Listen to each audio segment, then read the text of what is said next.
And just like that, it is that time yet again for an e-ticket event. I'm John Ramos alongside Jarrett Lundberg. Welcome to the Great American 500, the third e-ticket event at Chicagoland Speedway, the second of this name in December. When this track was re-announced for the NASCAR schedule in 2026, the hype went vertical, and we haven't looked back since. Jarrett, this track means so much to you. There's a reason why you got a Chicagoland polo on. How excited are you for 334 laps? I am ecstatic. You know, we talked about it earlier, and it kind of hit me like this is the last time we're going to do one of these e-tickets in December like this, where it's not on the current year's schedule that we're doing it in. I am so excited. I mean, if you've watched my channel over the last, since 2019, so 6 years, 7 years, give or take, whatever. It has been a lot of Chicagoland talk, definitely, and I'm so excited for that, but I'm excited for tonight. This is always one of the best races we do all year. Oh, without a shadow of a doubt. I mean, you look back to the first Chicagoland e-ticket, swing on by to 2022, matter of fact, June of 22, non-stop passing, non-stop action. You really didn't know who was going to win until that final lap off turn 4. Go a couple years in the future from 2022, we land in 2024, and some drivers said the aero package wasn't the best. The setup wasn't the best. It needs to improve by this verdict and that verdict, and it was still a fantastic race. Michael Mitchum was on the toes late. You didn't know if he was going to win that event. When we re-announced Chicagoland, the drivers have said even though the next gen has been changed so much this year, even though the tracks have changed, since this is an older model of a racetrack, we're still expecting the same great Chicagoland we had last year. And Speed Weeks, I've never had this many drivers say yes to a package that was not for a super speedway event. We're in for a heck of 500 miles. Yeah, I mean, this track is just, it's everything that we love in these kind of e-tickets outside of a super speedway. Plenty of lanes to pass on, applicable to many different cars. Everything, every base is covered. And that's what I'm excited for, right? Because, I mean, you're looking at things that are not going to be exactly what you expect when you went to the Hoosier 400. When we went to Le Mans for the World GP, Darlington, remember the Darlington e-ticket earlier? We're like, hey, we don't know if this is going to be attrition. We don't know when the passing is going to start, but we can kind of give us an update or give you the update on what we can expect. Day and night race to go ahead and start. Somewhat like NWP, but it's going to be a little bit less in the day because the night time is the right time. Once that track state gets to about 50%, it starts marinating in, every lane is up for grabs. We're going to be talking inches off the outside wall. We're going to be ripping the bottom white line and painting it, and the middle lane is going to be anyone's game. Testing has been so fun to watch. We've been able to go on onboard cameras and watch drivers go one way, watch drivers go the other, and try to interchange that lap after lap. The real question is going to be, who can do it for 500 miles, Jarrett? Because remember, when Enter Night in America was in its fad in 2022, we were doing 120-lap Dovers for race 3. We were doing the 150-lap Charlottes for race number 2. Now there's less NR. Now there's shorter races. Who still remembers how to run these lengthy events, including with there being less lengthy events on iRacing? I think it's going to come down to the veterans. I do too. I think it's going to be a lot of the guys we see leading laps a ton. You know, I went back and I watched before this a few different e-tickets, whether it was last year's race at Chicagoland, whether it was all the way back to the NR Cup Series and the Atlanta race we did with the Gen 4. And the thing I noticed about it was, one, these guys always keep it close together, regardless of package, regardless of who's dominant. But two, there is always the hot lap hero early on. Somebody that can just nail it for a 10-lap run. But that's probably not what we're going to get for the most part tonight. Yeah. We're probably going to get a really, really long run in the first half of this race at some point that's going to separate the true contenders. Yeah, and that's what I'm really excited for. Because, I mean, look at some of the e-tickets we've had where there's been caution after caution earlier, like, it's delaying that flow. And I think Spencer Burns mentioned it the best. When an e-ticket's flow gets delayed, the thought process changes for the drivers, right? Because let's take the real-life racer out of iRacing for a moment, because I think that's been a common misconception for so long. What do some of these drivers do under caution? Let me go scroll on TikTok. Yep. What do some of these drivers do under caution? Let's go ahead and crap talk in the Discord. Let's, call up my friends or my girlfriend or whoever, and you get your eye off the ball a little bit, and you see those mistakes compound as they go.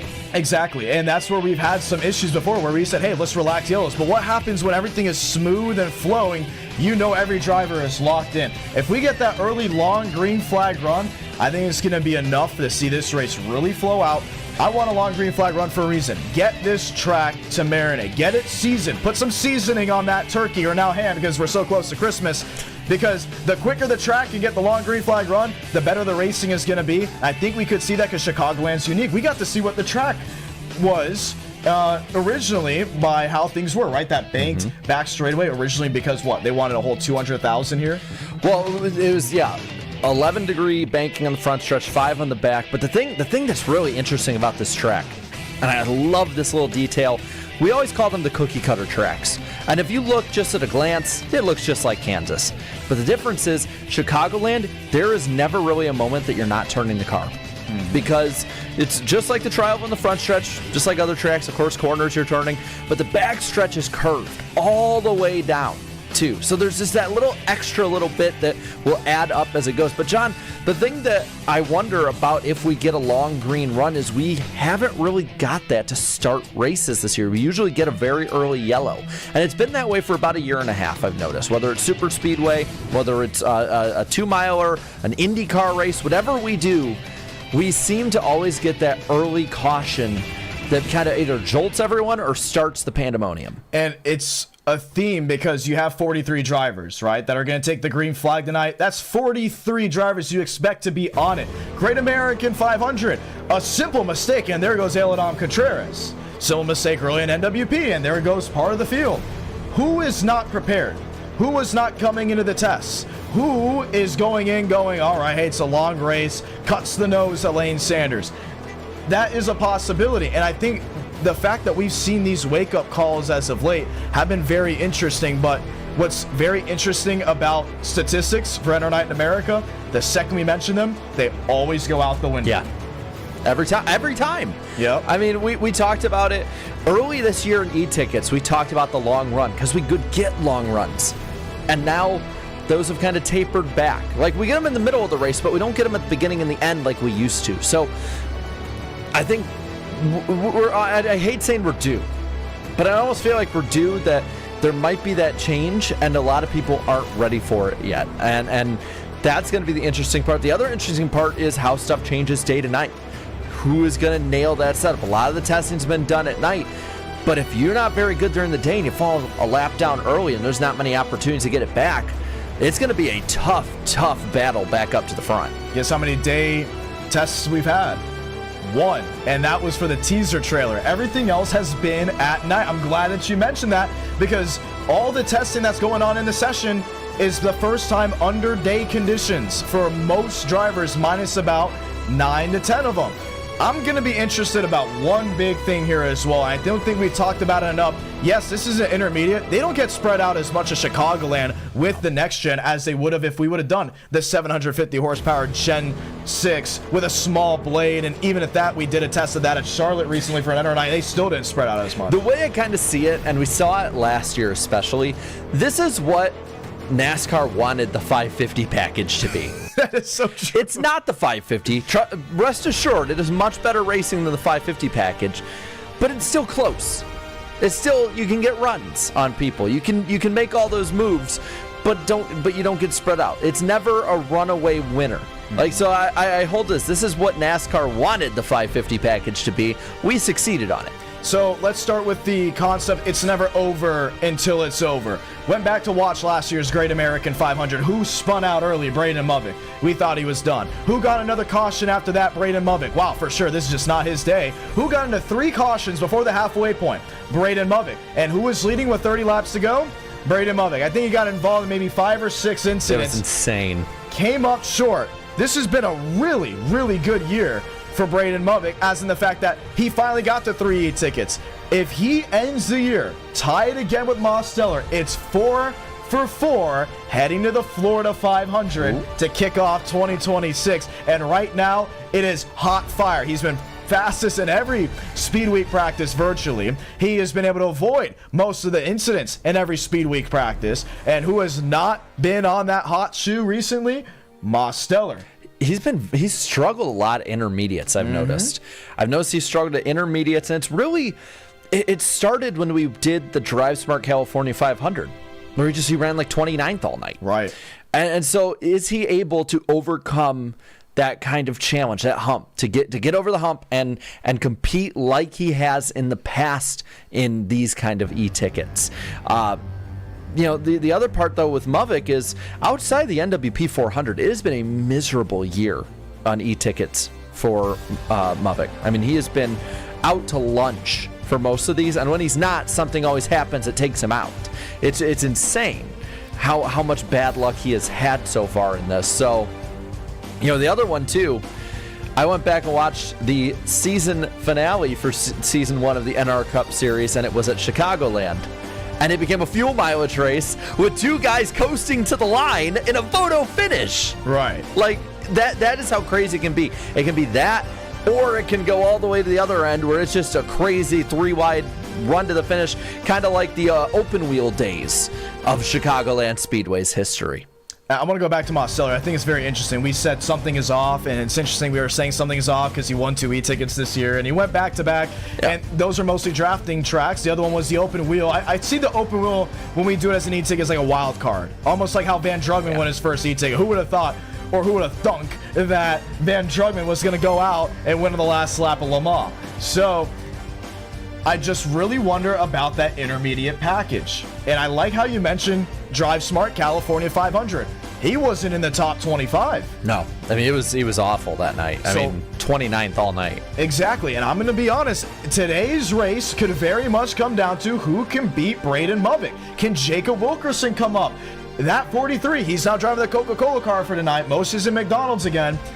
Wilkerson's been a little bit quiet, but correctly quiet. Is he going to be the Michael Mitchum of this event where you knew Michael Mitchum was going to be good, and he came out late and won the darn race? How about Dylan Basin? He's led more laps than anyone else in e-tickets this year. And has yet to win an e-ticket. And then what a way to break through then right at the end of the year, too. It's going to be interesting because the driver from Lakeland, Florida has had one big problem. I think we all know it. Blinking at the beginning of the Hoosier 400, what happened? He had to pull over to the side, and he consistently says that it has to be something with how we set up these sessions, and it's not iRacing because he does other iRacing stuff. There isn't a problem. For whatever reason, every time we put a session up, Dylan Basin has had some type of problem. And that's going to be very interesting to watch tonight because what can you not control? Go back to last year's Great American. I said the exact same thing. How does Braden Mavic lose this event?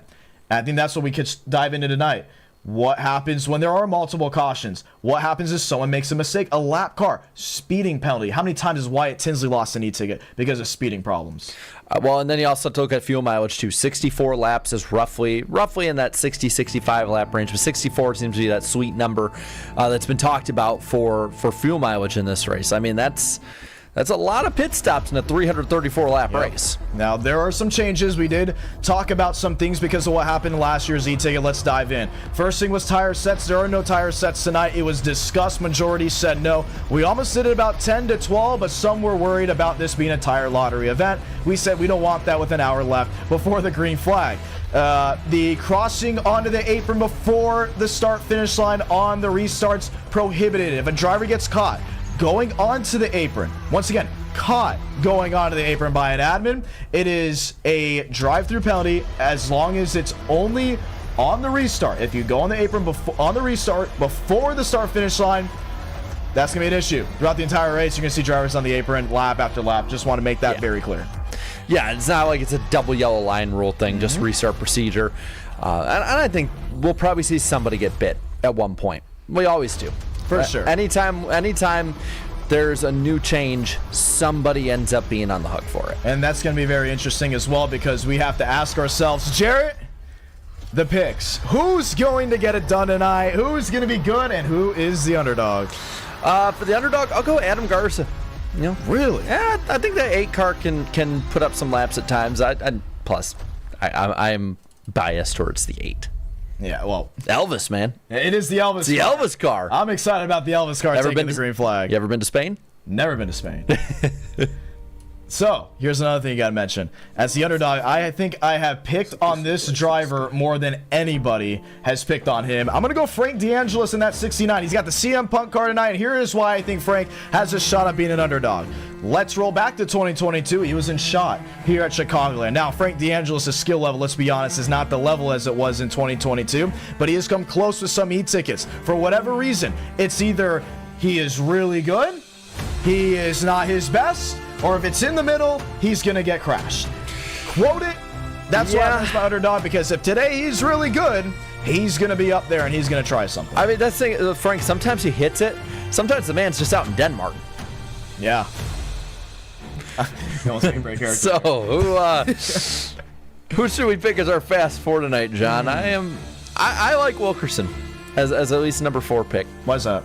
I like the speed we talked about earlier. I feel like there's a little magic with the Coke car. I wouldn't give that up personally, but is what it is. Yeah, I like his chances tonight. Really? Okay, so I'm going to go with this one. I'm not going to pick this guy just because he's been nailing on the stock market recently. I'm going to go Douglas Newbigging. Doug is that guy that you kind of question. He's coming into what James Thurston was, right? How has he not won an e-ticket yet? And James Thurston still hasn't won an e-ticket, but Doug has been pretty close. He's been interesting. And the e-ticket where I think Doug has performed the best sometime this year, back in 2023 with the USA 500. I was like, whoa, Newbigging could win this event. I think today, if his car doesn't go upside downside, he's going to be running right up there with the rest of the group.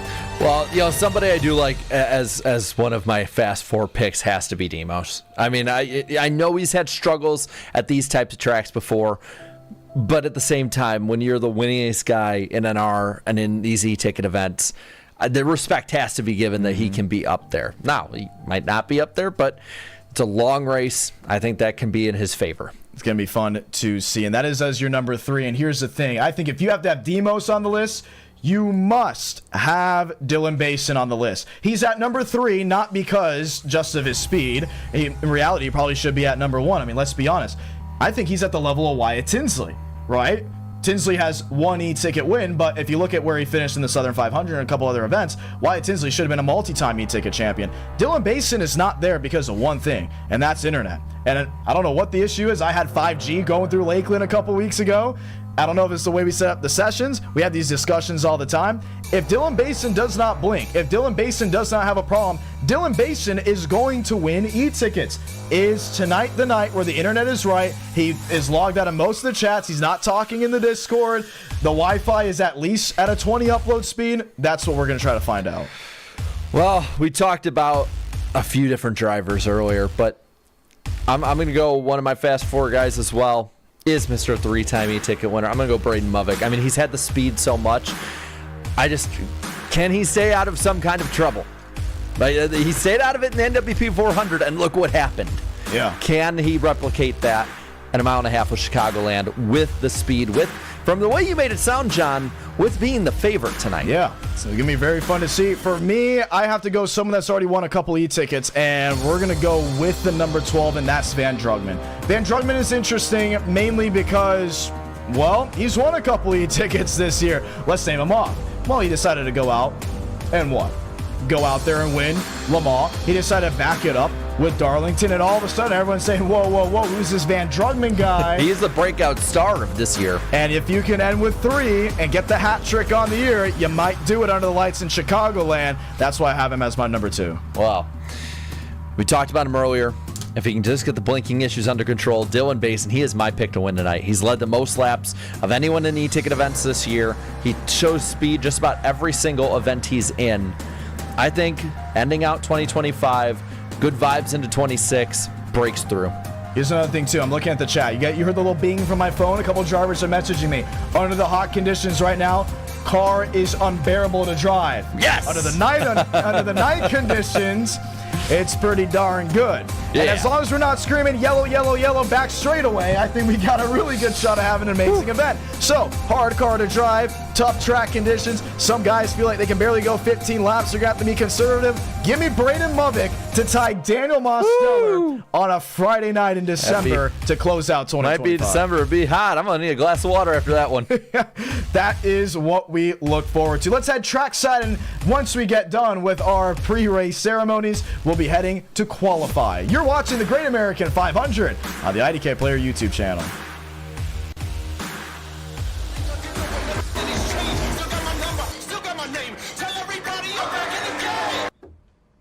If those kids could read, they'd be very upset.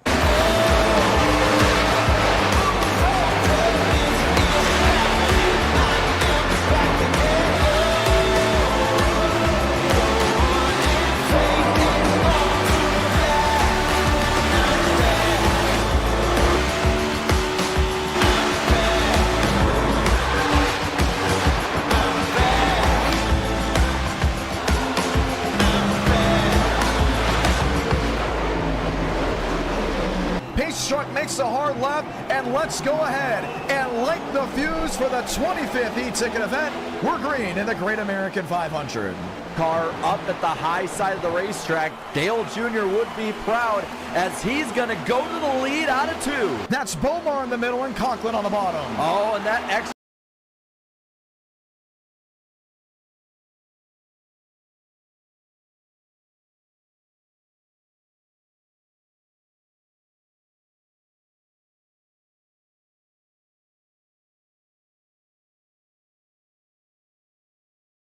And you see, Jarrett, that's why I think Tony Stewart is a better driver. Whoa, we're back. Wait. What the heck just happened there? I just want to say, man, I was voting for Mark Martin on that one, but okay. Well, something must have happened with pre-race, but nonetheless, we had our pre-race ceremonies. We're going to go through the drivers that were running, the event, and we're going to go through some of the stuff that happened last year. Anywho, that still leaves us 2 minutes out from qualifying, so how about we go ahead and speak to some drivers? And it's a live show. You never know what's going to happen, all right? And in that case, it did go ahead and happen. Let's see, who should we speak to? Well, let's see if we can get Braden Mubbock on. Okay, let's get Braden Mubbock. Here, I'll try and get him on. Let's go. Oh my gosh, you did the interview. Where's he at? There he is. Always changing his name in the Discord. Go ahead. Braden Mubbock, this is Jarrett Lundberg speaking. How you doing? Wow. The one time he needed to be here. Mubbock, John Ramos. Maybe I just need to. Oh, can you hear us? He's coming back. He's coming back. There he is. I was laying in my bed. We caught him. I was laying in my bed. I heard you. I was watching the stream, and all of a sudden I hear we're gonna interview some driver. I was like, I should probably put my headphones on. I'm really smart. So, what's it looking like tonight? You gonna be as fast as people are saying? Oh, no, I'm gonna be slow as hell. Oh, really? Sit in the back. I am just sitting my ass in the back, and I'm not going anywhere near the front until at least halfway. Is there anyone you're looking out for tonight?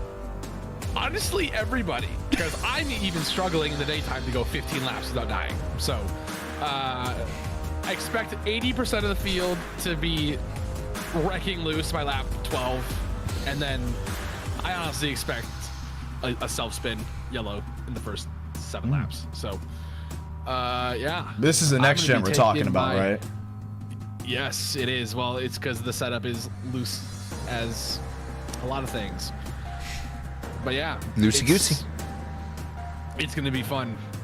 It's going to be really fun in the daytime. I'm really excited. Okay. I'm going to be taking my sweet time. So, but are we expecting a change for the night conditions? Yes, it's going to tighten up a little bit. It's going to get cooler. It's going to grip up a little bit. Tires are still going to wear to about the same type of out of control, but it'll just take a little bit longer. But yeah, it'll be fun in the daytime, especially. I'm expecting a lot of yellows a bit early, so yeah, I'm just gonna be taking my sweet old time getting through the field. All right, well, we're getting ready to go ahead and qualify. Do you want to say anything to any of the viewers back at home before we do? This one is for the Biff. I'm gonna stick it for the Biff. All right, Braden Mubbock getting ready to rock and roll. Let's head trackside this time to go qualifying. Unfortunately, pre-race was not what we expected, but it leaves us with a big opportunity, and that's to go green flag racing. High atop Chicagoland Speedway in Joliet, Illinois. Jarrett, where would your camper be? I would say, if memory serves me right, just all the way towards turn 4, just on the inside of that access road, right up next to the track. Really? Yeah, 2018, I got to see You know, when you watch the slide job finish and the dirt flies over Kyle Larson's car, that was right in front of me. What was the reaction? My brother and I were screaming, and my grandpa was worried we were going to fall through the camper because we were not on a great surface, but it was insane. The crowd was going nuts. The infield was screaming. Me and my brother's not even a huge NASCAR fan, and he was like, "Oh my goodness, if this happens every week, I'm watching every week." That's right. Oh my goodness. It was awesome.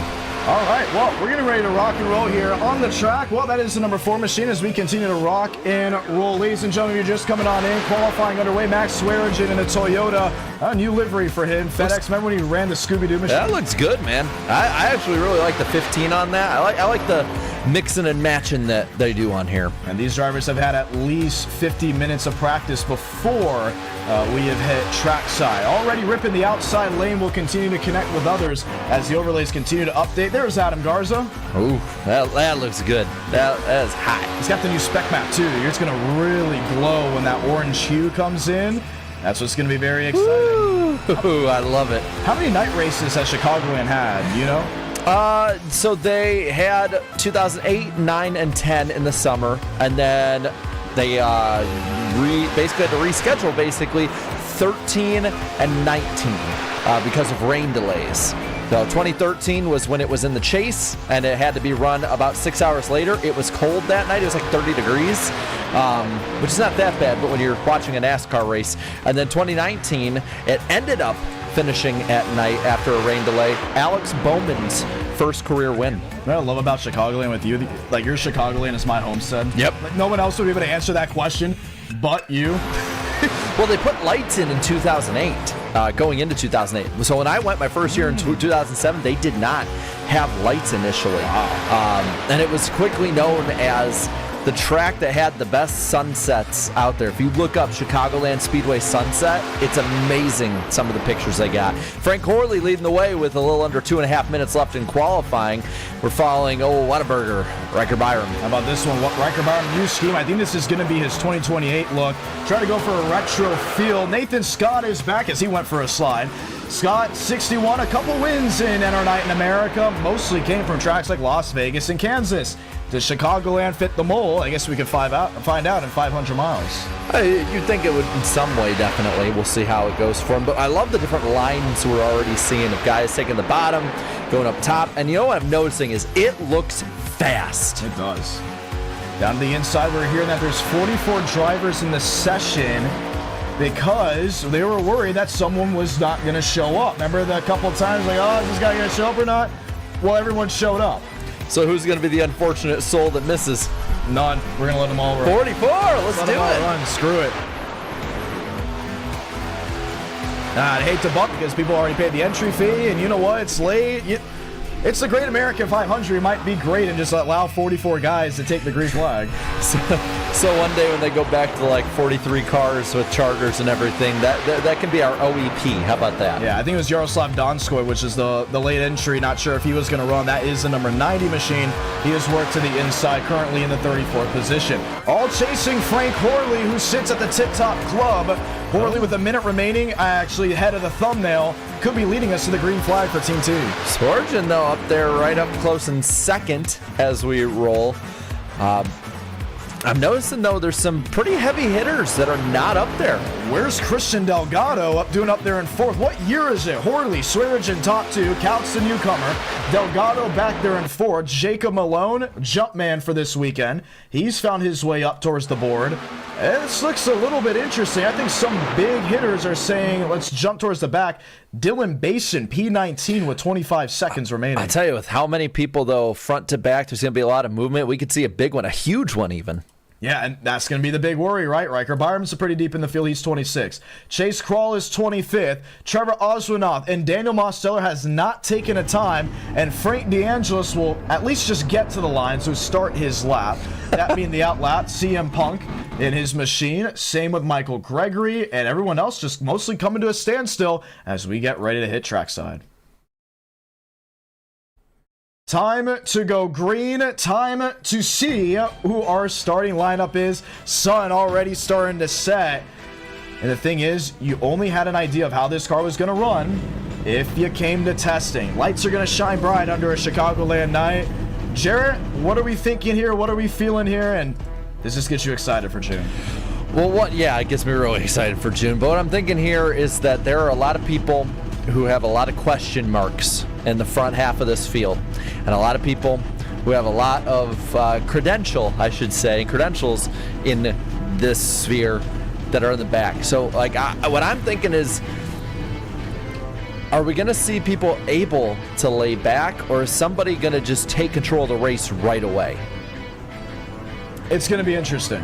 I think I wouldn't be surprised if we see an early dominator, but I wouldn't be. I don't think any of the viewers should say, "Hey, that early dominator, he's going to sit there the entire race. He's going to be up there the entire running," because we know things can change, and they can change in a hurry. Let's go ahead and see the starting lineup for this evening's Great American 500. Another e-ticket event. This to cap off 2025. Let's rock and roll. Frank Corley, Max Swerge, that makes up row number 1. Everett Kautz and Nathan Scott, that makes up row number 2. Row number 3, bring it on in. Christian Delgado and Finnegan Myers. Finnegan Myers already an e-ticket champion this year, the Hoosier 400. Jason Hall and Christian Zarat are going to be row 4. Row number 5, bringing in Jacob Malone and Carlos Struther. Then Nathan McLaughlin and Abraham Vila, row 6. Vila, somebody who could break through. Row number 7, Jacob Wilkerson, all red. Used to that petty blue. He's starting alongside Van Drugman, a 2-time e-ticket champion.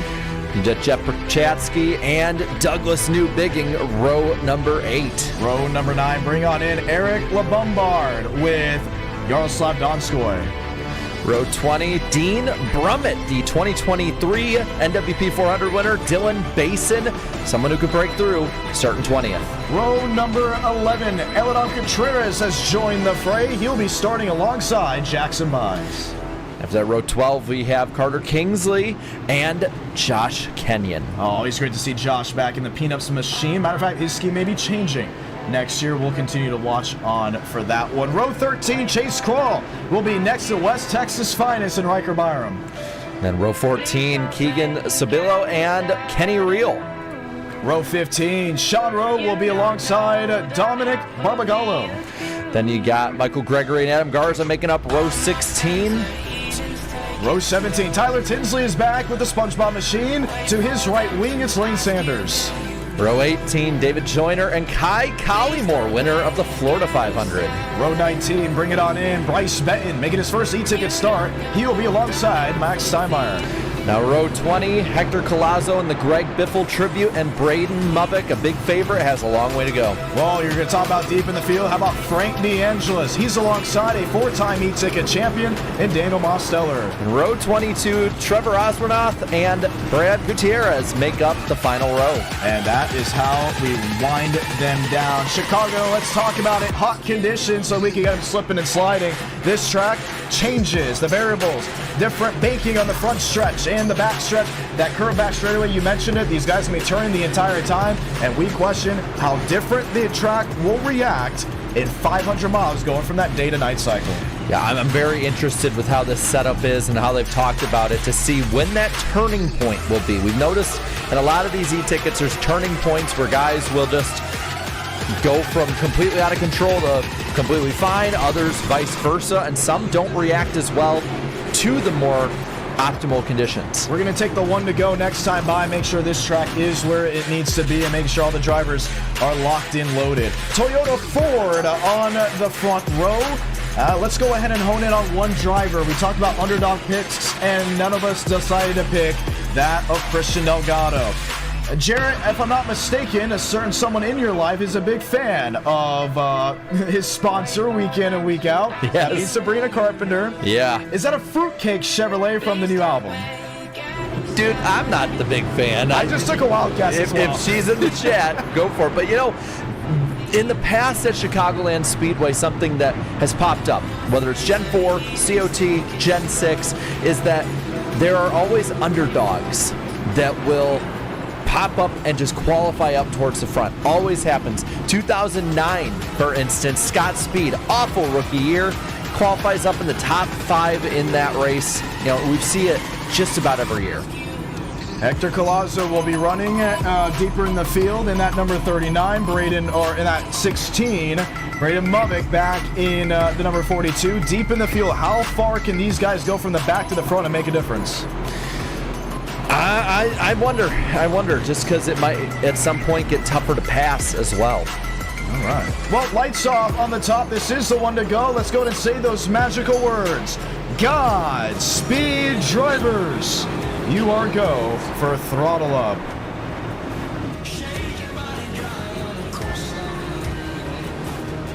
Time to ride.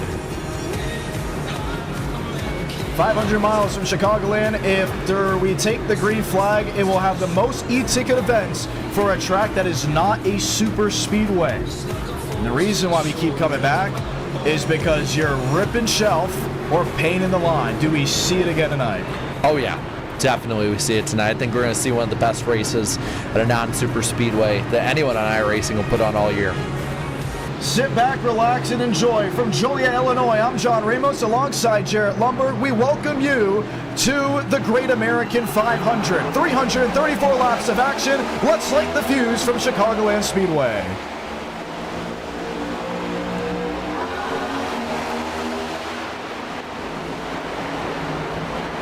First sail into the 18 degrees of banking. Frank Horley gets about a car length and a half advantage over Everett Counts. Max Swearers into the outside hasn't gone away. Everyone else mostly stuck 2x2. Yeah, Horley gets away, and it's 2x2 up towards the front. In the middle of the pack, it is a dogfight. 3x3 all through the pack. Bason's not waiting. He rips top. He gets around the 12 machine. He might even sneak around the 1 as well. 1 in the grass. Everyone else back down on the apron, thundering back to turns 1 and 2. I think I saw 4 and 5 wide in the middle of that pack. No out of bounds here. And look at Adam Garza up at the top. Elvis is flying. And it's trying to make it work. Michael Gregory, 25th. Riker Byram there as well. It is rush hour from Joliet, Illinois, but up front, Horley's lead mostly evaporated. Swearigan is there off turn 4.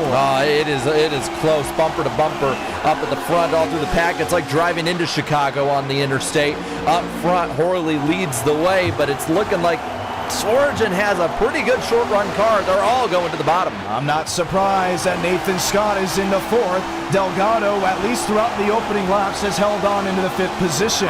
Some shuffling about. McLaughlin into 8th. Finnegan Myers back to 7th. Jacob Wilkerson into the top 10.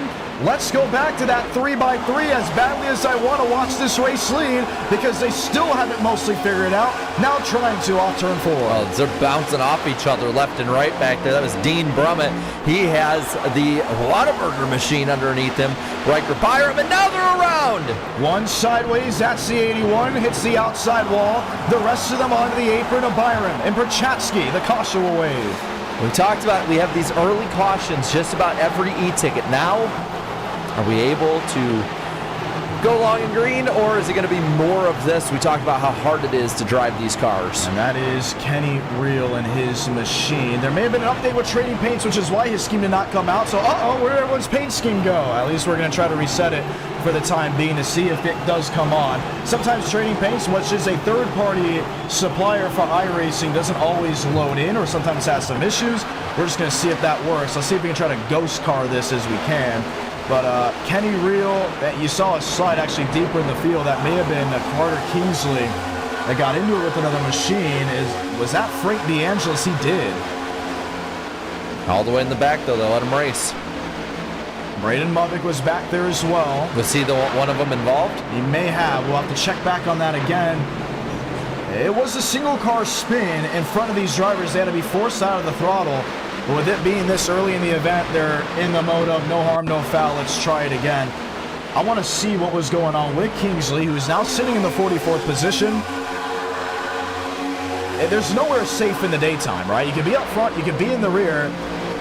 Look at how these cars are reacting. No one seems to be very stable, washing up the track.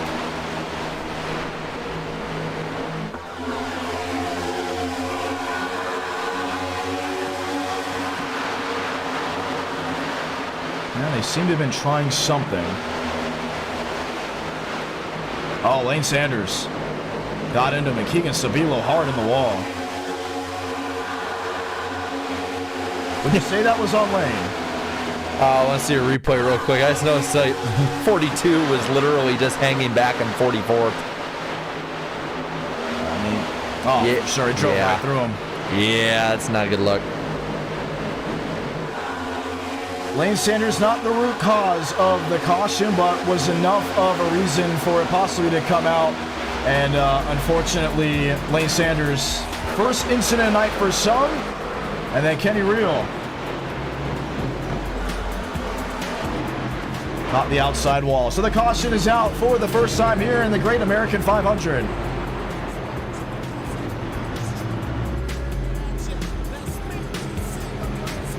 Morley Swearigan will be the top two. We did try resetting some of trading paints, so we were hearing that trading paints may be having issues for some drivers, which is why Tyler Tinsley's scheme has not loaded in. Same with Kenny Reel and others, so do keep that all in mind. But luckily, trading paints did not fall apart completely. Most of the field under the livery conditions, so we're going to get the one to go here. Are you surprised that Max Swearigan has held on and Christian Delgado?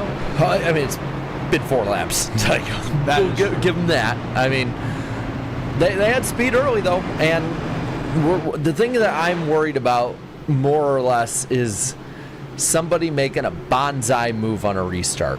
You know, we have the new restart rules and everything, but somebody trying to dive bomb it into turn 1 thinking that they can get the lead early on.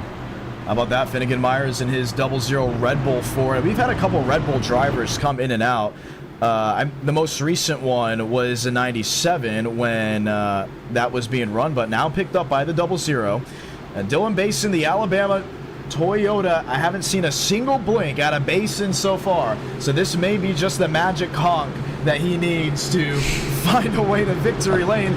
Nonetheless, you know, the last time Frank Worley won an e-ticket event was 2021. Wow, I was 20. It's about ancient history, man. Yeah, it feels like that with how long this community has been running. Let's get them back going. 2 by 2, they'll come off turn number 4. Holy will send them on down. 4, Toyota Chevrolet with another blue oval in the fast 4. Lap 7 completes as we work now lap 8 in the Great American 500. Great restart by Horley again. And sails off into turns 1 and 2. You're already seeing some of that jostling back there. McLaughlin looking up high. He's going to probably fall back a little bit. 3 wide for a moment. Not yet. No, the flow. There it is. Chevrolet is under hot fire. That's Basin to the bottom. Yaroslav Donskoy will join in the tire tracks.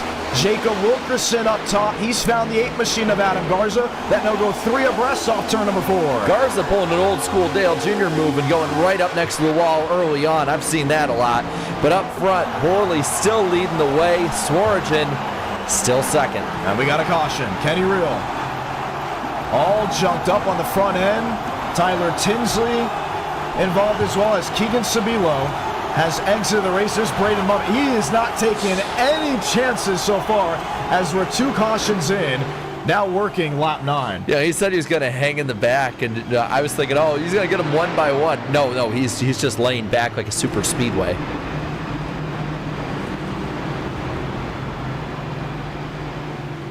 So that's the second caution of the race, and it happens to be 2 drivers that weren't having trading paints load in. Let's take a quick look back. Tinsley, Brad Gutierrez, and both those Chevrolets nearly made contact off turn number 2. I just think we're seeing a mix right now of guys that are hard on the throttle, trying to take it for what it is, and some just trying to break the track in a little bit. It's like breaking a glove, and some like to right away go play a game with it. Others, they want to let it develop in practice, and this is what we're seeing towards the back half of the field. Well, and what we're going to get to is we're going to weed out the field a lot. And it's going to, this happened in last year's race at points, and we got a smaller field that raced better. And it might be the same way here, where there's just guys that make mistakes. And unfortunately for Kenny Reel, he will be exiting. Tyler Tinsley, Carter Kingsley comes down pit road. Keegan Sabila already out of the race. 2 cautions in before we get to lap number 10. Let's see if we can hone in on some drivers to possibly hear what's going on. David Joyner was involved in the accident. Let's hear what he's got to say. Joyner, John Ramos, you got a copy? Yeah, Yes, sir, I'm here. Unfortunate incident. What happened? I don't know. I was not in it. It was behind me. Did I possibly make a mistake on who was possibly in that? It's Kenny Reel. Correction, Kenny Reel was in it. But David Joyner is on the line. Joyner, what do you think's going on? Well, right now I'm just trying to find my footing. Just trying to get used to the setup and everything, and then I'll start making some passes. But everyone else, I don't know. They're on their own strategy, but I'm on my own. So. All right, well, we'll chat with you later. Let's continue to keep an eye on what David Joyner and company may be doing. We're going to take a quick look around and hear what others have got to say. Let's start with Frank Horley. He is the race leader. Horley, John Ramos, you got a copy? Yeah, what's up? All right, some are tiptoeing, some are not. The day conditions different from the night. What are you expecting? Yeah, I'm trying to take it easy here. The guys behind me, I think, are doing the same thing because this car is going to get very, very loose, probably about 10, 15 laps in. So I'm just trying to save it right rear. Not even touching full throttle until I get on the straightaway. But yeah, it's been pretty chill so far. I'm surprised I won the pole. I literally, my first laps for today, I just freaking threw a lap out there. It was the first lap I ran, and I got the pole. So. All right. Yeah, we're gonna try to keep it up here, and hopefully they can stop wrecking for 30th place. All right. Great comment there. Let's see what you got. Good luck. Thank you, man. Let's talk to Nathan Scott as we get the one to go. Scott, John Ramos, and we haven't been able to see much with you early on just because we're 12 laps in, but seems pretty confident with you in the 5th position. Do you think you got the shot maybe later on when the sun sets? Absolutely. And once it goes green and we get separated, I can get in my groove, and I think we can be competitive. You know how many drivers from Las Vegas have won an e-ticket event? Probably 0. I don't. Exactly. So you got a shot to be the first. Good luck. Oh, yeah. Thanks. Scott, part of that running. Well, 12 laps in, 2 cautions as we continue to rock and roll as things have been. How is this going to be as things continue to materialize? Only time will find out. Top 20 shown left side of your screen. It will continue to shuffle throughout the 500-mile event. Toyota, Ford, once again, will lead us back down. Frank Horley, the first driver to ever win an e-ticket event. That was June of 2021, looking for his second and have the dry spell end. We're back on the way in the Great American 500. I'm wondering if it's the bottom that's so good or Horley is just nailing every restart, but he is off and away again, clear of the field. And we talked about with some of these drivers, they're not able to get full throttle until it matters the most. This is where I expect Dylan Basin to be at his best. Nails the back bumper of the Chevrolet in front of him. Adam Garza and company continue to join the fray, but the ones that are used to that big motor, small blade may head forward, like a Scott Innovation. Yeah, and we're seeing the different moves some of them are making as well, heading up towards front. Swarjan looking up top in that middle lane. He's getting a bit of a run. He's right to the back bumper of that Fireball Ford. It's going to be very interesting if he can get it done. Everett Couts, one of the RGR drivers, is now alongside Christian Delgado. We thought Finnegan Myers becoming an underdog winner this year would be huge. Christian Delgado, very rarely do you see him up inside the top 20 in an e-ticket event. He has no problem being that underfunded driver, that underfunded team, just happy to make the show. This is almost Nolan Benny making the field of Eldora big. Look up towards the front. Max Swearigan takes the lead out of 2, heading down the backstretch, heading to lap 16. And that's what we want to see right there, passing for the race lead. Horley conserving. Christian Delgado will reach the back bumper. He continues to back off. We're working now lap 16 of the Great American 500.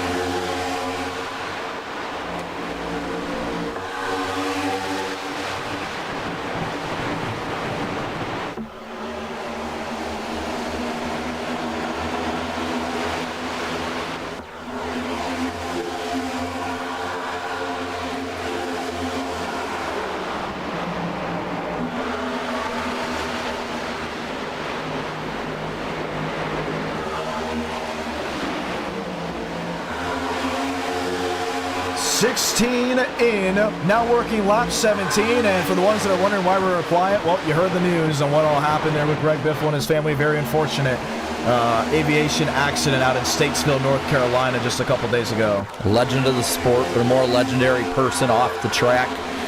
I mean, when Hurricane Helene hit, he did more than even the people in charge were doing at that point.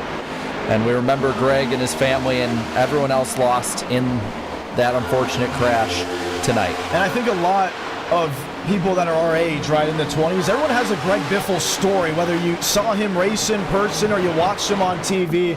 It was always great to see the type of driver he was. I mean, when I think Michigan in the Car of Tomorrow era with the wing, I think of that 3N Ford Fusion number 16 thundering to victory lane. I got you on a little bit of that too with Michigan.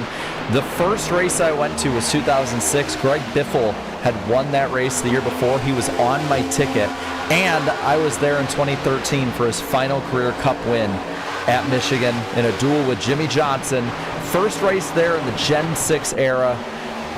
He will be remembered and he will be missed. And I remember when he decided to randomly do a truck race with KBM out Texas, and everyone's like, oh man, it'd be so cool to watch Greg Biffle win. He did what? He whooped him. He did what? And that was really cool to watch. Speaking of whooping him up front, we go from 16 to 15. Swearinger is running away in that FedEx Toyota. I just wonder if he's setting himself up for when it matters, because we've seen Max Swearinger do this before. He'll get out to a lead and some will say, Swaggy's got some swag, something's going to work out, right? Boom, tire, right rear fails. All of a sudden he goes from leading and then back to outside the top 10. I worry if he's just doing way too much this early. Nonetheless, McLaughlin will move into second. Don Square will find fifth. Adam Garza, the sweet spot, the 8, sitting in 8. Well, we're finally getting to that sweet spot of a rhythm like we talked about. Yeah, there's racing. We see them throughout the top 10, top 15, and 20. But they're finally getting in that rhythm. Can they get a long run, or are the daytime conditions still going to be that much more important? Let's go see the throttle inputs here. This is Finnegan Myers. He's somewhat running in traffic. I would like to see that at Dylan Basin, who we know is really in the throttle and maybe in some turbulent air. A lot of the throttle, 185 miles per hour. We expect 190 when the fresh Goodyear tires come on. Gets on the throttle a little bit heavier. He doesn't have to worry about the cold tires anymore. 185, 87, 190, hold on, they're already breaking. 194 in the day into turn 1 with this setup. And this setup is faster than the setup we had a year ago. Could we see speeds upwards of 200 miles per hour as Wilkerson a quick kiss to the outside wall? Well, he got squeezed a little, putting it in there, and I don't think that Couts knew he was there. Basin gonna try and rim ride it and take control and take advantage. Now you can tell these boys are having a great time. We could see 200 miles per hour with the next gen on an intermediate. I mean, it's not qualifying. That is a darn good way to see it, including when it does cool off later in the night. Well, notice they're smoking the tires almost, but McLaughlin is catching Swearinger up towards the front. Only 4/10 the difference for the lead. This is the long green flag run that could be materializing, at least as of the moment. Jacob Wilkerson will continue to watch with him. He's now in 9th. I believe Sean Rowe has found 18th. From the field looks vastly different than deeper on. Lane Sanders is 27th. He's kind of in a cluster back here. David Joyner sits 34th. Frank DeAngelis 37th. Carter Kingsley and Braden Movick. He wasn't lying when he said he wanted nothing to do with the front half of the field. Nah, he's still back there. DeAngelis, I think Mosteller's outside the top 30 as we speak, so a lot of really good drivers just trying to play it safe. Try 32nd for Daniel Mosteller. Oof. It's just so odd and interesting, but it's something we like to see because 500 miles, back in the day, I mean, Jared, I've watched enough videos of you. You would always say, with the Gen 4 era, yeah, it was a great race because there was comers and goers. Yes. I think we're going to just see the whole field come and go. I wouldn't be surprised if everyone gets a shot at least running up inside the top 20. Yeah, I'd say it's going to probably be a very old school race in that regard. And you see out in the back, I believe Gregory made a move on Donskoy down on the bottom, that Lego machine. Trying to make it work, so Donskoy. Whoa, that was close. Mikey G, 1 e-ticket win, the 2005 Daytona 500. He's 3 abreast with Finnegan Myers in the middle. Garza has that top line hooked up. He likes it up there. He has been making moves top 5, now side by side for 4th. That 8 car is coming towards the front and down to the bottom. That's the 35 of Gregory. He nearly lost it. I like Adam Garza, but he's another one that's due, right? When is he going to win an e-ticket? Up front, switch for the race lead. It's Nathan McLaughlin. McLaughlin, who will lead his first ever laps in an e-ticket event, working lap 26 to 27. It's like playing musical chairs. You know, who's going to be the one that's left out? Who's going to be the one that kind of takes that front seat of it all? It's just almost mind games up towards the front. Donskoy now moving up to the 4th spot. And they are already shuffling heavily. Swaggy's in second. Max Swearigan could drop back to 3rd here as he bails to the outside part of the racetrack. McLaughlin will be in the tire tracks. Adam Garza saying hello. He's clawing and fighting his way, trying to get that catbird spot. Battle side by side for the lead as we see a blink towards the back there, but McLaughlin, Swearigan side by side for second as Donskoy looks underneath Garza, another blink. It is on from Chicagoland. Here they come, or there they go. Delgado's back to 9th. Frank Horley is up to 6th. Others continue to fight and change as we do have some blinking somewhat through the center of the field. Nonetheless, just like that, Adam Garza will take the race lead. Did somebody blink out? I didn't see who that was back there. I think it was Garza. No, he's leading. But did he blink at one point and come back? No. I think somebody actually blinked out. Well, where's Dylan Basin? There he is. We can watch Dylan Basin for about a lap. Where's Finnegan Myers? Where is Finnegan Myers? Huh. Out. He blinked out. He did. That was it. When we saw the overlays, we're like, what's going on? Finnegan Myers, packet loss we're hearing. See ya. He can still rejoin. Nonetheless, the fight for second. Yeah, it is a battle for second. 3 wide contact between Donskoy and Swearigan. That gets up into the 45 alone. They're still bouncing off each other all over the place. New Jersey driver and Frank Horley defends off Michael Gregory. Door slam the Russian through the center of turns 1 and 2. Got him again coming off of turn 2. Jacob Malone is in the catbird spot. They're still fighting. Well, and there might be some damage to that 22 of Horley. That right front looked to be crumpled up a little bit. How much is that going to play a factor into all this? The way the iRacing setup Look at that. is, I mean, he should be able to fix it, but right now it's going to be plowing like driving a boat under heavy wake in South Florida. That's going to allow Max Swearigan a hand to see if he can find a way around the Ford Mustang.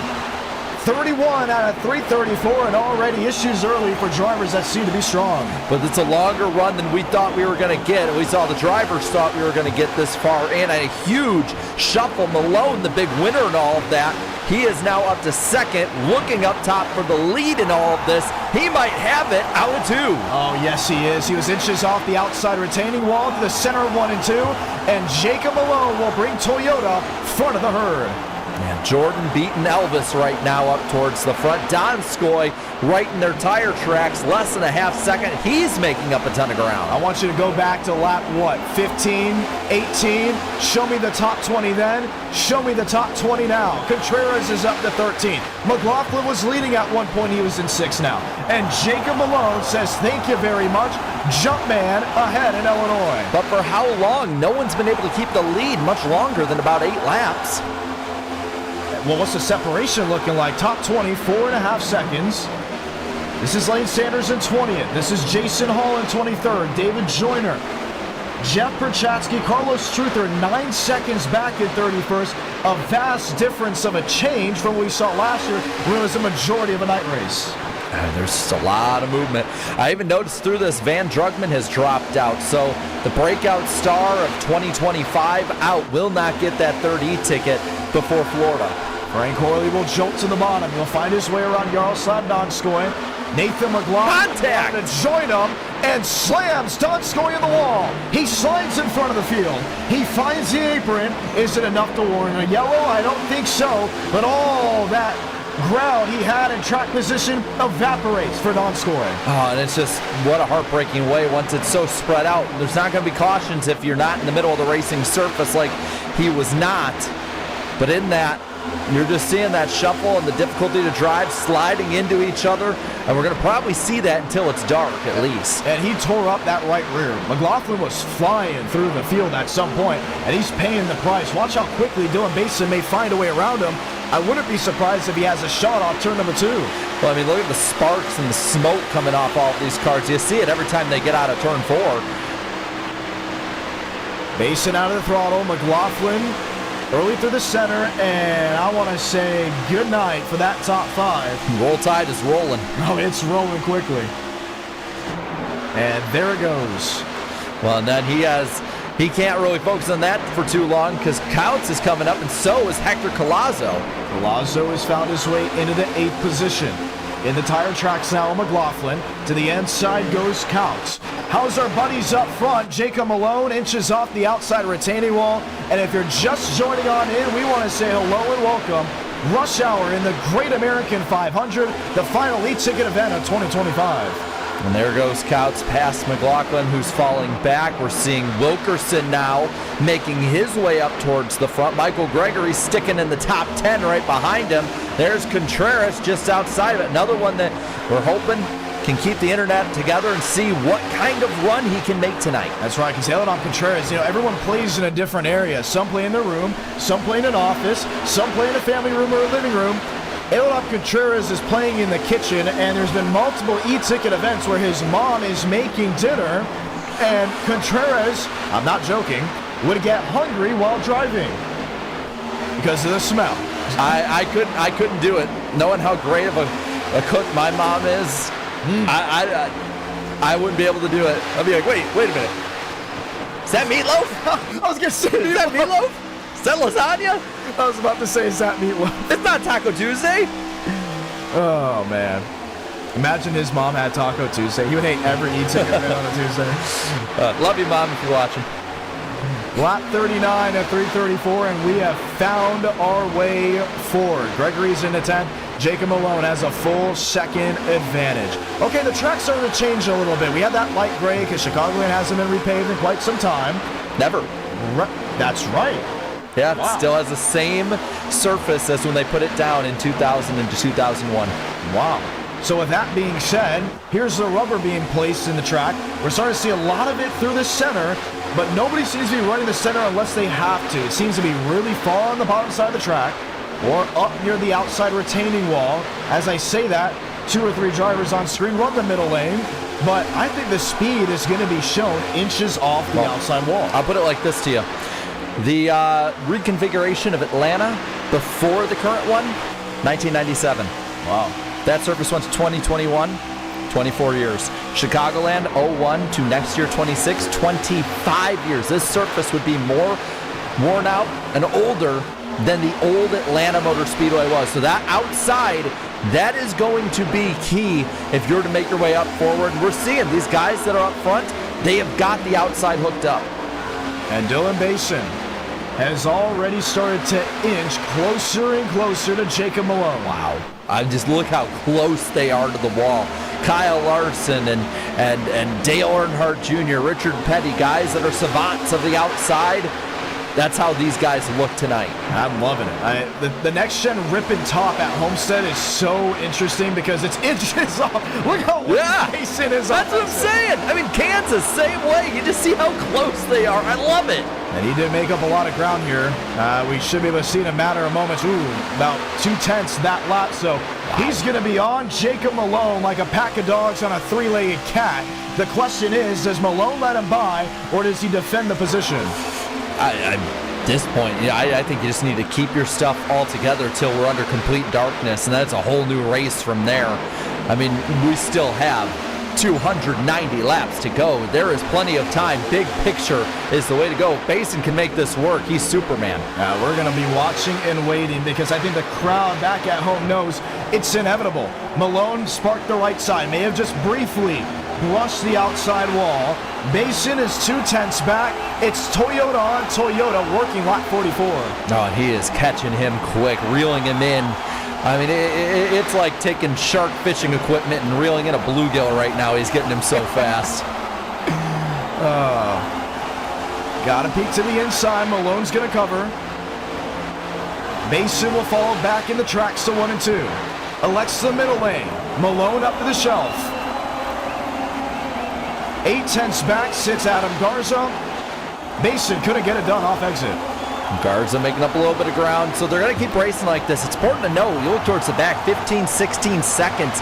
That's how far back the 42 and the 69 are. They talked about being towards the back. Well, we're getting into a long run. There's not a bunch of guys crashing out, and if you're not able to make that ground up and get towards the front quicker, long runs, you don't want to make a single problem or mistake out of the pits, into the pits, whatever. And so this battle for the lead is important because I think Basin can set a much more quick pace than the 45 has been. Yeah, Malone has gotten the wall multiple times here, but since the next gen is built like a tank, and I've been saying it every single e-ticket we've had a next gen with. Caution. Just as I say that, there we go. Big crash coming up with these lappers. Have to throw the caution. Trevor Oswinoff, Riker Byram, Douglas Newbigging. And I want to point something out. We saw Malone defend. He tore up the right rear a little bit more than Basin. That's just a testament to how good that outside lane is for defending, so keep that in mind when we fully go under darkness. Would we say that there's starting to be that evolution of how the track is at this point? Yeah, it's definitely there. Yeah, so this might be when we start seeing some of those guys that are favorites move towards the front because maybe they can set a better pace. And you see it's up ahead of the 7 here. And we're starting to see a very common theme. It's incidents towards the back half of the field. Carter Kingsley, Jason Hall, Byram. Full-on send into the crash. Did they not see it? Yeah, that burgers went bad. By the way, you know we're gonna have an In-N-Out and a Whataburger like 2 miles from each other here. I mean, I got a Whataburger right down the road from me. Yeah, so do I. Yeah. It's almost like we're in the same town. You know, Jared, I think you may be right there. I might be. We gotta check. I got a B in geography in high school, so we'll see. Let's watch this one. This is Jason Hall, Jeff Berchatsky, and then I believe this is right in front of the 42. And then we're gonna ride on board with Riker Byram. Kind of see what he saw. So Jeff gets loose. He's just ping-ponging. They had no control of their race car. I mean, Riker's full on in the throttle. Where are you going? I'm going to the garage. No, I think that's where he's headed. Jeez. 89, 98, Whataburger. Don't take me out, coach. I can still race. And it is a gone. And you see the 69 car staying out an extra lap. It's his pit and go right to the back and stay there. But to lead a lap as well, come on. You at least want the stat. Yeah. That's right, D'Angelo. Let's see if we can go ahead and chime in with Riker Byram. Involved in the incident. Byram, John Ramos, you got a copy. Riker Byram, John Ramos, you got a copy. And no words there for Byram, at least as of this moment. We got to see Max Swearigan do the little comer and goer move. Swaggy, John Ramos, you got a copy. Yes, sir. I got you, man. How you doing? That right rear tire, it blistered and it almost let loose on you. What was that like? That was one of the weirdest feelings I ever had with this car. Like, I'll tell you this. My right rear was 61. No, right rear was 59%. Right front was 61. Once I got off that bottom lane, the bottom was getting to me the most, but the top side helped me out, even it out. But oh my God, the right rear tire wear is absurd on this thing. Yeah, we're starting to hear a lot of that being a problem. Do you think it's going to get better throughout the race? I think so. I did a lot of testing when you had everything up during the week, and I was running the bottom most of the time for that, and I felt really good with it. But obviously, there's a lot better people than me for it, so just hoping and praying for a solid run tonight. Indeed. All right, good luck. Thank you. And that is Max Swearigan. I call them happy problems, right? When they're complaining about the right rear going. But we know it's not going to be like this the entire race, so we're going to have to adjust for the second half. And you kind of want that track position now because it may be a little bit harder to pass late, so you might as well gain things now. While some are like, no, we're just going to run in the back because we think we're going to be passing like that's stock car. That's stock car racing. Exactly. It's stock car racing. But you love to hear. Toyotas make up the front row. Dylan Basin and Jacob Malone lead them back down. 49 under, 334 the distance.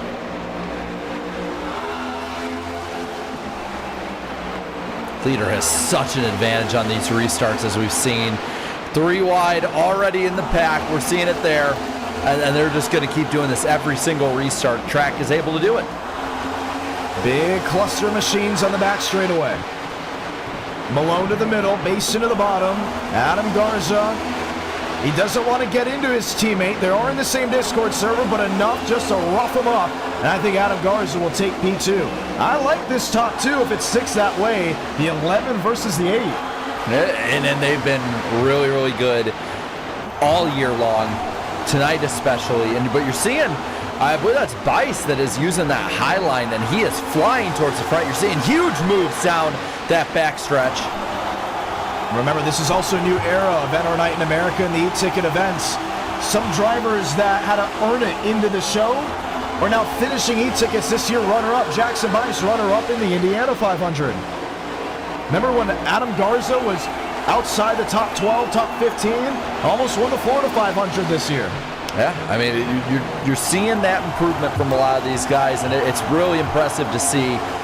Up front, Basin, Garza, less than 2/10 between the two of them, putting a little bit of a gap on Malone, and you're seeing all over the racetrack these lines are able to use. Remember when Wilkerson was a new kid on the block around the time of the NR Cup Series? He sits 4th and is due to win one. Love that Coca-Cola Toyota. I mean, they have really come out for some of these paint schemes in this event, and some new numbers as well, some new variants. We're used to seeing Wilkerson in STP car or a Dynaco car. I'm getting used to the red, but if it wins, he may have to stick with the red. Yeah, Coca-Cola working out pretty well. You know what else is working well? That 92 machine, the Holiday M&M's Contreras, up to the top 5, trying to make the move to get up to 4th. Eladon Contreras on the move, on the cusp. A couple wins in NR Night in America have come from the likes of Michigan and Auto Club. You don't see him running that well on the intermediates or the short ovals. What can you do here with the opportunity running in 5th? Anything at this point. You're seeing so many of these guys taking advantage of how this track is early on. I mean, you're taking advantage of the attrition. We started with 44. We're now to 37 just on the track, let alone the lead lap. There's Dylan Basin in the tire tracks of Garza. Adam Garza, the new race leader of the Great American 500. 191 miles per hour into turn 1. We've seen about 195, 196 when they're really hauling the hay. With that being said, Wilkerson will take advantage on the outside lane, and PBR has a daydream. Both their cars soon to go 1-2. And Wilkerson has been just chipping away for years trying to get these e-tickets. I mean, he runs well in every one of them that he's in. He's up towards the front. Is this the one that he can break through? We got a long way to go. He's looking good so far. A couple drivers already out of the event. Let's read them off. Keegan Sabilo, Tyler Tinsley, Kenny Reel, Van Drugman, Nathan Scott, who also may have had an internet issue. Himself and Finnegan Myers have jumped the hay, and Yaroslav Donskoy involved in an incident. He sits 38th and out of the event. I mean, a lot of guys that had some good runs. I mean, we were going through, I mean, the amount of talent so far out, it's significant. Daniel Mosteller in the 24th position for the ones wondering, at least early. Frank DeAngelis sits 31st. 3 wide looking. That was Jackson Bice, and you're starting to see the aero side of the next gen and the aero blocking kind of play in as the track mostly starts to cool off with the orange hue. I mean, just look at that. So far, 2 by 2, but then they sort of just spread out every time they go into the corner. Now you got Basin. He's sticking right beside the 43, about 2/10 or so for that one. That is a lot closer to that, the 11 car, but no one's pulling away. Indeed. Jacob Wilkerson, P2, running the middle lane. Adam Garza, the race leader. Michael Gregory, this could be a PBR 1-2-3 if Gregory can bounce Basin. How bad do you think they want that after so many close calls through this year? And so I mean, a banner night so far for this team. Oh, there's a spin off the corner. I don't think it's going to bring out a caution. Single car spin. Hi, Collie Moore. That would be our Florida 500 winner. So, I mean, we got 2 e-ticket winners out already. Finnegan Myers and Van Drugman. Now, Kai Collymore with the issue. Not a good night to be an e-ticket winner this year. Yeah, if we went full day racing, I think we would see a new e-ticket winner. Matter of fact, I don't think anyone up inside the top 10 of this race right now has won an e-ticket, if I'm not mistaken. Malone's going to jump the gun. He'll drop outside the top 10 as well. Max Swearigan hasn't gotten one. Sean Rowe came close, but didn't get it done. The only one that's won an e-ticket is Michael Gregory. And up towards the, in the back, I should say, Kingsley now 37th out. So only 36 cars on this track, and not as many on the lead lap. Yeah, so it's a mix of passing attrition, car handling not the best, and you're going to have to be a little bit calmer for the night hours for it to really come into effect. This is starting to be a very difficult event for some. 32 on the lead lap, 61 laps in already. Attrition definitely making itself known, and it is 1, 2, 3 up towards the front. Wilkerson looking for the lead, Gregory right there, and they got a bit of a gap on the field as there's Sean Rowe coming up into the 4th position, passing Basin on the outside, and here's Contreras right with him. I think Basin has this idea, right? Get a long green flag run and be in command when it matters the most. When do you think it's going to matter the most for Dylan Basin?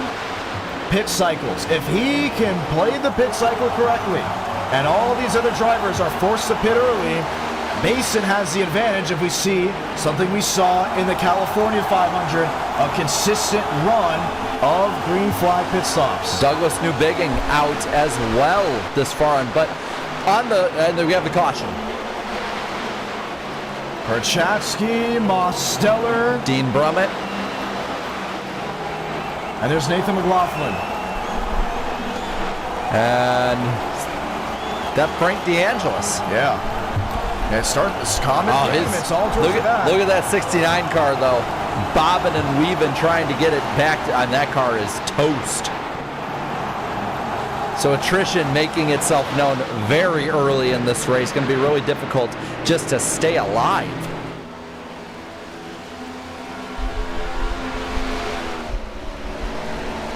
So that'll be the 4th caution of the night. 63 laps into this race. We haven't had a single one up front. McLaughlin getting loose. Oh, man, and right in front of Jeff Perchatsky. I think the 87 might have gotten in the back of somebody else, Frank DeAngelis around there. So there might have just been some that got damaged just through the line of cars slowing up and just running to the back of people.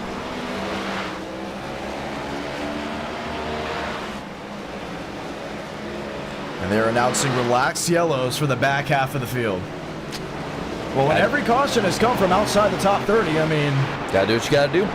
I mean, we're not gonna have a top 30 on the track at this rate. Yeah. Bottom side up has been very, very difficult. And sometimes when we see instances, oh, it's the middle of the field. Or, oh, it was up front. Wow, how did that happen? No, it's happening off camera 9 seconds back. On this one, you got to feel for Jeff Perchatsky. I mean, he's running his own race and just nowhere to go. Right. And then there it is, second accident in the back. Usually when you see these kind of accidents, somebody makes just a reactionary move, and that takes out more cars. There's Kai Collymore. He just lost it. That's what got Dean Brummett.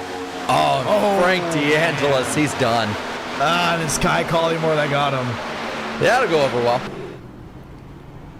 So DeAngelis is on pit road. Let's go ahead and hear what he's got to say. DeAngelis, John Ramos, how's the car? You know. Oh, I'm sorry. I just gotta lower my iRacing volume. I'm making it louder. Whoops. What was the question? What happened? I can't. I don't know. I don't want to be the usual. I'm trying to be a PG. Do you want to say the script? I hate it for my guys. It's just racing. Yeah, just hate it for my guys. Just hate it for my guys. Sponsors. I was running the Chicago themed car with the 69 on it, so it would have been cool to do something for Biffle. I'm upset. I had you as my underdog. Yeah, it was going good, until we got wiped out there. I will say you haven't seen the rest of me. I'm gonna fix the damage and just putt around. Oh no! What are you trying to do? finish the race, unlike these other losers that get damaged and quit out. Oh, calling some people out. Yep. Well, Got nothing else better to do. Might as well finish when I started. Yep. All right. Well, Frank DeAngelis, very grateful for that. We'll be getting die casts from you soon, since you're now a Lionel vendor. All right. We'll go ahead and drag him back. Back underway here at Chicagoland Speedway. Bryce Bang, Jacob Wilkerson lead him into turn 1. Oh, and there goes Garza down to the bottom. He's going to take him 3 wide into the corner, and he might get him. He's doing a great job of trying. He got him. He's going to at least get the 9. Can he clear Wilkerson? Not going to happen. Contreras on the inside. Michael Gregory on the outside. Look at Sean Rowe. Now look at Dylan Bass. I mean, look at all of them. That top line can work, and we're seeing huge moves. Is that Gregory making a move up in front? He's going to go 3 wide underneath Garza. He takes the lead, and this time he gets it. Michael Gregory to the top of the board. Look out, here comes Sean Rowe. He's got the run. He's going to get right to the back of the 8 car. Garza's in third. PBR on fire. 1, 2, 3, 4, 5 other drivers in the top 5. What a night so far for that team. Again, long way to go, but this has to be, this is a poster moment. You take a picture and you make this a poster on your wall. Somewhere, Zach Todriff in probably New York is laughing and smiling. And look at that, Steinmeier jumps up in 9th now. He's in the top 10. And Max making a really good move. Bason's back in 10th. Jackson Byes is in 11th. David Joyner's in 16th. Remember Frank Corley, how many laps he's led? Now he is outside the top 15. Yeah, I was thinking with Frank DeAngelis saying he's going to come back on track, he might get a top 20 at this rate. Yeah. With how many drivers have had unfortunate endings. Fight for the race lead. Michael Gregory, Sean Rowe. Rowe has been making moves, and he's going to try that bottom line, see if that shortest way around the racetrack is what gets you the lead. It does by a wide margin. 1, 2, 3 of those Toyotas. I just think the racing is so different because everyone's kind of on a different strategy here. Yes, spec car, but do you push too hard? Do you not push hard? When you start being forced to run the same strategy as everyone else, the passing becomes less. Well, Michael Gregory, why send it off into that corner when you already have the track position? When you know Sean Rowe is probably going to tear up the right rear. And with 265 laps to go, there's so much that can still change. I mean, that's 2 laps short of 400 miles to go in this race. So no reason to burn up your stuff too early. Get what you can. But Rowe, he has been making some really, really good moves tonight. With Contreras in 5th, you'll wonder what the underdog story could be, or who it could be. Bryce Bank, he cracked the top 10, was up front on the restart. He's back to 9th. Carlos Truther is in 10th. Jackson Byes, Hector Collazo, and now Chase Crawl runs in the 13th position. David Joyner, Frank Corley's in 15th as Everett Couch, who was up inside the top 5, is in the 16th spot. When you're seeing Bass and Delgado, they're guys that were up towards the front. Right behind them, 19. Daniel Mosteller, that's the highest he's been all night in the first 100 or so miles. We'll show the left side of your screen mostly being the top 10, or top 20, should we say. Josh Kenyon has cracked 20th. He's another one we haven't seen much of. Delgado is holding on up inside the top 10 most of the race. He has since faded to 17th. Well, and you're seeing even more as we go back through the pack.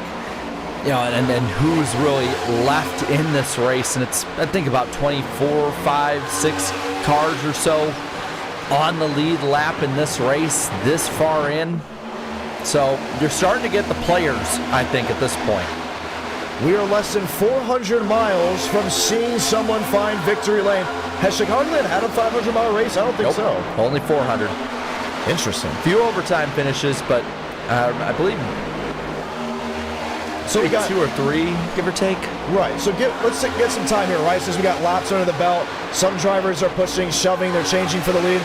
Best Chicagoland moment? No, I already know which one you're going to say. Top 3 Chicagoland moments.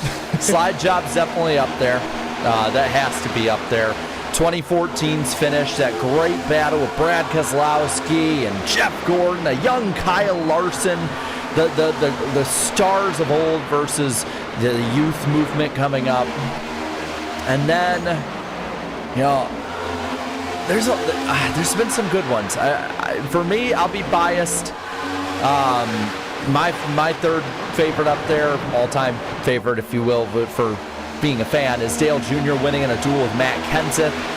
But you also add in Jeff Gordon and Matt Kenseth going at it in 2006. Yeah, I remember that one.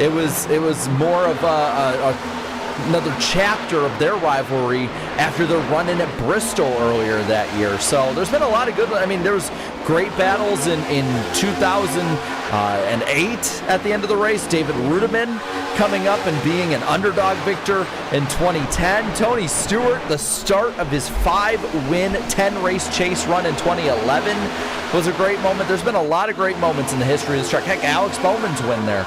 Oh my gosh, yes. Great battle with Kyle Larson. Honestly, one of, if not the best 550 races. Yeah, when you think of actually the best 550 races, you think about how Chicagoland was, and I think if it would have gotten another year, I still think it would have been really good. It would have. I mean, the track is wearing perfectly, and we're seeing it on display tonight, how many lines can be used. Gregory down to the bottom, underneath row, not going to make it happen this time, but we're seeing it all through the pack, and this is how they're going to race in July. So, question, right? Because I've heard enough say the reason why the backstretch is bent is because this is originally going to be a 200,000 seated facility. Is that true? That is true. That was the original plan, was to have seats all the way around the racetrack like a Bristol, but a 1.5 mile Coliseum almost. Never came to fruition. By the time they were going to make some kind of changes, NASCAR had already hit the crest of its peak, was already starting to have issues. They couldn't even sell out the 80,000 they had at the time. So I'm kind of glad, though. I do like the campgrounds in the backstretch, even, with all the changes through the years. It would have been pretty cool to see, though. Oh, yeah, that would have been really awesome to see. I'm not going to lie. But probably wasn't the right area to do it at that point. So around that time, where do you think it would have been the best? Gosh. I mean, you would think about the South. 200 to 250,000 seats. Atlanta? No, you can't say Atlanta. Atlanta never sold out, really. I mean, there were always empty seats back then. Charlotte was close. I mean, I'll bring up one that was supposed to happen. Okay. They had land to build it on. Okay. Some New York businessman by the name of Donald Trump and Brian France actually had a partnership to bring a Trump super speedway to Long Island that would have 150 to 250,000 seats. That never happened. That was where it would have been. I mean, if you're thinking of a big metropolitan area, maybe that's where you could have. Maybe Kansas Speedway could have. They had about 100,000 at their peak, but I honestly think there's no track over a mile that probably could have done that. The closest that could have done that, if they didn't have buildings on the backstretch, would be Dover. Really? I mean, they had seats everywhere except the backstretch. They have seats over the track. Yeah, they did. So there's plenty of crazy lore from that 90s, 2000s boom era. Chicagoland right up there in that lore. Gregory with the lead now. Just great racing all around. Crazy stuff. I can't think if Charlotte ever sold out, but I know it had to have been close with how many seats they had. I mean, they did have like backstretch seats at one point before the big TV came in, and they had seats through most of the corner. I guess you could count it. I don't know if I'd count like 5 rows of seats at the end of the backstretch as building it around the track. But that probably be the closest then. Yeah, I mean that place was magnificent at that time. I mean, look at 2011. Yeah. Oh my gosh, how many people were there? It had to have been around 140, 150,000. I mean, Michigan, they had seats outside, everywhere outside the backstretch. And so when I went there were around 140,000 people. That's crazy. Was it loud? Yeah, we actually set the world record for the longest and largest wave. Really? Yeah, it started in turn 3 and went all the way down to turn 2. It was a vibe. The NASCAR back then was just a vibe. It was awesome. So this race is mostly single filed out, at least for the moment. This is where the laps are being logged. And we're starting to see some changes with how the track is driving. Drivers are shuffling and changing. Michael Gregory took that race lead. Adam Garza sits second. Sean Rose sits in that third position. But through the stories, which I'm happy we got to, there's still a changing of the track. These drivers are getting a little bit more of a grip on how this race has been going, and it's because the nighttime is here. And you're seeing it get faster. Abraham Vila going down the lap now in that Crown Royal #1 machine. Looks great underneath the light, but not looking too fast so far. Carlos Truther, where did you come from? So close in the NWP 400. We want to say this for the viewers down below. Best NASCAR moment you've experienced. You got 500 miles to play with. You got 250 laps to go. Let's hear what you got to say. We're going to agree or disagree. Jared, I think we're going to have to go for ours as well. Just the greatest moment we've seen. Are we saying personal favorites? Like we've seen in person or we've seen on TV? Personal favorites or just personal. Like, as Dale Jr. fan, me seeing Dale Jr. win in person, that was amazing. I will say, though, if you're looking at just amazing moments in history, 2015 Martinsville, I got to see Logano and Kenseth's feud come to an explosive ending. Jeff Gordon's final win. That was an amazing day. Yeah, 2015 is remembered for a lot of things. Wow! Malone, what a move! Up to the outside. Wilkerson to the bottom, Contreras in the middle. But look at this. The top 6 has pulled away from the pack. And what's one thing I noticed? Caution. They're all PBR drivers. Caution on the track. Delgado, Carlos Truther. We just talked about him. Oh, we have some dropping towards the latter half. Braden Bubbick, I believe he was at least close to the scrum.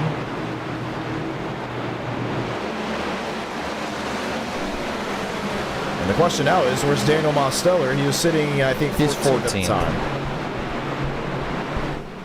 So yeah, that was all PBR drivers. Yet another caution. I believe that may have been the 5th one of the race. Yep. Fortunate look. Let's check back.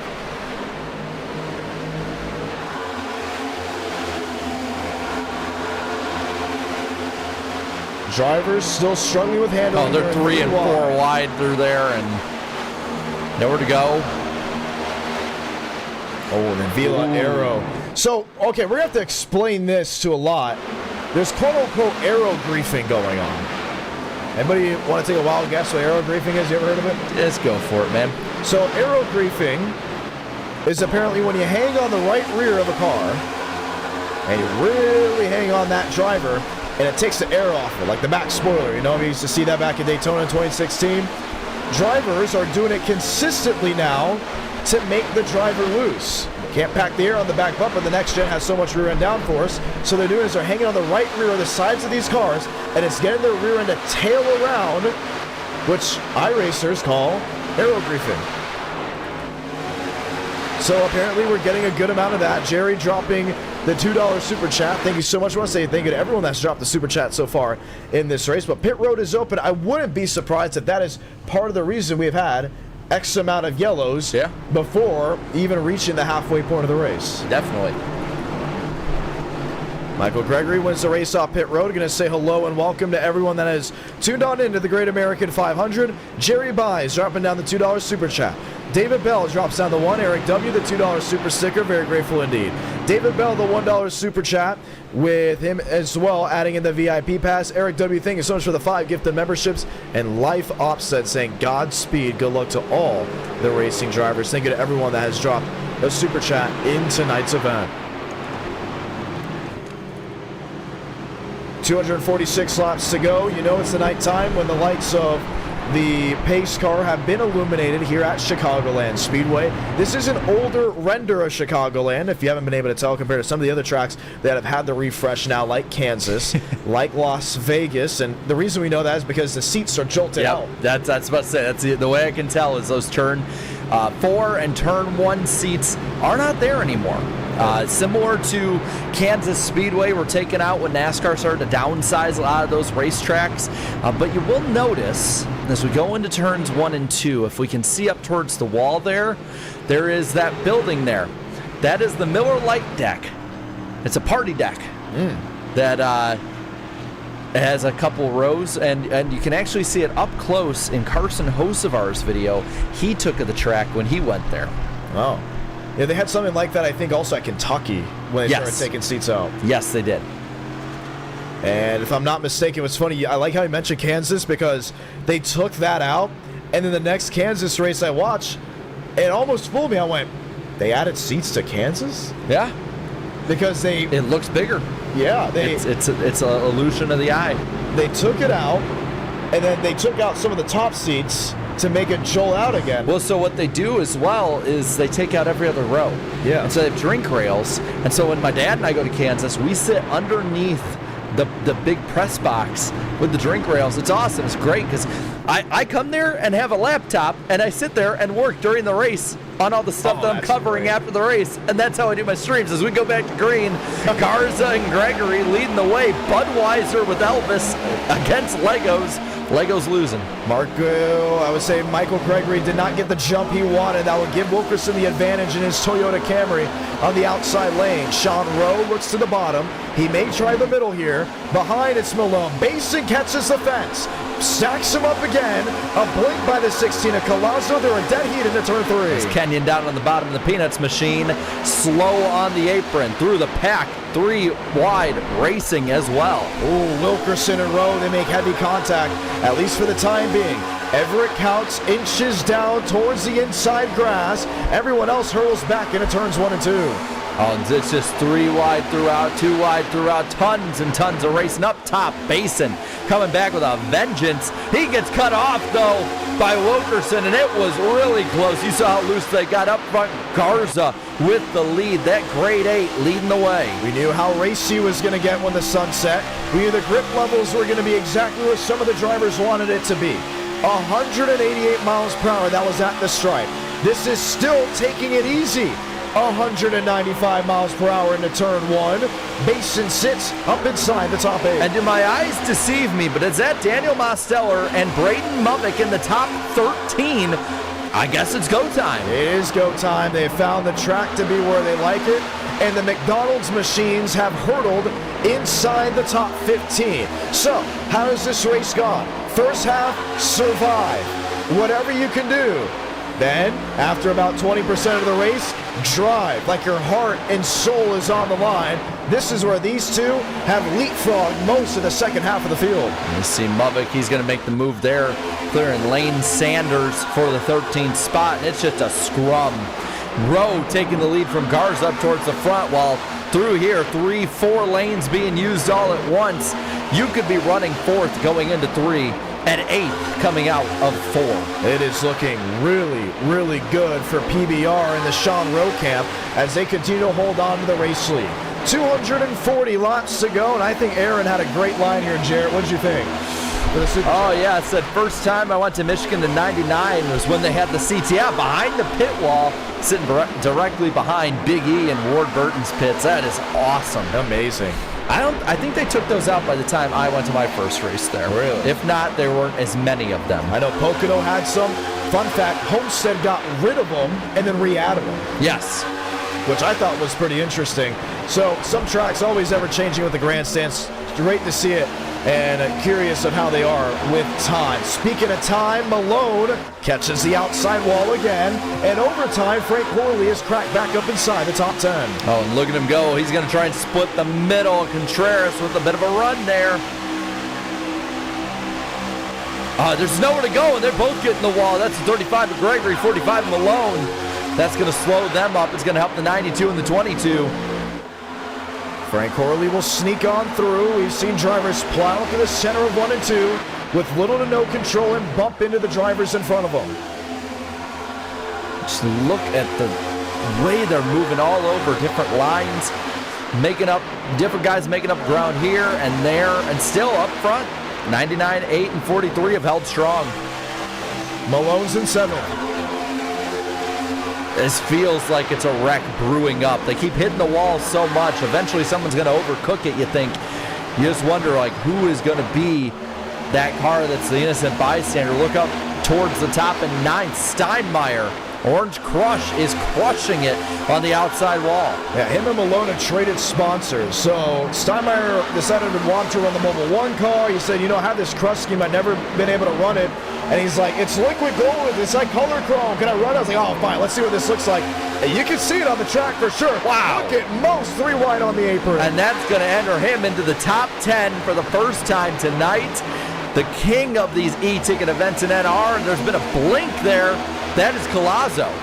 Yeah, he's struggling big time as the sun sets. The frame rate changes for some drivers, some teams. How are they able to adjust to the changing times and the changing hour? Sean Rowe, Adam Garza, Jacob Wilkerson, that sits the top 3.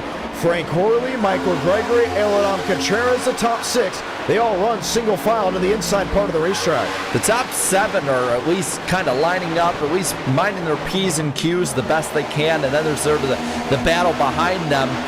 Little bit of rubbing there with Lane Sanders and Chase Crawl. How can that go ahead and affect some of the racing action? Through this, Sean Rowe is just leading the way. Having a good old time up towards the front. Adam Garza, 2/10 back. I believe with 2:34 to go, we should be at, or just past, the 100 lap mark. We are. 100 laps in, 234 to go. And now they've single file back out. So this is the long haul, and this is the time of year. You ask, why is it 500 miles? Chicagoland's never had a 500-mile race. Well, let's think to some of the e-tickets that almost had 600 miles. Texas was one. Las Vegas was another.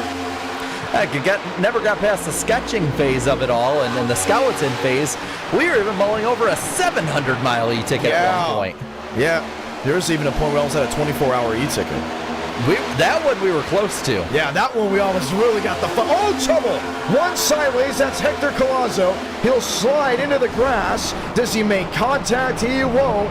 And it won't be enough to bring out the yellow. Left front has contact. Oh, yeah, yes, major contact. I think that might be it for the 16. Originally was supposed to be ran by Yahir Rodriguez. It's supposed to be a Greg Biffle car. Hector Collazo was supposed to run the Greg Biffle car, but brought a Chevrolet to the track and not a Ford. So the livery went on, was originally what Yahir Rodriguez was going to run before this event. And now it will look to be headed behind the wall. Game over for the 16 tonight, but still, we race on. And 1, 2, 3, 4, I believe, for PBR, correct? Yeah, I mean, they're just on a tear right now. Yeah, I'm just saying, they're having a great night between the 4 of them. Frank Horley trying to spoil the party, though, and he is being a spoiler up in that high line. Doesn't have enough to make the move on Contreras, but he's right on his back bumper. Back behind him for 8th, Steinmeier holding off. Daniel Mosteller, Malone up towards the wall again. A lot of battling through this top 10. You're starting to see the cream rising to the top. It's working. It's interesting. The 23 machine, Max Steinmeier in the tire tracks with Daniel Mosteller, and he's moving through the field when it matters the most. Yeah, he is flying so far. And a lot more contact again with the wall. Malone is just eating that wall up. So back to what we were saying, why 500 miles? This is a time of year where people travel. 500 miles is probably less than... Whoa, 22 got really loose. He's going to hold them up. Sorry, we're going to get to the 500 miles, but there's just so much going on. And a battle for the lead. Garza now taking it down on the bottom underneath Sean Rowe. But Rowe fires it back on the outside, even down the back stretch with the 99 getting it. With 229 laps remaining, so Sean Rowe will retake the lead. Wrecking loose, we'll see it from some, no doubt about it. But back to the statement, why is Gavin Austin not in this event? He's doing a road trip to Colorado. Why are some of these other drivers on this event? They're doing road trips. They're going to go see family. Some are taking flights. I got a 700 miles plus drive to Florida to see family. This is the year of attrition. I have a 700-mile drive to go north to see family, to Illinois. So driving is in the blood for a lot of Americans. If you're in the Midwest, we know. Oh, yeah. We're well aware. The honorary Midwesterner now talking, and that's given from me, a Midwesterner. Yes. 2,000 miles in 4 days. That's Yeah, we gotta do what you gotta do. Gotta do what you gotta do. So with that being said, we said, hey, let's make it the long haul. Great American 500. A lot of you guys are driving through Atlanta, Chicago, all these different states and cities. What if we had a long haul to end the year? What's the longest you've driven all in one trip, John, as the battle for the lead continues with Garza underneath Rowe? I love this question because is it time or is it distance? Distance. Come on, I'm a Midwesterner. It's distance. It's distance. Miami, Florida to Nashville, Tennessee. That clocked in roughly 900 miles, maybe more, maybe upwards of 1,000. I need to know what the mileage for mine is because I did this all in one trip and while getting food poisoning. Wow.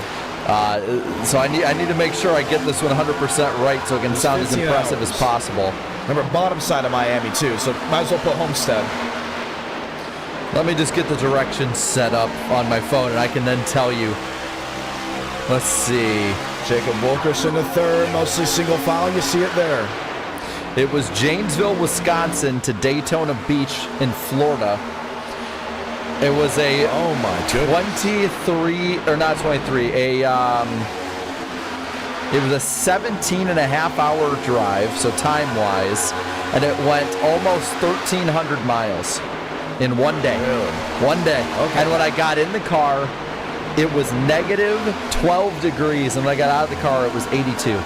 Okay, you got me. It was a 94-degree change in temperature that I had. So the Midwestern blood was very thick that day. Garza up front, now in front of Wilkerson up front. The top 10 or so have just come together. Top 8 are really, really starting to get like a magnet pulled together. Almost, like you pull out a slinky and then it goes back in. That's how these guys are racing. You got Steinmeier next to Horley. They're trying to make a move on Contreras. Mosteller trying to make a move on them side by side now with Rowe and Gregory all over the place. It's hard to even count them all. Yeah, you got me curious. 900 miles from Murfreesboro to where it was in Miami. So that was my longest drive. I'll break 1,000 a day soon. Don't worry about that. Everyone else continues to rip around. There's Frank DeAngelis. It lives. It's alive. It's moving. Up front, definitely moving is the 8 and the 43. They're trying to run away from that scrum behind them. Not probably going to be able to do it with how competitive this field is.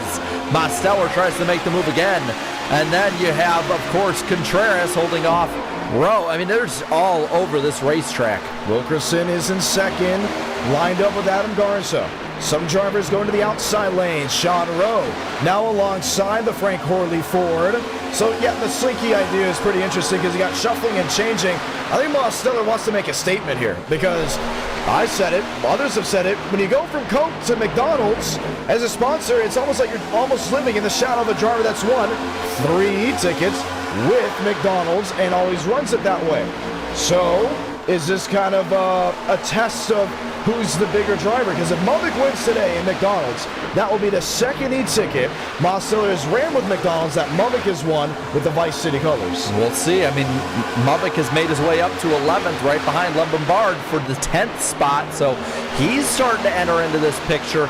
But Garza, he has actually put a gap on Wilkerson. Lombard in 10th, Chase Crawl in 12th. Dylan Basin was led a couple laps. He's sitting in 13th. Jarrett, it's that time. Let's do it through the field, and we're going to start it off with Adam Garza. What a race to start this one. There's a reason that I put him as my underdog pick. He has done great at Chicagoland races, run up front. He did so last year, and he is just following it up with a stellar performance so far tonight. Jacob Wilkerson, I'm not surprised he's running up front. I wouldn't be surprised if he's able to do it a little bit late. This Toyota Camry has been on rails. Well, and then behind him is Contreras, who you got to wonder, is the internet going to hold up? It's always having those issues, but Contreras is not one that we normally see run towards the front in these races. It's the super speedways that he's running really well in. So, again, a great, I'd say almost career night in these e-tickets for Contreras. How about Michael Gregory? Hasn't won an e-ticket since the 2005 Daytona 500. He rolls around the track with something to prove. Not the outing he wanted in Florida earlier in the year. New sponsor, new number, as he works 218 to go. Yeah, he's done a great job tonight, and Frank Horley as well has, I believe, started on the pole, if I'm not mistaken. I'm going to start on the pole, right? It's been so long. But he's run up front. He's been fast. He's been faster and faster in every e-ticket. Now moving up to the 4th spot, going for the 3rd spot. He's just backing up what he's shown in each ensuing one. Sean Rose alongside the Daniel Mosteller Chevrolet. He's led a couple laps already in this event, but for Sean Rowe, an opportunity to win is on the horizon. He survived this long. Can he continue as he sits now in the 7th spot? Daniel Mosteller to the 6th spot, knocking on the door of the top 5. And we talked about earlier that these intermediate races have been the ones he struggled on. They just have not been able to get a good package put together for that 87.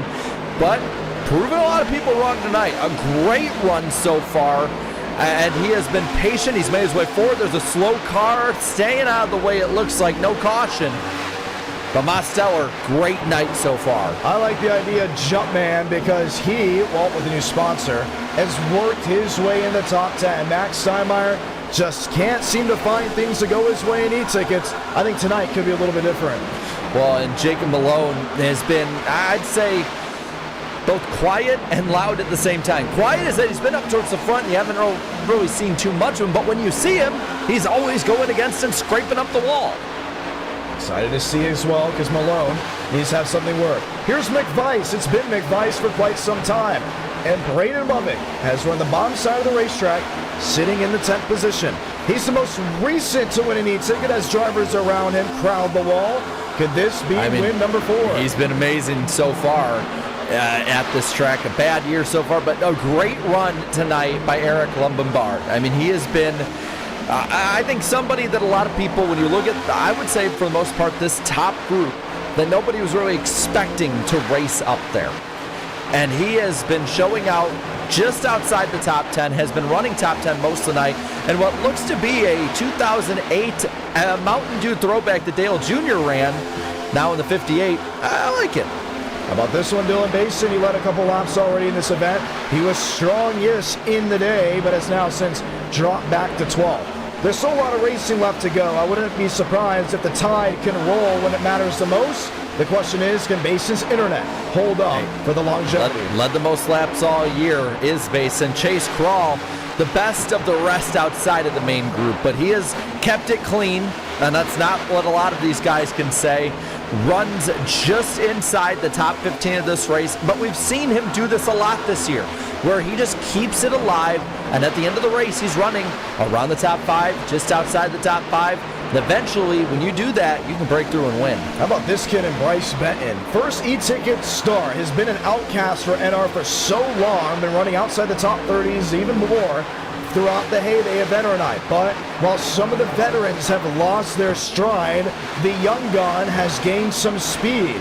He's 14th now. Don't be surprised if he has something to go his way. And that's a great, great way to set yourself up for Florida next year. Everett Couts running 15th, again, has been just keeping it clean, surviving as it goes, and we've seen that's how you do well in these races. He's run a little higher up than this tonight, but he hasn't been much of a player. Probably going to need a few more adjustments. How about Swaggy Max Swearge in his number 1 in e-ticket event? New colors for him. FedEx coming on board. We knew he was going to be good on the short runs, but the long runs have been kicking him in the back. That's why he sits 16th. There is a bit of a stack up right in front of him, but they're going to keep it going.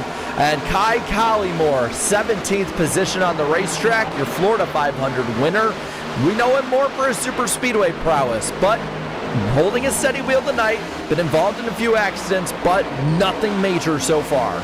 Brad Gutierrez sitting in the 84 machine. Now the Tampa Bay native trying to do something great. Reason why he has the USF colors, a new livery that will be for the 2026 Florida 500. It missed most of the summer months for e-ticket and Enter Night in America, but as the offseason came in, the semester started to roll. Gutierrez runs in the 18th position. And how about a top 20 run for the Jack and Coke car, Dean Brummett? The 2023 NWP 400 champion has been running a pretty nondescript race, but we've seen him do this before, and he ends up finishing towards the top 10, running up towards the front half of the field. So as long as he keeps up with this, great night so far. Christian Zare, he runs in 20th. We haven't really seen much of him throughout the event, but the PlayStation Chevrolet seems to be in that middle ground. Even when the sun was out, you didn't see too much of him. Ideal, finish the race, and like Bryce Ben, give the admins, give the people at the top a reason to invite you back for the blockbuster e-ticket to start out the new year. Carlos Truther, it's been a bit of a struggle tonight to say the least. He's come up so close in e-tickets before, but tonight is just, like you see, up against the wall. He's now running about 11 seconds off the pace of Adam Garza. He's going to have a lot of work if he's going to compete in this one. Lane Sanders runs in the 22nd position. Remember, he had that incident early as him and others got collected in an accident. Ever since then, it's been really calm for Sanders. Himself and others really just out of harm's way, logging lap after lap. Whoa, he's loose. Jeff Berchatsky right behind him as well. And he's had another struggling night, caught up in different incidents, and it's just been one of those days, you know.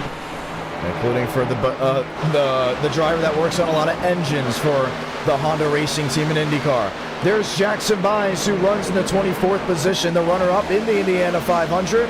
He is just hoping to get his mojo back. He's a lap down in the 24th spot. Needs a caution to fly his way. Well, and when you look at Abraham Vila, 2 laps down, way off the pace, caught up in incidents. This more than likely will not be the night that he breaks through getting an e-ticket victory. It's been, again, a bit of a struggle. He's been almost, I won't say irrelevant this year, but just off the pace of where he normally runs. David Joyner, he runs in the 26th position. He is 6 laps down currently. Has not been the type of night he's wanted, let alone the Georgia Seagrove driver would love to see if he can make it to the Florida 500. Only way to show that you can make it to the big events, don't quit just because your car is ill handling. Josh Kenyon, that Peanuts machine, it's not going to be running very far up towards the front tonight. 13 laps off the pace already in 27th position. Just trying to log laps and get it finished up. Christian Delgado runs in the 28th position. Remember, he was up front running a great race up inside the top 5, top 10. 13 laps down for the driver number 13. Oof, it has not been the second half he's wanted. Trevor Osmanoff, he's one of the last ones on the racetrack as a stopped car on the apron as they pass right by. 15 laps off the pace, another that's just trying to finish it. And it was Brad Gutierrez that may have caught the outside wall. We stay green. Hector Colazzo's on pit road, and Frank D'Angelo's not coming out. 50 laps down, but at least some tip to the hat in the fact that we still got 31 drivers racing with 204 to go after 44 took the green flag. Attrition has hit hard tonight. Garza has checked out on this pack here, but Daniel Mosteller, he is making moves, making his way up towards the front. Horley catches the wall there, but Mosteller now in the fast 4. Oh man, he is moving at breakneck speed. Can it work? Will it work? Because he has hunted down some of these guys, and what have we not seen tonight? Green flag pit stops. I think it could change. That could change. Let's knock on wood that we don't jinx it, but you're starting to see that spread out. You've seen the attrition rate. We went from 44 to 31 cars on the racetrack, so that's the big change. Horley, oh, he is slow, almost lost it completely there. Gonna let a ton of cars by with that error. But now you're going to see the spread out. We're just going to see more and more of it. If they have green flag stops, we could be in for a very, very long green flag run at that point. 187, that's the difference from the 1.7 difference now between Garza and Jacob Wilkerson. Jarrett, I've really enjoyed this race. You want to do a quick recap? What has changed? The car for sure. Whoa, Horley might have been around. There he is. Single car spin, no yellow. And the rough driving 22 car has finally went around. Caution out. Swearigan is also spun out. Max Swearigan, Christian Zare may have gone for a spin as well. And with 201 left, and you kind of wonder if that really could have been a caution or not. Is there more to that, or? I want to see some green flag stops tonight, man. Indeed. Well, that'll change a lot.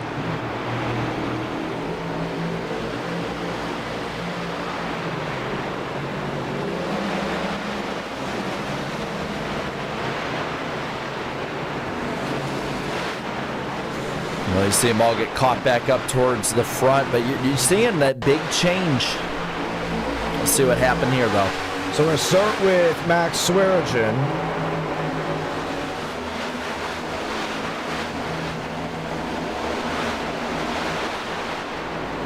Up the track, That definitely is a caution. Good call. It was in front of others. And then there was Frank Corley. I think that's the big thing too, right? You have 31 drivers left. You don't want to destroy them. No, I saw this. Yeah, I saw this coming from a mile away with how loose he was. I mean, yeah, he just completely lost it. That car was driving evil there for about the last 10 laps. And just nudges the inside retaining wall. So the caution waves yet again. That was the 6th caution of the event. Pit road is wide open. We got 199 laps to go of the 334 scheduled. This is going to be a little bit interesting now, right? Because they're in the pit road. They're making the adjustments. They're going to be coming back out. And Wilkerson wins the race off over Garza and Mosteller. The question is, if we do see a green flag stop, how many laps would it take? I believe that they had said the drivers mean between 60 and 65, 64 being the number a lot of people were getting to. Okay, we're pretty close there. Give or take. We were at least in the latter half of the run to there. 199 laps to go. Let's see who we can chat with. I think some of these drivers are very happy they can at least catch their breath for the moment being. I think we should probably definitely go chime in with Daniel Mosteller. We know he's been having one heck of a race. He's found his way towards the front half of the field. John Ramos, you got a copy. Well, you made your move from the back to the front. What was that timing for you to say it's go time? It was planned all along that I wasn't going to qualify. I just went when I felt like it. I knew it was going to be a little bit of an attrition race at the start, so I started at the back to, just chill out. Had some close calls back there, but now, the field's a lot smaller now, and I felt like the time is now. I felt like track position is pretty important. And also, I got to learn for later in the race, to see what works, what doesn't work. Looks good so far right now. I'm feeling really good. Yeah, you never went to last. I was 44th, but you went 42nd to 3rd. You're about having the best shot to go to 42nd to 1st. Can you explain to the viewers how different this car is driving? It's very loose. If you cross the seam, it's really, really, really sketchy. So, one wrong move and you're in the wall. So, just about surviving right now and just, I guess, being careful. All right, let's see if it can work. That is Daniel Mosteller. We'll drag him back, Jarrett.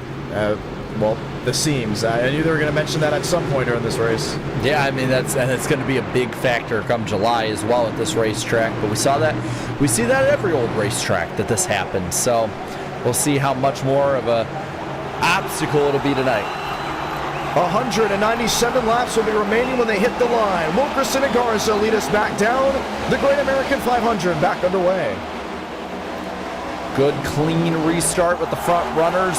See D'Angelo's coming out of the pits again, but up top it is just a land rush into turns 1 and 2. Adam Garza's back to 2nd. Jacob Wilkerson, the race leader.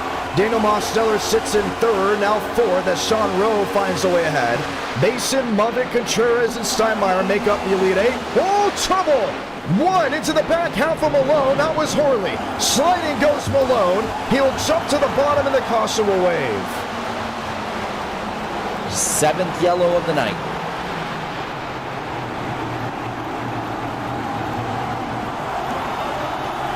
Oh, and that 45's coming up through the pack. Is he getting back in anyone or just taking a position back?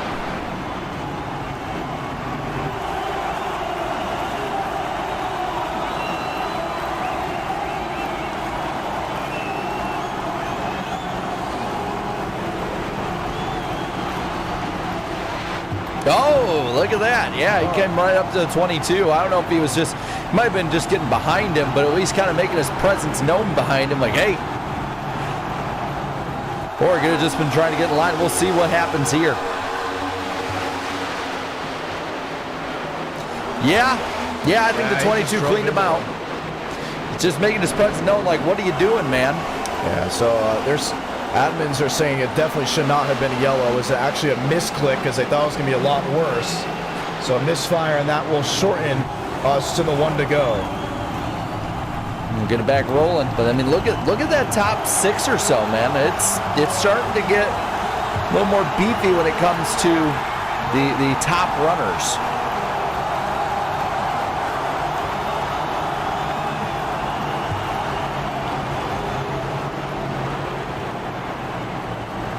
Yeah, so 1 car slide, and we will get the 1 to go this time by. Edge of your seat stuff, no doubt about it. And with the 1 to go waving, we'll get ready to try it again.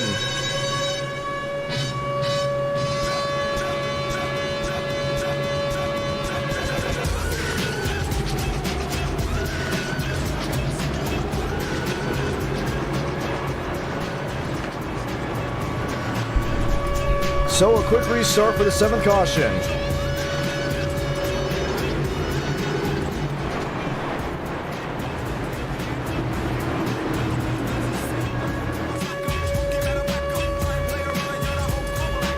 Pace car, hard left on the pit road. Toyota Chevrolet, let's ride.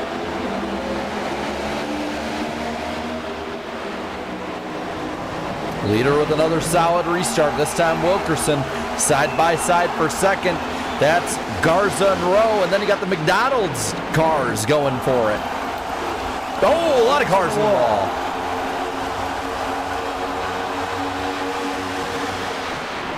Lubbock in 5th, Basin in 6th. Lambombard back in 9th, the fight for the race lead. Oh, and they're racing hard for it. There goes Garza all the way down to the grass, trying to make it work. Rowe looks up top, not going to make it happen. Oh, man, he's going to spark up the right side. Mubbock's going to chase him. Mubbock's 3 wide with Mosteller. They fight and claw off turn number 2. And you're just seeing the comers and goers. It's all coming together now. Rowe and Mubbock going for 3rd. Give it all you've got. Garza, Wilkerson, Mubbock, Rowe, Mosteller, Basin as the top 6. The front 6 alive with 192 to go. Oh, and they are making it work. Mubbock down low, right underneath Wilkerson. He's right behind the 8 car as well. Not going to have room to clear, though, as Wilkerson pinches him down. Got to be smart right here. We talked about getting on that right rear, the arrow move to get the driver loose on the bottom side of the racetrack. And just look at the movement of these cars. They're bouncing up and down on this rough racetrack on top of going different lines. Battle for second rages on. 42 and 43 going for it. Rowe trying to find a way through. I want to keep an eye here on Basin. He might have something up his sleeve. Maybe an ace, maybe a queen. Nonetheless, he sits in the 6th spot, waiting for a mistake, maybe a shimmy out of the 5 drivers ahead of him. Meanwhile, all this going on, and Garza continues to lead in the Elvis 8 car. And we've seen him lead multiple times. The question now is this where it counts? 47 of the 144 have been to him. Wilkerson has tapped off 9. Sean Rowe has tapped off 24. Mubbock and Mosteller both with a goose egg. That's how the top 5 runs. Well, heading into the night, Garza had 56 laps run up in the lead all year. He has almost doubled that tonight. And if I'm not mistaken as well, is this his home track? I believe so. He always shows out here, and there's a lot of push on his end to run well, show out in front of a hometown crowd, and you're seeing it all come with leading 49 laps now on the night. As Jacob Wilkerson is keeping a watchful eye on the Chevrolet ahead of him, but the mirror is full with Sean Rowe and Mosteller now dancing for the 3rd position. That'd be Mubbock instead. He had the high side hooked up, going to try the bottom again underneath the 43. Fell back to 4th for a moment. Rowe going to fall back into the clutches of Mosteller. Battle for second rages on. Garza just goes back and forth. And they continue that back and forth throughout the event. 188 to go. We continue to fly. Basin and Gregory, Contreras and Steinmeier. Max Steinmeier has found that 3rd lane, not the 4th just yet. Will slam to the back half of the Elodom Contreras Toyota Camry. PBR would like to get back to the stride that they had earlier in the event. He puffs the smoke in the back, but no caution or incident. No, there is a caution. Jackson buys. Caution and maybe number 8. one other. Caution 8 on the night. Yeah, that'll be Gutierrez in the 84. So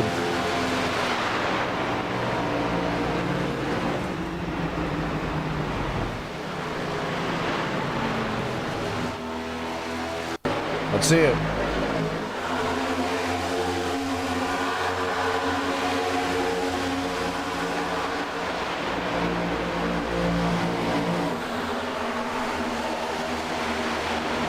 '84 kind of gets into the corner there underneath 33, setting up the next set of them.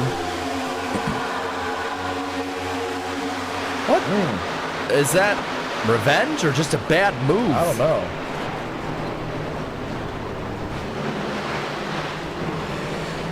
Either way, not a good look. Yeah, let's go ahead and watch maybe from the in-car.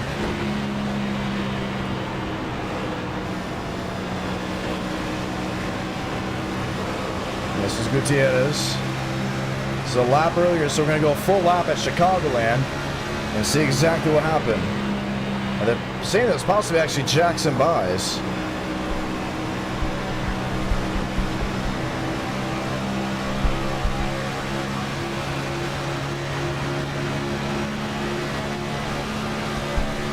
So you see dives down to the bottom here.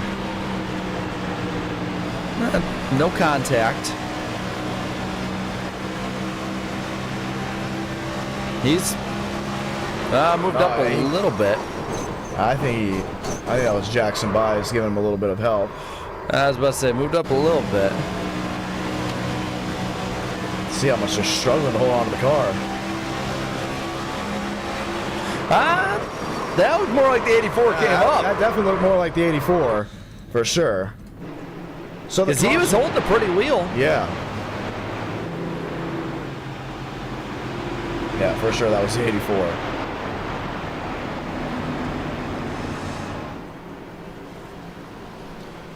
So 186 laps to go in the event. Now it could have been just the car tailing down the track when he was turning to the right, but nonetheless, it has been an interesting way to take it. So 185 now. We'll restart with 184.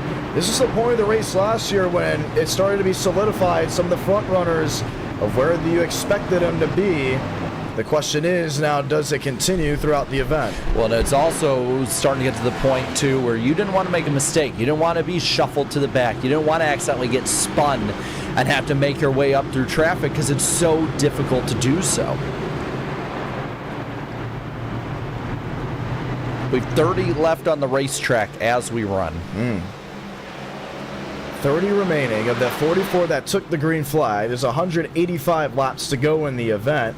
It has been a very interesting event. Now, with all these cautions, it has not really been delayed as much. We talked about in the pre-race, right? If we get a lot of cautions, how much is it going to be delayed? I think the consistency in the field has been pretty spot on. Look at that. There's been some shuffles. Mavic now to the back a little bit. He looks like he probably took some time to pit. Will he maybe have to go through some of the trials and tribulations of the mid-pack and any kind of incidents that happen? Pace car will make the hard left on the pit road, and we'll try it again. The lights shine bright in Joliet with 184 remaining in Chicagoland.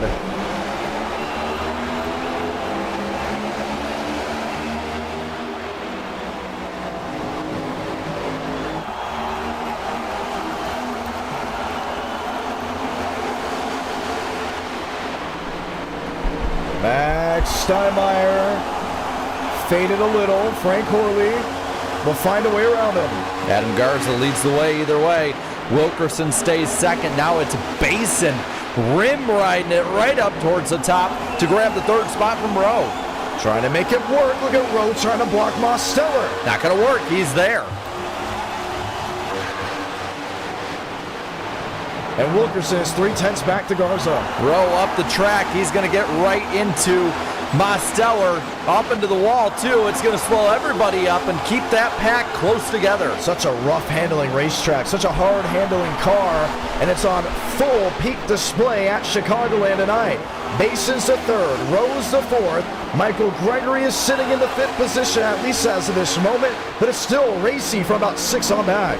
Yeah, they just are putting on a great show up towards the front, keeping it clean. Mosteller now trying to use that outside to garner up another run at Rowe. Not enough to get him this time, but enough to clear Gregory and keep the 5th spot.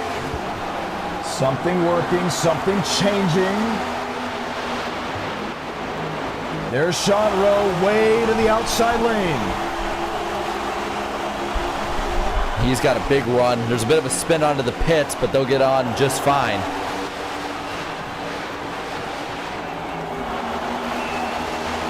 I'm excited to see what Sean Rowe can do. I mean, he has clearly shown that he is a top 5 car. He has a race-winning car. But some of these other guys that are kind of racing around in there making it a little bit difficult for him. I don't know if he has a defensive type of car, how good the car is in clean air, but I just feel like Basin can make things work more. The second something's not working, he picks a different lane. Yeah, I mean, they're all over the place in this race so far, different lines, and just, I mean, it's amazing to see just how much they're going all over. And it is so cool to see 180 laps to go. You better spam it in the chat because I know how much you guys love it. Let's turn it up.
Back live from Chicagoland Speedway here for the e-ticket event. You're watching the Great American 500 live on the IDK Player YouTube channel. A great overhead shot with the laps fading away. I'm John Ramos alongside Jarrett Lumberg. So glad to have you guys hanging out with us. And the big talking point has been how much this car has changed with the track. You see a fight for the race lead. It's 171 laps to go. How will this finish? Look at the track and how much rubber's been laid down. And you're just searching for grip. And we've talked about it all night. The early part of this race was about survival. Can you be one of those drivers that keeps your car clean and is racing at this point of the night to set yourself up? Long way to go still. Approaching the halfway point. We're about, I'd say, 3 laps away from halfway. So that was what we had. And what we talked about was attrition. Well, we have now 29 cars who are still out there. Trevor Osmanoff is out of this race. And we were talking about, hey, maybe Frank DeAngelis could get the top 25 50 laps down. I think that would be the funniest thing. It would. To see. But now you have your set of competitors. For the most part, these are the drivers who are going to be racing their way for the win the rest of the night. You see Rowe, Garza's been up there, Gregory, Mosteller, Wilkerson. There's a lot of drivers that I think realize now, wow, this could be my best shot in years at an e-ticket victory. How does that affect their driving? I think it could affect them very much because you see some of these guys moving and shuffling, and some of these guys have now turned into this stalemate where it seems like now if there's going to be aero problems because everyone's so tightly knit together on speed, it's going to be coming roughly within the next couple laps unless it is already here. Let's look at the driver inputs. We've been tracking the 195. It's been a little bit of a green flag run now, so you're not expecting to see 200. The 197 into entry, that's for Michael Gregory. We know Dylan Basin's been really hard on the throttle. Same with Frank Horley. I think this is where we can really see the speed. Do you think we'll crack 200? Well, let's see where they get at this point, because they were at around 194 in the daytime, 195. I don't know. Maybe on fresher tires they could. Yeah, for sure. But it's almost like some of the speed, especially in the pack, has kind of gone away. Oh, wow. Full contact. All over the back half of Michael Gregory. Almost shut to the inside. There's a fight for the race lead. Sean Rowe ripping top. Garza hanging out in the middle. The Camry versus a Chevrolet. Well, we saw Mubik pit earlier. He restarted around 19th. He's only made it to 13th this far into the run.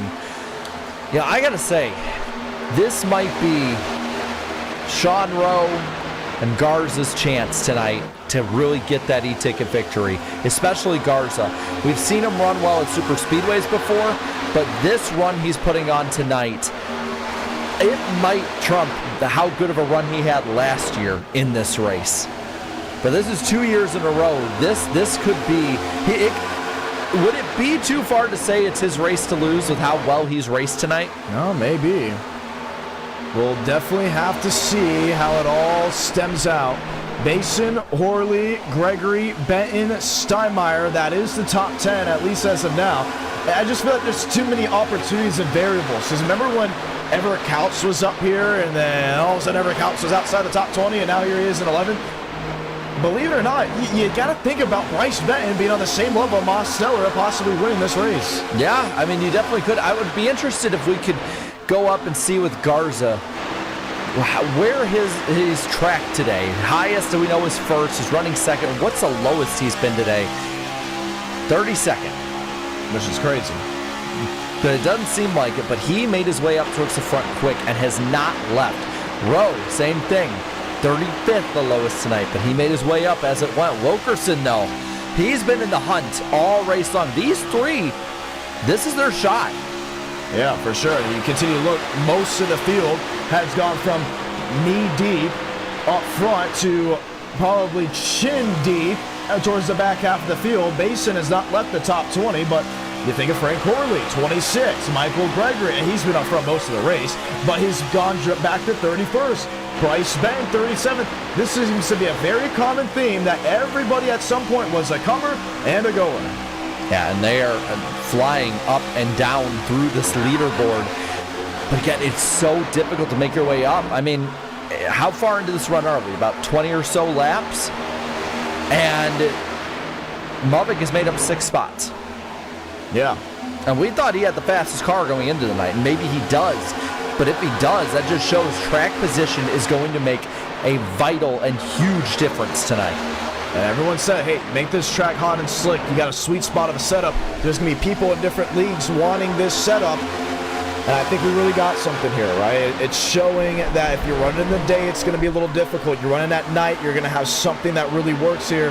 And for Adam Garza, where he is currently running on the track, where Jacob Wilkerson is currently running on the track, you can see those guys get in that parade formation, and then they fan out. They go down to the white line. They rip inches off the outside wall. They hug, change, move. Bro, up into the wall. And that is substantial contact. Garza's going to go past. Wilkerson makes it past. And maybe Contreras. That is major. And then there's a blink from Basin in 6th, 7th. He is blinking now. Drivers with mistakes and issues. We are just past halfway. Like we're in the starting to run down to the final stages of this race. We're still got a good way to go, but you can't make major mistakes like that. You can't have blinking issues at this point. That's going to cost you. 160 to go, and Jacob Wilkerson has found his way into second. And Contreras, again, a great night for him.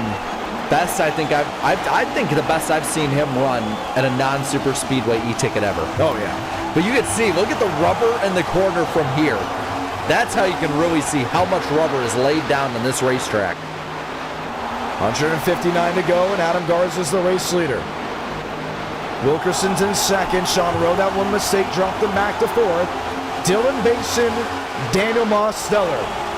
Statistically, Most is the best driver in NR Night in America with the e-ticket events. He's got 4 e-tickets. But Basin has head-to-head outdueled Mosteller in NR Night in America races.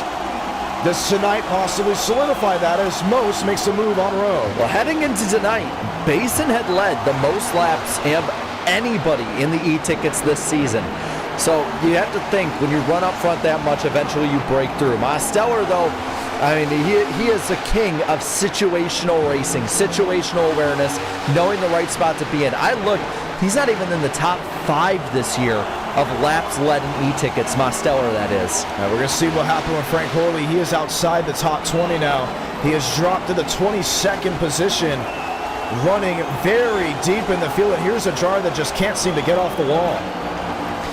Just a dream night at the start turns into a nightmare as it goes, and they're going to need major swings because that thing is evil. Contreras, though, second position, M&M's Toyota, looking pretty sporty.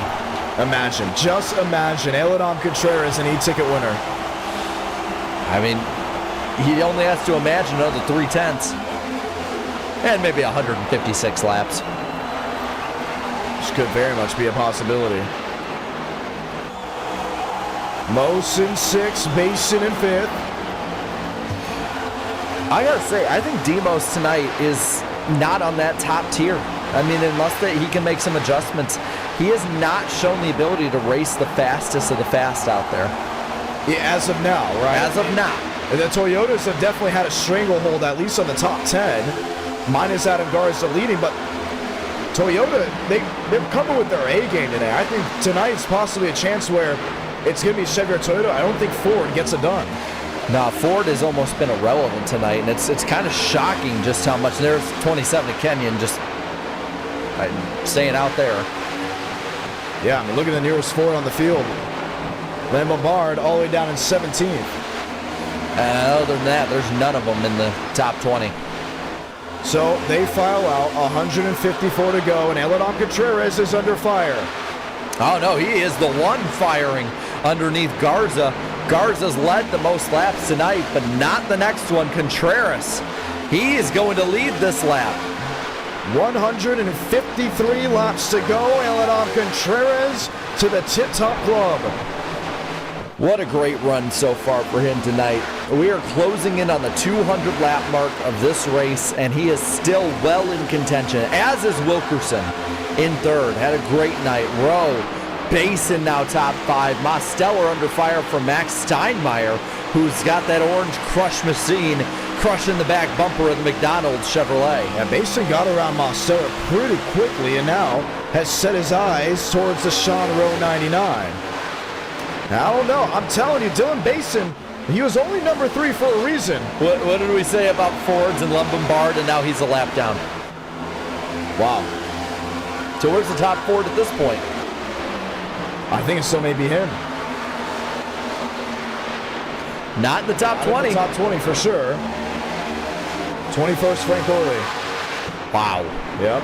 What a miserable night for the Blue Ovals. And we've seen them this year, 2025, have had such highs, especially with Van Drugman winning at Le Mans. A Ford winning at Le Mans. Pretty big, and just not going to end on a good note. They're going to have to bring their A game at the Florida 500. Up front, Toyota and Chevrolet is the battle, and it is Toyota heavy, that's for sure. Of the top 10, it's looking like 6 are Toyota, and of the top 5, 4 of them are. Garza, the lone Chevrolet, dives down to the bottom with 150 laps left. He's trying to take the bow ties to the front. And he's got it back. Chevrolet Camaro out commanding the race in the Great American 500. Wilkerson's back in 3rd. Contreras is back in 2nd. But how long can you hold off this 92? Because there's even speed at turn 3. It might be the 43 you're thinking about too. Wilkerson joining this battle up towards the front. 3 cars under a blanket with 149 left. Look at Wilkerson. Long way around. 3 wide, make it 2. John, this might be the move for the win tonight. At 148 laps from now, somebody might make the move on the high side to try and get that run through 1 and 2. That could be the winning move. We've seen so many make that move. It has to be in your arsenal fighting for the win. Oh, without a shadow of a doubt, for sure. And they continue to shuffle, they continue to change. Familiar sight, though. The Coke car is bad fast tonight. Contreras and Rowe right there with them. Basin trying to get underneath the 99, get that 4th spot. Lined up and loading. And I'm telling you, if you're Adam Garza, you feel pretty confident being at the front of this field, but you don't know what's next to strike. What could change? How about Jeff Berchatsky? He's up to 16th. We've talked about his story a lot, too. What, involved in multiple incidents, punctured in the nose, and his car is still running? And another thing to note, remember, he works on engines. He works for Honda. Coming over the stock car side, doing great things. This is going to be very fun to see if he can at least crack a top 10 to end the night. That's important. Keep fighting as the night goes on. But look ahead. When they start showing down the backstretch, we're seeing lap traffic up ahead. That is going to be another obstacle if they're able to reach them. Every time we think they're going to reach lap traffic or reach green flag pit stops, a caution comes out. Lap traffic has not been much of an issue tonight. But as this run goes and as they get closer, it very well could be. For the difference, Wilkerson up top, Eldon Contreras on the bottom. Oh, they're flying up to those lap cars. Dylan Basin, Sean Rowe will ride on with Mosteller. Man, and Wilkerson's just right up near the outside retaining wall. But there's grip. That's what matters. But great run on the bottom for Contreras.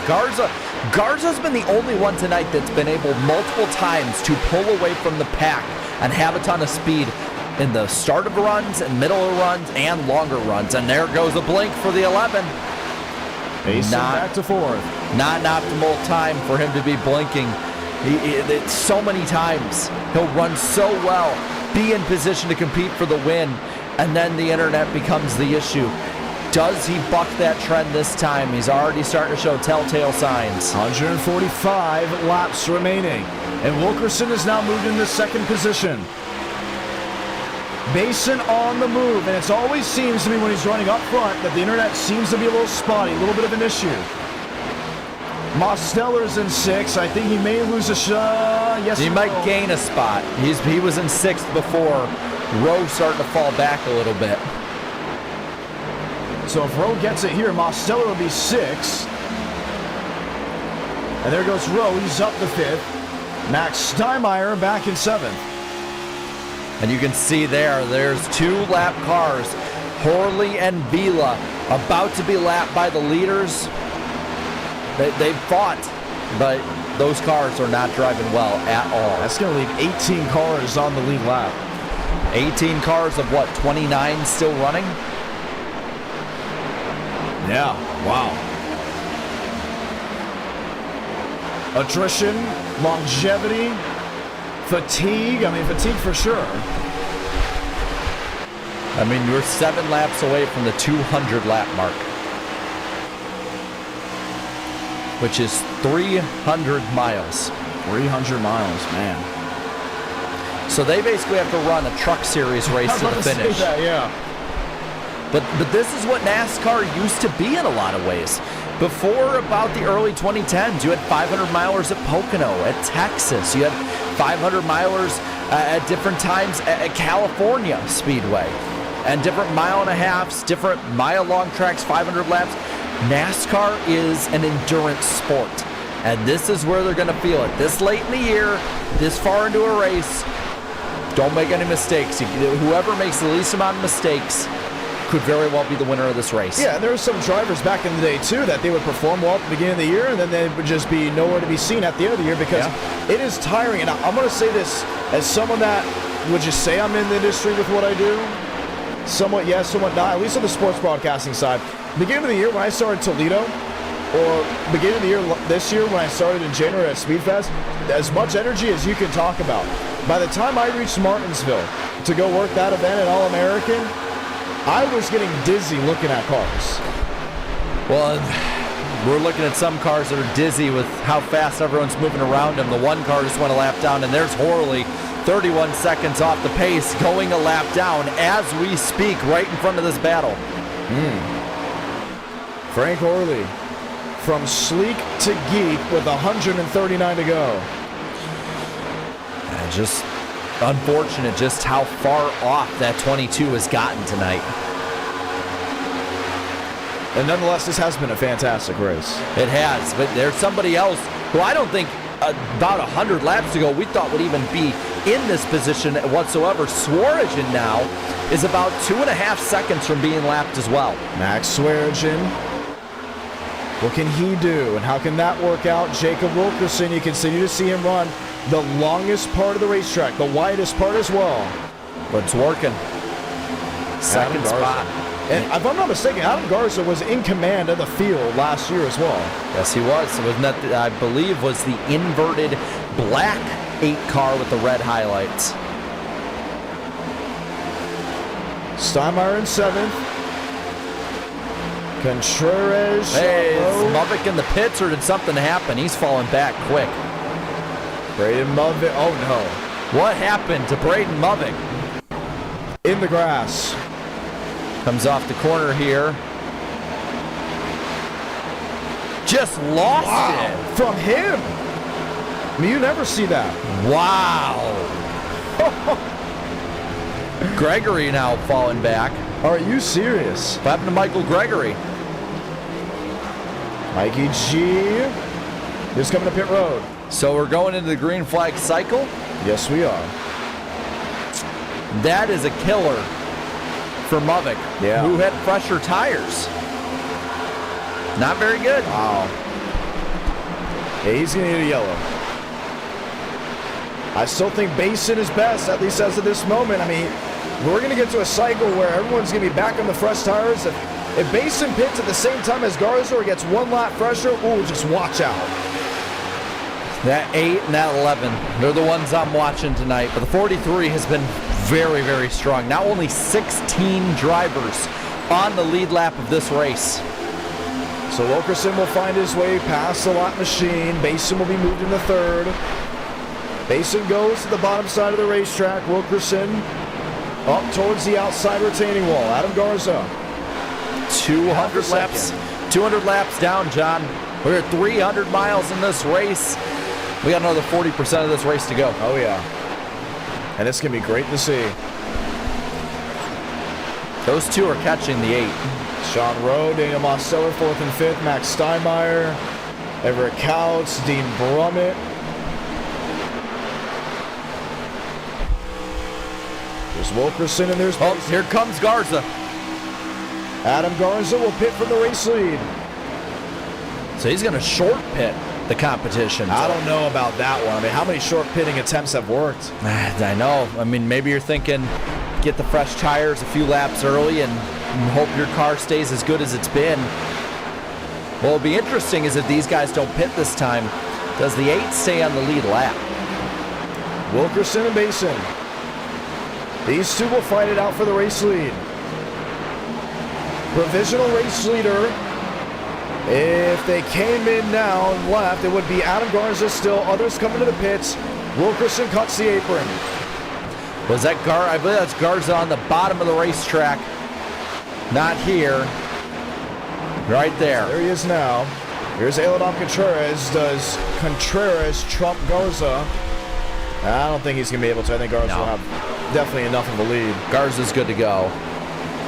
So how provisional race leader at 16? But how, 45 of Malone got into the 8. And looked like the 8 might have went up the track in front of him. Cold tires, that's what was making the difference. Dylan Basin, it's 2 back. I kind of want to watch the 8 here real quick to see the difference of fresh versus old tires, speed-wise. Got ahead of Brummett, makes the move now on the 53, and it's just night and day.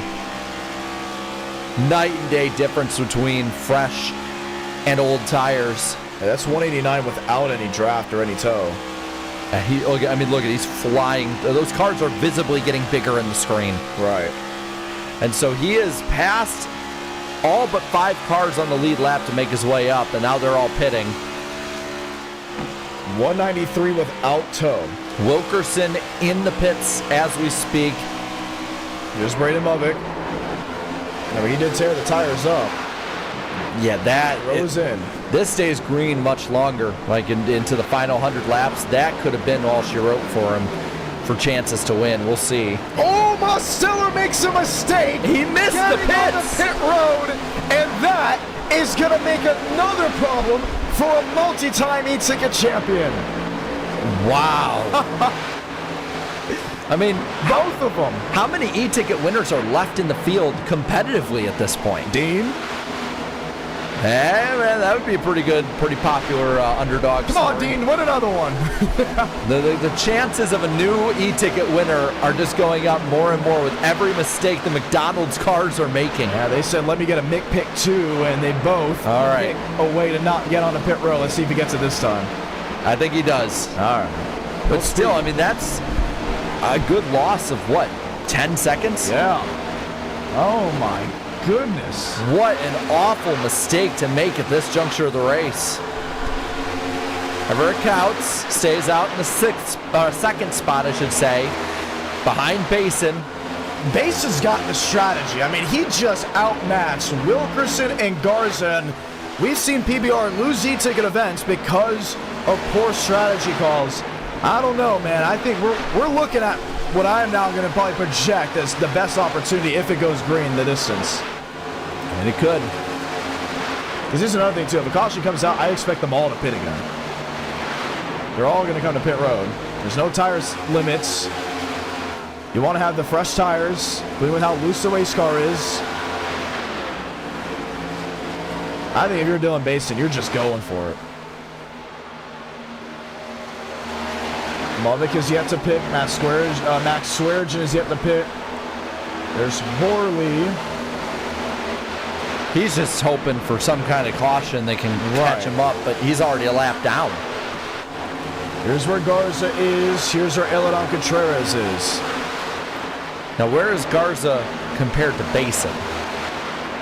Because however much ground he makes up, Basin's going to have to make up with the fresher tires he's going to get. So Basin's in the 1 and Garza got to the line. Okay. So it could be close. I mean, it comes down to the 8 and 11. Heck yeah. 125 to go. You have to think Movick is going to stay out as long as possible. He has the extra time because he pitted more recently than a lot of these guys, but he's going to want to stay out as long as possible, try and get that caution. Garza, regardless, would get his lap back if a caution came out, so he's in a good spot. Dean Brummett. Caution comes out. What can he do? I mean, he'd be in a great spot track position-wise, that's for sure. Father out there towards the West Virginia, East Tennessee side. Ooh, he's loose. A lot of these guys are loose. I don't know how long he's going to be able to hold on. Everett Cowsey, he knows what he's doing. He's trying to stick with whatever Basin's working on. You just got to wonder if this is what's going to work. And I've seen Basin win multiple races from having a deficit, but fresher tires when it matters the most. Back your mind, though. Does the car, does the internet hold up? We've seen him have wins in the bag, multiple e-tickets. And then that just is ultimately his undoing. He very well could. But until it's the last lap, until he crosses that line, I can't say I'm sure. Yeah, Dalen Basin's skill level is on the side of Anthony Burrows, Braden Movick, Daniel Mosteller. It's at that level. The question is, can he just get an e-ticket?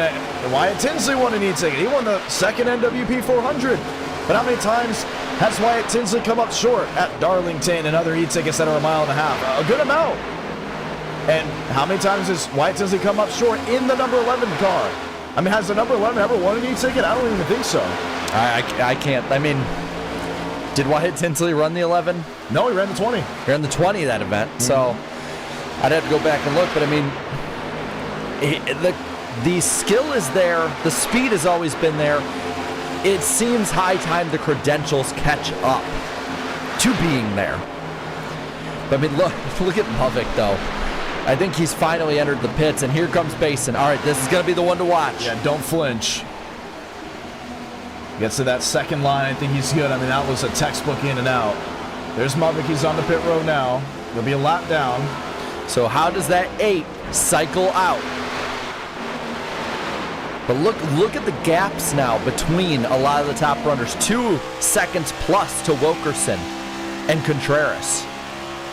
This is what you want to see. This is the type of racing that is old school, right? How many cautions were in the old Gen 4 races early? I mean, yeah, it seemed like a good amount, and then all of a sudden, in the end, they started going the distance. Let's see where the 11 is. Exiting the pits now. The 8 will get by him. Now is a matter of through 1 and 2 and onto the back. The 8 has to put as much of a gap as possible back to the 11, which is the 43 and the 92, and a crash. Oh, a save. Way to go, Lambert. He has saved not only his car, but the competition in this race. Movick now a lap down, and we're going to cycle out with 11 cars left on the lead lap. Dylan Basin's going to be less than 7 seconds back. He long pitted, 7 or more laps? I mean, this is... Oh, no, it's longer than that. Good. Lumberbart's car is gone. I mean, he's just might as well pull it in at this point. I don't know, man. I think that 11 has got the sweet spot. Oh, man. Rolling. It's flying. Lappers, that's going to be the question for him. Half a second for Wilkerson. Remember, he has fresher tires. And they're catching the 8. Yeah, look at Benton. Benton up into 6th. Adam Garza, why did he pit that early? I don't know. Maybe he's thinking fresher tires early, make up the ground, and maybe they'll cycle through, but that's just not a good way to go about it, you would think. I don't know. I don't like that call, right? If second and third, if they're saving the tires, you've got to do what you can to stick with them, even if you lose the track position. Yeah. Because we've seen it multiple times, and the leader undercuts by at least 5 laps. They're dead in the water if it runs all the way green. And I worry about where this race has gone. It could go the distance. Yeah, it could. There's no stages here. The only reason you should see a stoppage in a race is if there's an incident on track warranting a yellow, the driver's safety. But we could see a caution in the next lap and then changes it all. And now he's got the track position over the 11. And this is where Wilkerson's he's going to be all over him right here. Well, we said earlier, though, if this is the wrong strategy, this has been a race for Garza to lose. Did he lose it on that call? That's going to be one to watch. Basin's flying. He's around row for 4th, 3 3/4 seconds back, and only a few laps from being 6.3 back. And Wilkerson looks for lane number 2. He's got him. Unless Garza can aero block. At that point, it's at that point of the race where finally, like, you can start doing the next gen moves, right? Aero blocking. You have to run where he's not. Just Basin made up a half a second that lap. But at what point does aero blocking matter if you're that fast? I just wonder. Sean Rowe in 5th. Wilkerson in 2nd. Eldon Contreras is over a second back. He sits in 3rd.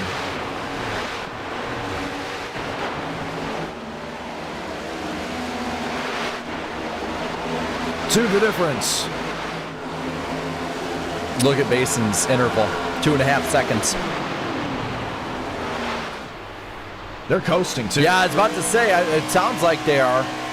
Maybe they're playing some fuel runs too, but then Basin has them covered there. Yeah, I was about to say, where's Basin not checkmating? Is Basin going to have to go one... Caution! Oh my goodness. That might have bailed him out. And who was it?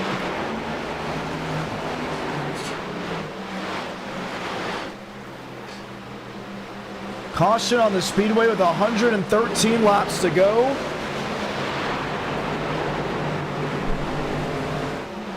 And this changes most. So 12 on the lead lap. Muppet got himself back on. Lucky break for the 42 in this. Mosteller fell way back. He was like 13 seconds back at one point in 7th. So a lot of track position to be gained. I'm trying to figure out why the caution was thrown. Was it a system error?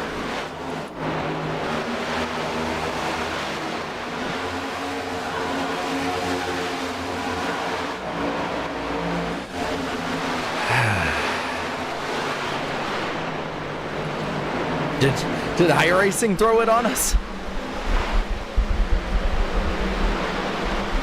I mean, I can't find a single thing on the track that would warrant a yellow. Unless it was Christian Delgado being slow down the back straightaway. Let's see. Well, he had damage there that he didn't have before. Jesus.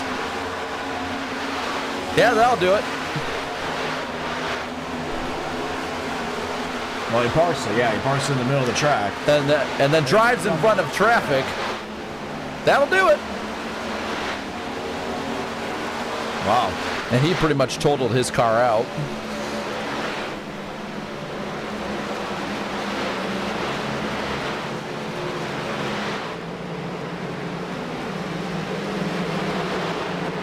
Truther also has fallen out of the race. We are hearing Frank DeAngelis has been parked for this event for an incident between him and Kai Collymore.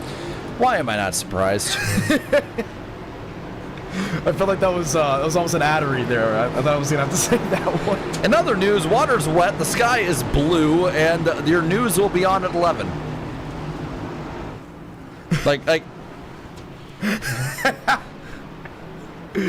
I mean, you know, and he was this Frank, close to always having you watch from. Yeah. Well, the caution clock strikes again. Oh, man. Well, I mean, why am I not surprised at this point? Oh, that's right. It's happened like 12 times before. Apparently, Brady Mubick also spun twice that run, so there's not the first time going around. Oof. Not been the greatest night for the People's Champ. It really has not. So we have 26 on the racetrack now, because Lombard has also fallen out of the race. Then look at that, man. Frank could have had probably a top 25 finish tonight. Yeah, you almost got there. Yeah. So much for finishing what you started. And there's some people that are talking about him possibly going upside downside at one point possibly during this race. You never knew. Yeah, I mean, Push is smushing with 110 laps to go. Got me running for cover. Chevy and Toyota will be sitting on the front row. It's so funny because we can play around with these drivers all we want. I mean, we talk to them all the time. I think I have the greatest Frank DeAngelis story more than anybody. What, the fact that he was in Chicagoland tonight and hit someone so hard he's went to Denmark? No, we were with very famous YouTuber Eric Estep. And we're all at a seafood restaurant, and we all order seafood, and Frank goes, "Is there only chicken fingers on the kids' menu?" Can I double the kids menu chicken fingers and make it an adult meal? Oh my God. Yeah. That sounds like Frank. Yeah, that was pretty funny. It was definitely up there. Or how he almost ruined my deal for that Jeff Gordon diecast over there from 2015 Homestead, because he saw that I had 2 gym memberships and looked at my keys. Oh man, the stories that we need 700 miles in an e-ticket to explain all the stories from these drivers. 109 laps to go in the Great American 500. Great jump by Wilkerson.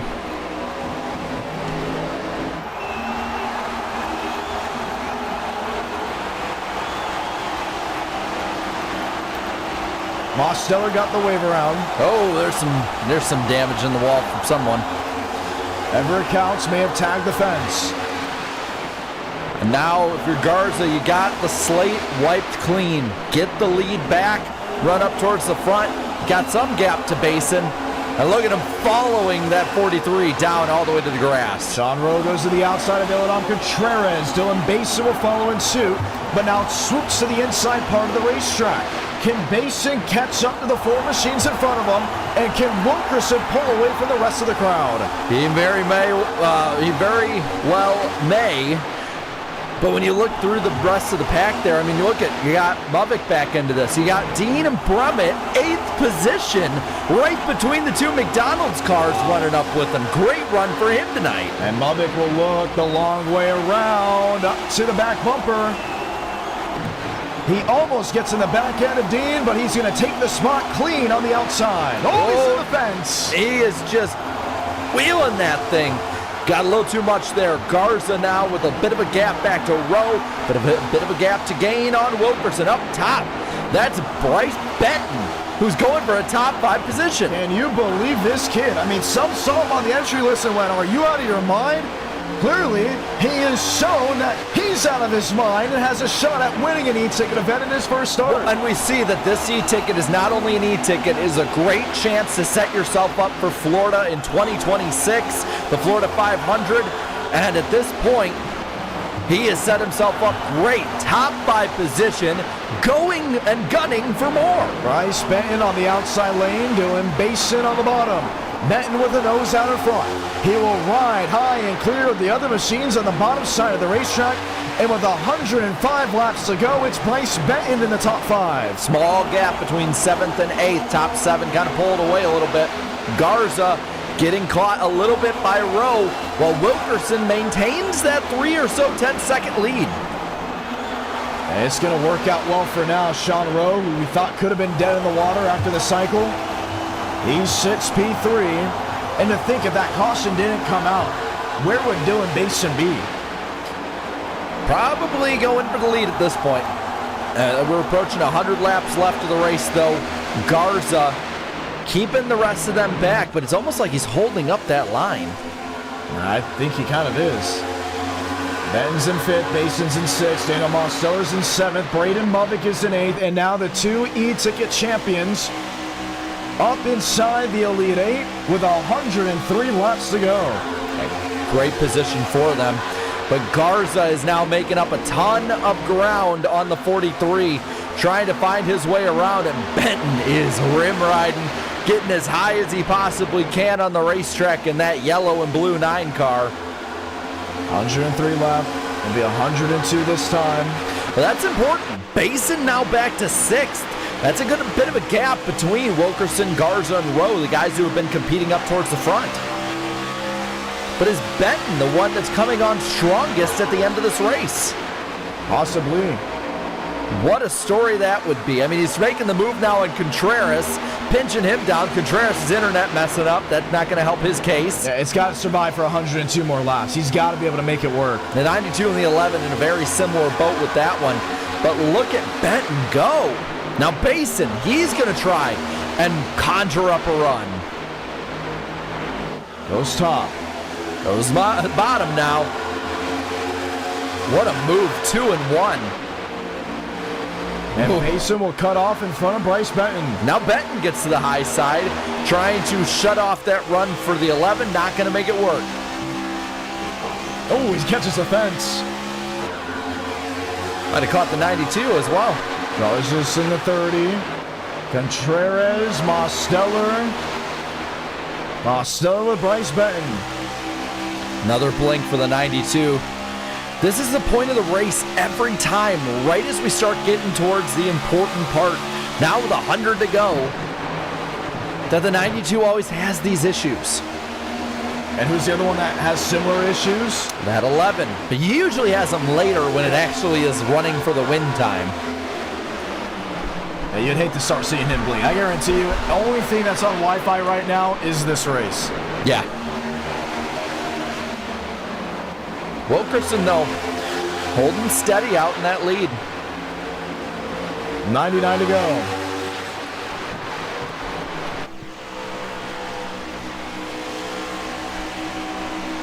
Sean Rose in 3rd. Mosteller's in 7th. You got to think, John, the attrition, we just reached 11 o'clock on the East Coast. Wow. It is a late, late night, and we got plenty of racing to go in this event. I mean, you get a few cautions, a rash of them. We're talking about racing past midnight on the East Coast. I was about to say. That's where attrition comes in. That's where you start, maybe your eyes wander off, you glaze over, and all of a sudden, you go from going for the wind out of it. Dean Brummett sits in 10th. Mosteller does still sit in that 7th spot. He'll look underneath the Bryce Benton Chevrolet. I think Benton goes up. Benton might have burned off his tires, or at least some of the good stuff on him. He's fallen back from running for the 3rd position to now possibly going back to 7th if Mosteller can complete the pass. Behind him, Muvik is getting a bit of a challenge from Couts for the 8th spot. So Braden Muvik not able really to move up that much, under an immense amount of pressure from the 77 Monster Chevrolet, as Mosteller can't complete the pass on the 9. It's going to be very tough for most to make some type of move. And we're just at that point of the race, right, where the shuffling, the swaying, yes, it's obviously more in the daytime with how ill-handling some of these race cars are. But you can start aero blocking more. You can start aero griefing. That's what they call it. You can just get on that right rear and you can take the air off the spoiler. You can take the air trying to get him around. Now he can make the pass here, but every single spot is that much more difficult than it was earlier in the event. Yeah, track position's what matters right now. You want to be in that top 4 or 5 up at the front. Stay within a second of the leader. Wilkerson starting again to fall back to Garza this time. The difficult part, too, is they don't have different tires that they can make different moves on. It's not like somebody has 30-lap old tires to somebody that has fresh tires. They're all even. And so you got to make some kind of run, some kind of move. Look what Garza's doing. Getting a run on the high side, hooking up that high line. How does Wilkerson respond? He goes down to the bottom again, whereas Garza's going to hook it up right next to that wall, and you'll see the run out of 4 here. And look at that run he has down to the bottom.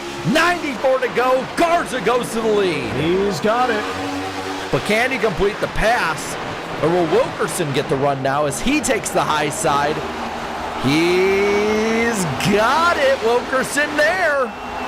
Jacob Wilkerson steals it right back. And you're wondering, the little switchback move, right? Okay, oh, you got it making it work in 3 and 4. I have it back in 1 and 2. Great defensive move by that 43 car. It's allowed Sean Rowe to close the gap. It's allowed Dylan Basin in as well, as those two fight and claw. I guarantee the rest of the field is saying more fighting for the race lead, please. Let's just see if they can all crowd in. Top 6 are under a second. But that'll make a great move at the end of the race. If you get a run on the high side, he was able to get there by the line. So keep that kind of in the back of your memory banks as the race goes on. Mosteller is sitting in 6th with company behind Braden Muvik. Muvik finally passed Benton. Benton just starting to fade as this run ages on. Garza's got company, Sean Rowe. Oh, and look right behind him on the high side. Dylan Basin's got it hooked up. He's rolling. Basin's in 4th. Contreras is in 5th. Now the switchback. In 6. Now the 11 goes to the top, and so does the 99. The 8 goes low. 92 goes low of Contreras. He gets a good run. And now side by side again for the lead. And Wilkerson's given a lot of daylight to Adam Garza. Garza has the advantage. Wow. Top of the key through the middle of 1 and 2. Does Wilkerson steal it back? Well, he's cleared him. Crossover move. Oh, he blocks him. That was aggressive. But with how important track position is, you have to maintain that position. Garza will block again, and they're 3 wide for third. Blink goes Contreras. Another blink, another blink. And that one almost affected him. Look how high he went. Well, Mosteller got affected by it. Look at the 11 and the 99. They're so close. Nearly lay on each other off turn number 2. There's a fight for the lead. There's a fight for third. If you're just tuning on in, we say hello and welcome.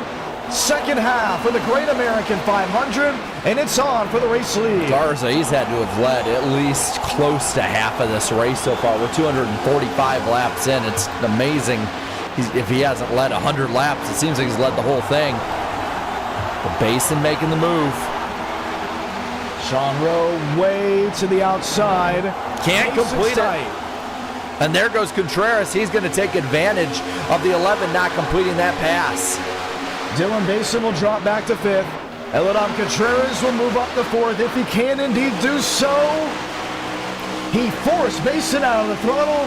Contreras doesn't bluff, and here comes Mosteller. Generous move by the 11 not to put him into the wall, but Mosteller, yeah, he's taking advantage of it. Going down to the bottom, and Basin goes from being right with the leaders to over a second, almost a second now back. He's gonna stabilize in 5th. Up front, Wilkerson and Garza playing more games. And there's 88 to go. 88 left. 20 laps away from 400 miles in this race. It is definitely one of attrition. It's a marathon, if you will. It is very much a marathon race. 87 laps to go. And speaking of 87, the 87 catches the wall again. But that seems to be where Mosteller stabilizes out at. He might be able to pop up into the top 5, and then he falls back to 6th every time. Or he falls back and he gets up to 6th. Mavic hasn't really gotten too much better for long stints of the race than 7th tonight. Meanwhile, Basin might fall back, but he seems to always make his way forward. Can't get past that 92, though. And Wilkerson's starting to taper off a little bit, right? 46 now the difference. But this is great for Garza. The 11 is probably his biggest threat to his win in this race the rest of the way. And he is getting held up against the wall again. The 92 goes past. Demos looks 3 wide on the high side after contact. Won't make it happen. He had to lay on the throttle. Contreras versus Basin. Mosteller now watching with the windshield full of adrenaline and drivers wrecking loose. Just look at Most try to hold on to it. And he makes the strike on Contreras. Oh, man, what a great move he made. But Contreras has that high side to make the run. Is he able to clear? We'll see. Rowe making the move for 2nd on Wilkerson. He gets underneath him. This almost a full second behind Garza, who has just checked out again. So 84 laps to go. Wilkerson, Basin, Contreras. And then there's Adam Garza, ahead by nearly a full second. This is exactly what he wants to see in that 8 car. Keep racing side by side. Keep slowing each other up. Basin looks to try and clear the 99. Can't make it happen. Basin on the bottom. Rose in tow. And Eladon Contreras continues to watch. Now Braden Mavic moving to the inside part of the racetrack. Mavic making it past Mosteller. The 87 fading. The 42 at least seems to be stronger. That 11, he can't make it happen. It's so hard to pass.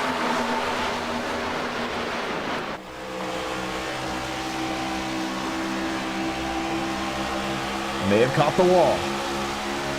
Every time you go to the bottom, though, you're going to get held up. They're getting a little more ground on the 8 now.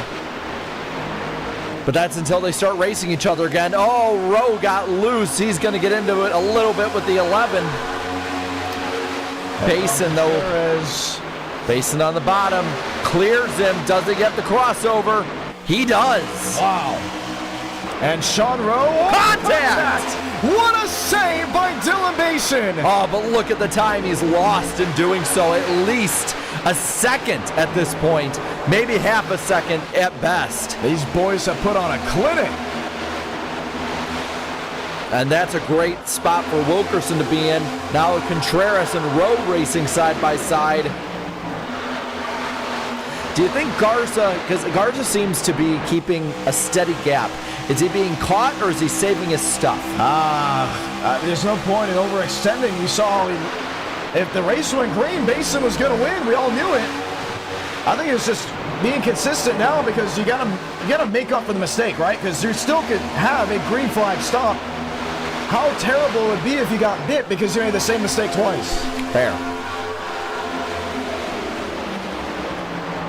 And then there's Mavic. All that is Mosteller. All that ground that he made up because of that shuffle, Mavic loses it all back and is now back behind Mosteller in 6th. Basin in 5th is almost 2 seconds back. He's going to need it to go green all the way and have some kind of strategy to be able to, I think, win this race unless Garza makes a catastrophic mistake. It is 79 laps to go as of this moment. Garza, Wilkerson, Eladon, Contreras. Contreras on the bottom. Wilkerson fighting and clawing, just trying to hold on to his race car. And I think he's holding up this group. I mean, you're seeing they're all right up behind him, and that's just letting the 8 fly away from them. 1.2 the difference, 1.3 the difference now. Adam Garza's checking out. I mean, let's just look at the lap time. So 31.2 to a 31.3 and a 31.2 and a 31 flat. So these guys are all running the same amount of adrenaline, give or take, that Garza's giving. The difference is Wilkerson has to fight Contreras and Rowe has to fight Basin and Moss has to fight Mavic. They're not focused on Adam Garza. This is where Garza has the advantage. 3.1 for Garza to a 3.2 and a 3.3. And you're seeing it on the interval board. 1.5 seconds nearly is the gap between Garza and Wilkerson, but he keeps getting challenged. Others race side by side, take the line away, different things like that. That's what's costing him. Now we'll see this time by Garza has a 31.2 and Wilkerson has a 31.1 with Sean Rowe. Rowe has a faster car. If he can make it past the 43, he might have something for the 8. Oh, they're going to be in business. But he can't make the pass happen. Now Basin's back up there. Contreras falling back again. Mosteller looking for a 5th place position on the racetrack. He clears, he makes it happen. The 11 gets in the wall. The 43 starts to get away. 75 laps to go. And Garza has been having just a daydream of a day. 113 of the 260 laps will be held by him. Wilkerson grabbed 34. Basin has grabbed 17. Rowe has grabbed 34. Mosteller hasn't led a single lap tonight. How many was that for Garza again? 113? It'll be 114 this time by. He led 56 all year before this in e-tickets. He has over doubled it.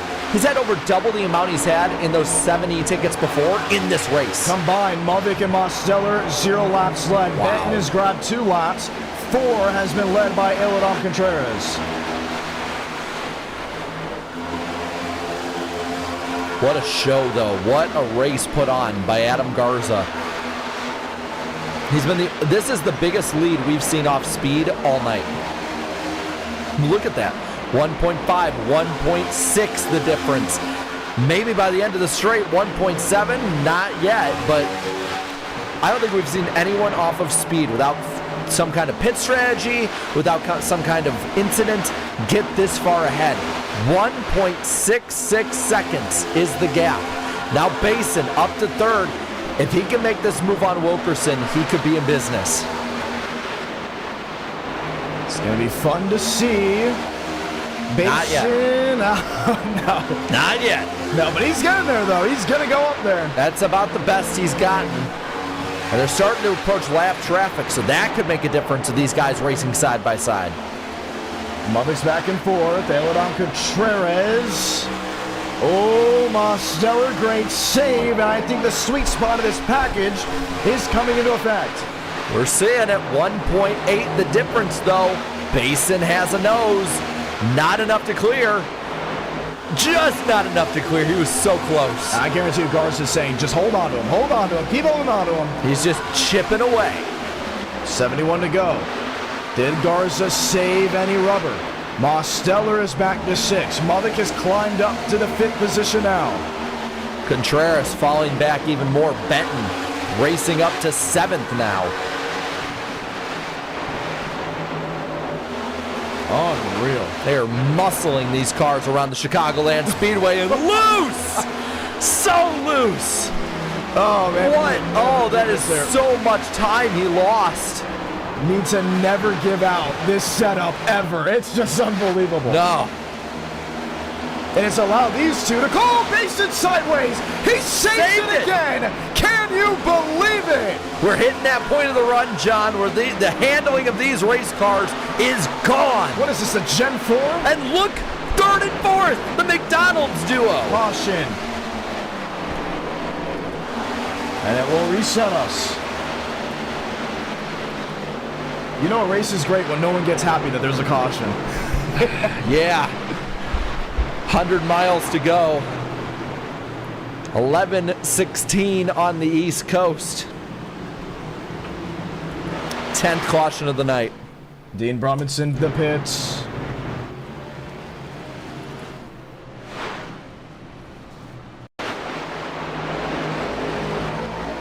Oh, Brummet hard into the outside. He's done.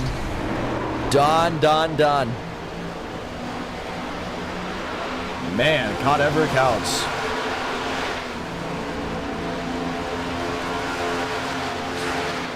I gotta lie, John, I wanted to see that go green because that was shaping up to be one fun fight. And on top of that, depending on when they had to pit, we could have been a fuel lottery. We still might. Yeah. I mean, if they pit here, they're gonna be at least 5 or so laps short. That car looks And they are. So they're going to be about 5 laps short, give or take. Fuel lottery. Do you save early? Yeah. Or do you think there's going to be a caution? Well, I mean, with how many cars do you have left? I mean, we literally went caution. Who could have it been? I mean, we're seeing what's left of the entire field. How many are left? How many are down outside the top 20 now? Wow. Hold on. Let's see.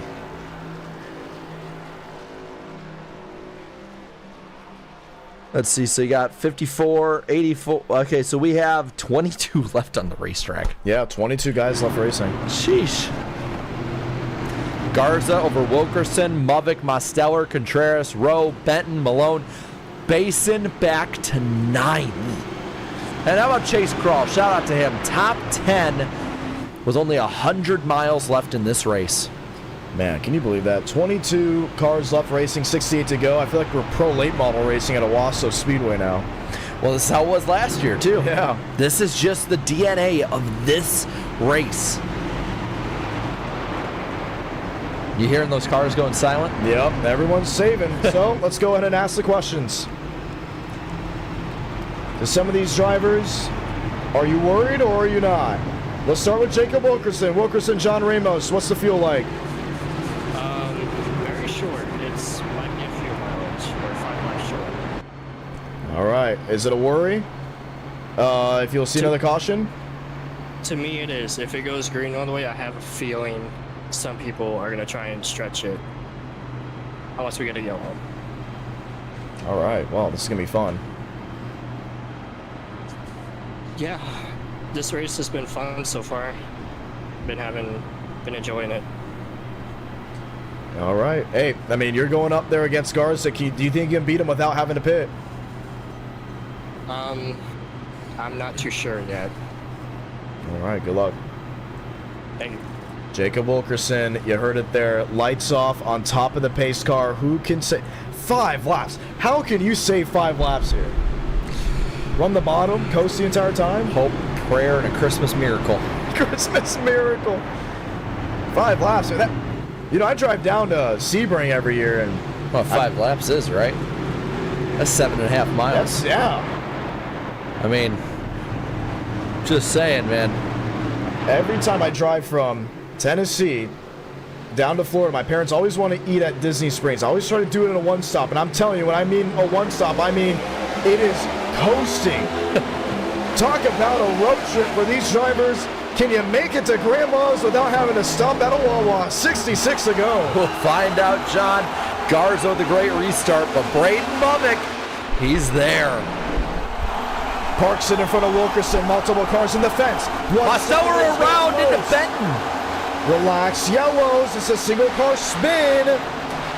No caution. No caution, and that may cost him the race if we don't get one.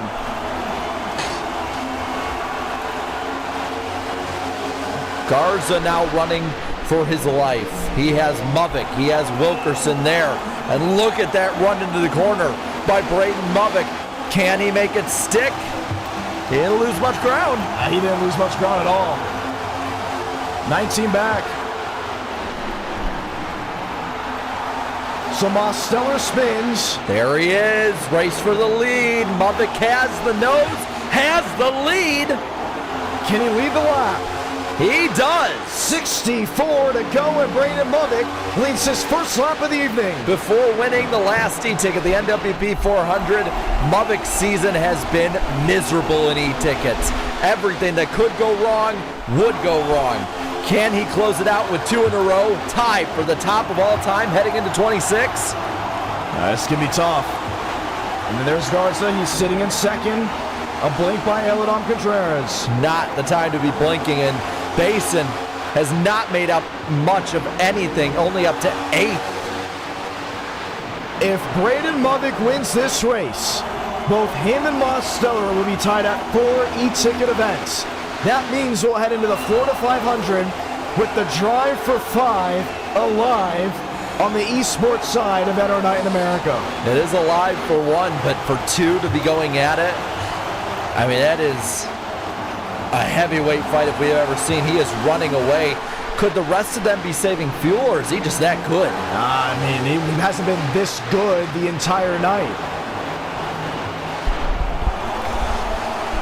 Look who's making up ground now. Basin makes up a spot on Steinmeier. Let's listen in. Coasting.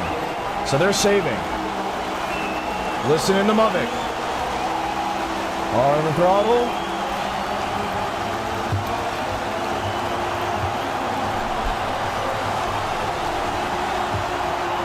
Not coasting. It could be everybody behind him might be saving right now. It really is, and there's a big reason for it. I think Bubbick is banking on there being another caution, knowing that if there's another caution, you'll have the track position. But it's smart what Basin's doing. He's saving fuel, but he's making up positions now because they're saving fuel. Position yourself ahead of them, and maybe you're able to make that move. He just had his first blink of the night. It was off camera. The reason why we know that is because the intervals dropped out. So there is the issue that he is running into now, the same as Eladon Contreras. Well, we've seen before the Chicagoland races. We saw it at the end of the NR Cup Series first season. It can come down to a race like that. Do you remember who was charging at the end of that race and just lost by a skosh to Burrows? I believe that was talking about Bubbick? Wow. Could it be on the other end on this one? If they go green with how much he's going at it, I'm curious. What is Garza and Wilkerson up to with that? Well, let's go ahead and listen. Oh, I love that sound, man. Garza's back in the throttle a lot earlier. We'll see. Well, we'll see. Let's see what Garza does in now. This will be 58 to go. Oh, he's not even in the corner before he's out of it. Yeah. I love it. I love it. We have a fuel lottery in Joliet. Try it. I mean, and if you get a caution, guess what it is? It's all systems go. It's going to be a slugfest to the end. The further it goes, if there's that caution, I'd assume the shorter pit stop that the rest would have to make to Bubbick. I spy with my little eye a 35 very deep. Let's listen. Michael Gregory was up there racing for the lead at one point. I'm just curious how hard he's saving. Usually it's the guys that are super back, because who knows if they all make it. No, not saving at all. Banking on a caution. Those guys are banking on a caution. We may have just saw the 33 sideways. We'll look at Basin now closing in on Rowe for 4th. And Jackson Byes did hit the wall. Keep him green. Look at Mosteller 10 seconds back. He cost himself there with that error. He needs a caution. The only way Demos wins tonight is if we see one more caution in this race. So Wilkerson catching the 8. Mubik is just get the biggest lead. Maybe he's thinking get the biggest lead possible and then start saving. Manage the lead. Edwards, 2008, 4,400 at Homestead. On the other end, Dale Jr., 2014, Las Vegas, ran out. So it could go each way. It could be a smart play. Michigan. Yeah, 2008, yeah. Been watching a lot of Vody or something? Yeah. Yep. It's great to go back to that era and see it the same way you remembered it as a kid. Oh, I don't remember it. I watched it on at my grandparents' house in the garage on like a CRTV. Yeah. Well, yeah. I think we had an HD TV, so we did. Seen it in HD. It was like, I didn't watch the 08 broadcast. I watched Hot Pass. We had Hot Pass back then. Whoa, I didn't watch Hot Pass. Yeah, we were spending the big bucks. I got to learn a whole lot of words that 11-year-old Jarrett probably shouldn't have been learning. Junior? Oh, yeah. Oh, my God. My mom a few times was like, turn on the broadcast. I'm not listening to this pirate. This sailor mouth. Oh, man. And now we got Wilkerson right there with Garza. We're talking about Junior. Didn't a certain somebody named... Who is the commentator for Hot Pass for Junior? Rick Allen. Rick Allen, I knew it. And Phil Parsons. They had his own dedicated broadcast team? Each team did. All 4 channels did. Bring that back. Wendy Venturini was on one for Tony Stewart. And then you had Larry McReynolds and Jeff Hammond. And they call it Darryl Waltrip. The team. Yeah. Wow. Hell, one of them, I remember Brad Keselowski was on. A young Brad Keselowski in the NASCAR Nationwide Series, and the camera turned and he started screaming, oh no! Oh, that's just the camera. He thought the Junior had spun out, and it was like, no, it's just the camera, Brad. That's how it works. Wow. So Brad did a broadcast. Well, speaking of Brad Keselowski, we wish the best to him. He was reported broke his leg in a skiing accident today. Should be okay by the 2026 Daytona 500 based on reports, but we wish the best to Brad tonight. Yeah, it's scary. Another skiing accident with a driver. A champion. Hey, at least he did it in the offseason. Yeah, that's true. And you won't have to miss 6 races. 51 laps remaining. Garza over a second and a half back to Braden Mubik. Here are the lap times. A 31 flat by Braden Mubik. Garza 39.8. So yeah, in that time around. Let's listen. Yeah, let's see. 31.08. And this one's out at 31.2. So Garza must have just pushed a lap. Wilkers, they're all starting to push. I don't see anyone that's much further than the 31.2 in the top 10. Do you think they all realize they can't make it to the end? That or maybe they think they will. I don't know, but they're going all out. 5 laps, and this is 670 horsepower. It's not the 900 behemoth, or you can possibly make up 5 laps.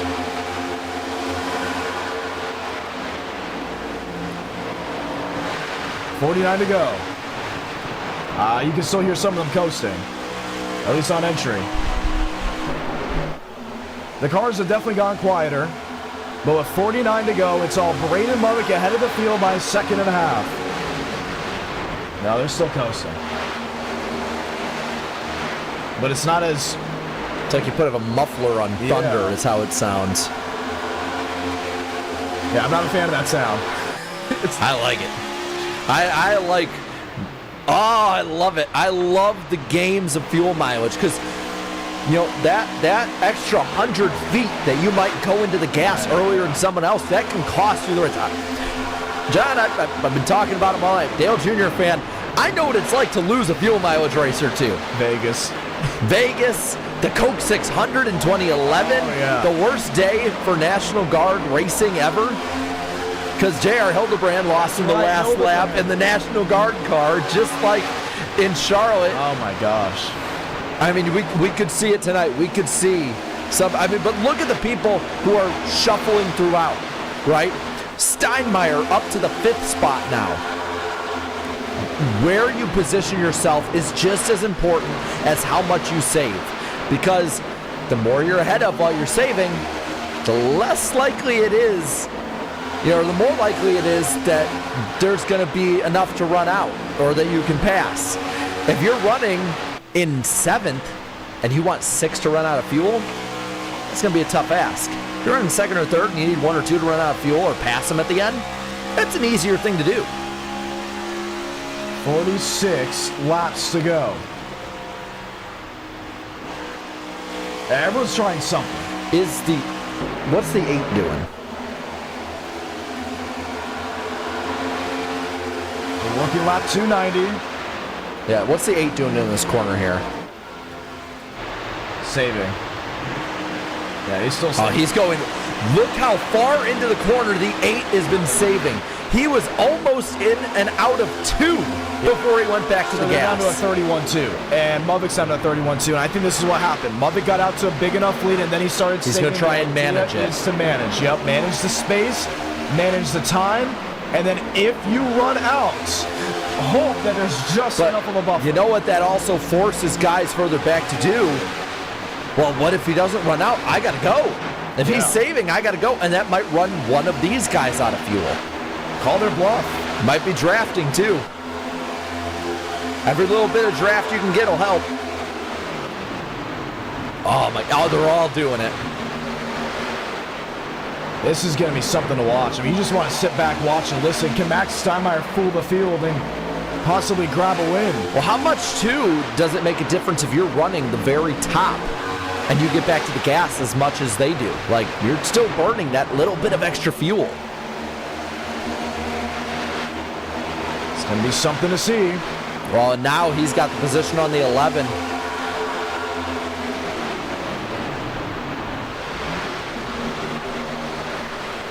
Top end, Steinmeier. Silent. He's in 4th. The other part is, who's the first one that decides it's go time? Pull the linchpin on the grenade and go. Not sure. Oh, look at them. You know what I think they're doing? You see how they're kind of going up the track? Yeah. I think they're just coasting it all the way through and hoping they make the corner. But they're catching the 42. So the 42 is in ultra saving mode. Oh, wow. Let's see. It's looking interesting. Let's see. 31-3 that time by to Garza's 31-1. Last time by, Braden Muvic ran a 31-5 to Garza's 31-3. So Muvic is in heavy save mode. I think I think Steinmeier's got to get to the bottom side of the racetrack. There's just no way you can save running the outside. He's trying to make up ground, but it's counterintuitive. Either you go like Muvic did and make up the spots, or you save. Like, you can't do both at this point. But I'll say, somebody else who's joined this battle towards the back, Chase Kroll in the 88. Yeah. He is within striking distance. If he's saved enough, I mean, if you're within a second as they're catching up to Muvic, you're in the fight. Mosteller forced to save more. He's back in 13. He's out of caution. He might as well pit at that point. Yeah, I mean, you might as well short pit and try and use the tires to the end, which that could be a good strategy if the tires make that much of a difference. Just have enough. Pit maybe with 20 to go. Well, John, the best laps they're running were 30.1s, and Muvic last time drove a 31.2, 31.3, so that's about a 1.2 second gap. If you're Mosteller and you pit the next few laps, can 35 laps on fresher tires make up that difference of 1.2 seconds a lap, give or take? It'll even out over time, so maybe you average it to 0.7 of a second. And it is 38 laps to go for Mavic. It's an 8/10 advantage now. It's shrinking, and Garza is starting to just rise a little bit more. Yeah, I mean, if you're some of those guys in the back that are that far back, Benton, Gregory, Mosteller, Swearengin, why not do a 2-tire stop, get gas, fresh enough tires, and try and make a run? That you have nothing to lose at this point. Yeah, maybe the caution comes out, but then you're also stuck in the back, track position-wise. Well, I would say even if the caution comes out, just unlap yourself and then don't pit. Yeah. Even if the pole it, don't pit. See what happens. 8/10. 1 second for Wilkerson. Last time we were looking at the intervals, Basin to Mavic, what's the difference between Garza and Mavic? Last time by, the 42 and the 8 dead even. The 11 to 43 faster, though. The slowest laps of the top 10 are run by first and second. That time by, more of the same. Something's got to give. Chase Crawl now running the slowest lap, saving more. If someone's going to bluff out, and someone's going to run out, I mean, for sure. I mean, at this point, you got to think, one of them probably thinks they're not going to make it at some point, or thinks, screw it, I got to make the move. 36, 35 to go. It is the greatest game of chicken in racing. And I like what Mavic did there, going out there. Because did he force these guys to run just a little bit too hard? He might have. That's what I'm saying. That might not make the difference for all of them, but if that runs maybe one of them out of gas, it's one less. They're still saving big time. Well, now they're running 2/10 faster, so they're catching up to the 42 last time by. Maybe a little more even this time by. Looking at the lap times at the line, Mavic faster.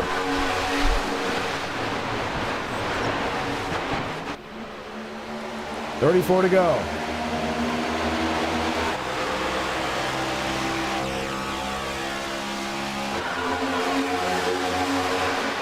That's the top 10. That line of cars is the top 10. Those are the ones in contention. And back to 11th, Gregory in 12th.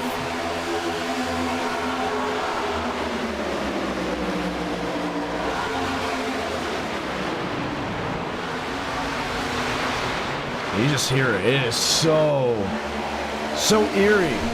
Let me see. What are the lap times of those outside the top 10? From Mike down to 14. Price Benton at 31.4. Gregory at 31.4. Mosteller at 31.6. Swearengin at 32 flat.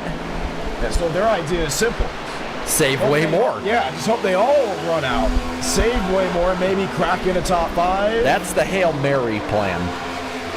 Throw it down the field and hope that Justin Jefferson's down there. That's your basically their goal for this. A wing and a prayer. It'll be 31 laps to go this time by. 10:38 Central Time in Chicagoland. 11:38 on the East Coast where some of these drivers are running. Oh, he's loose. And I mean seriously loose. And that's going to make up ground. That burns fuel. That extra bit that you're ending up burning, that burns fuel, that burns tires. And they're all back in play. They are there, man. I mean, that was a 31.4 to 31.2.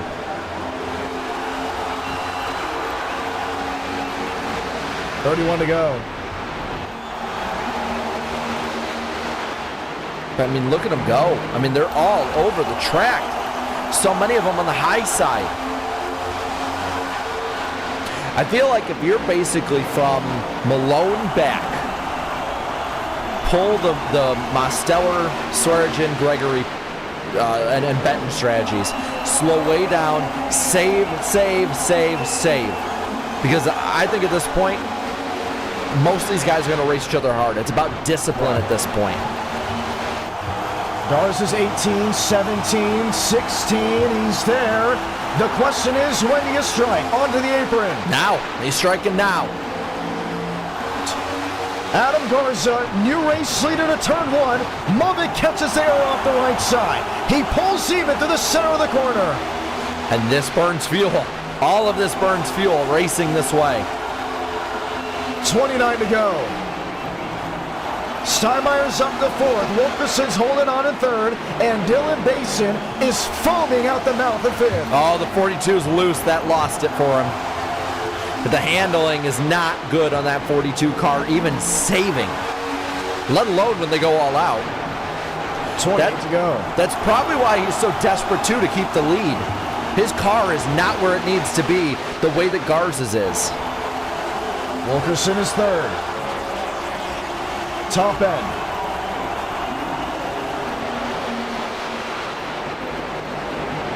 Look at Basin. He's just looking all the way around. Oh, he's bailing. Or is he? No, he spun! Brandon Movick around and the caution will wave.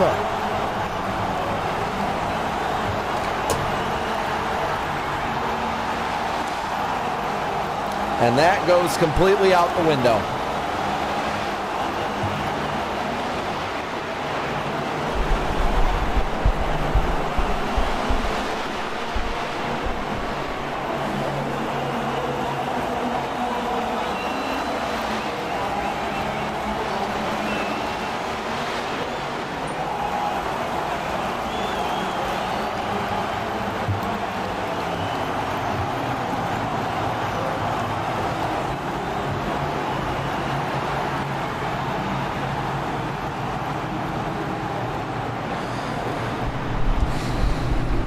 Apparently the yellows were not relaxed enough. Let's see it again.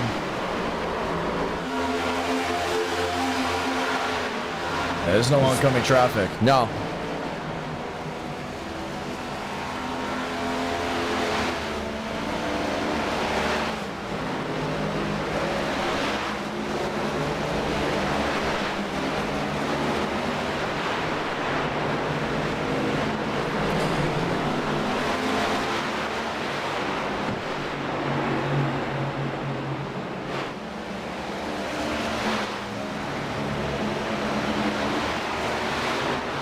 Unbelievable.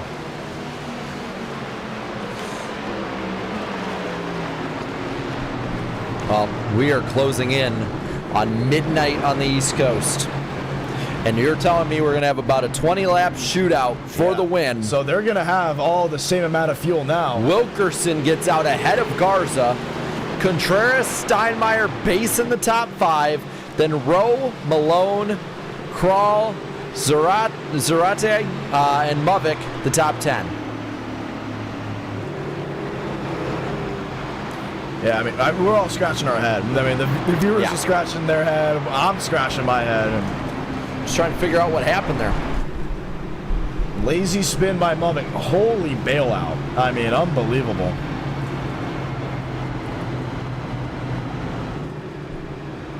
Insane.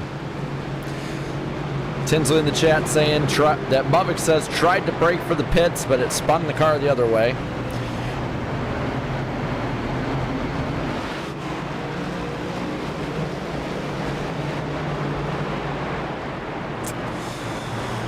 Unreal.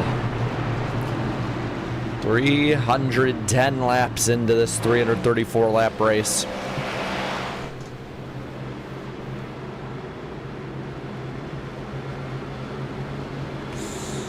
All right, John, what do we think?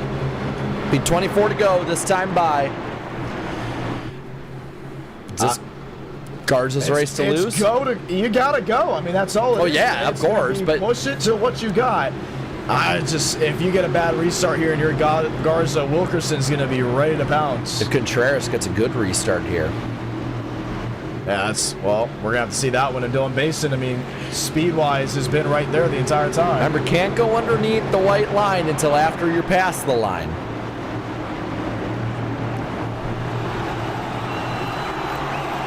.24 laps to go in the race.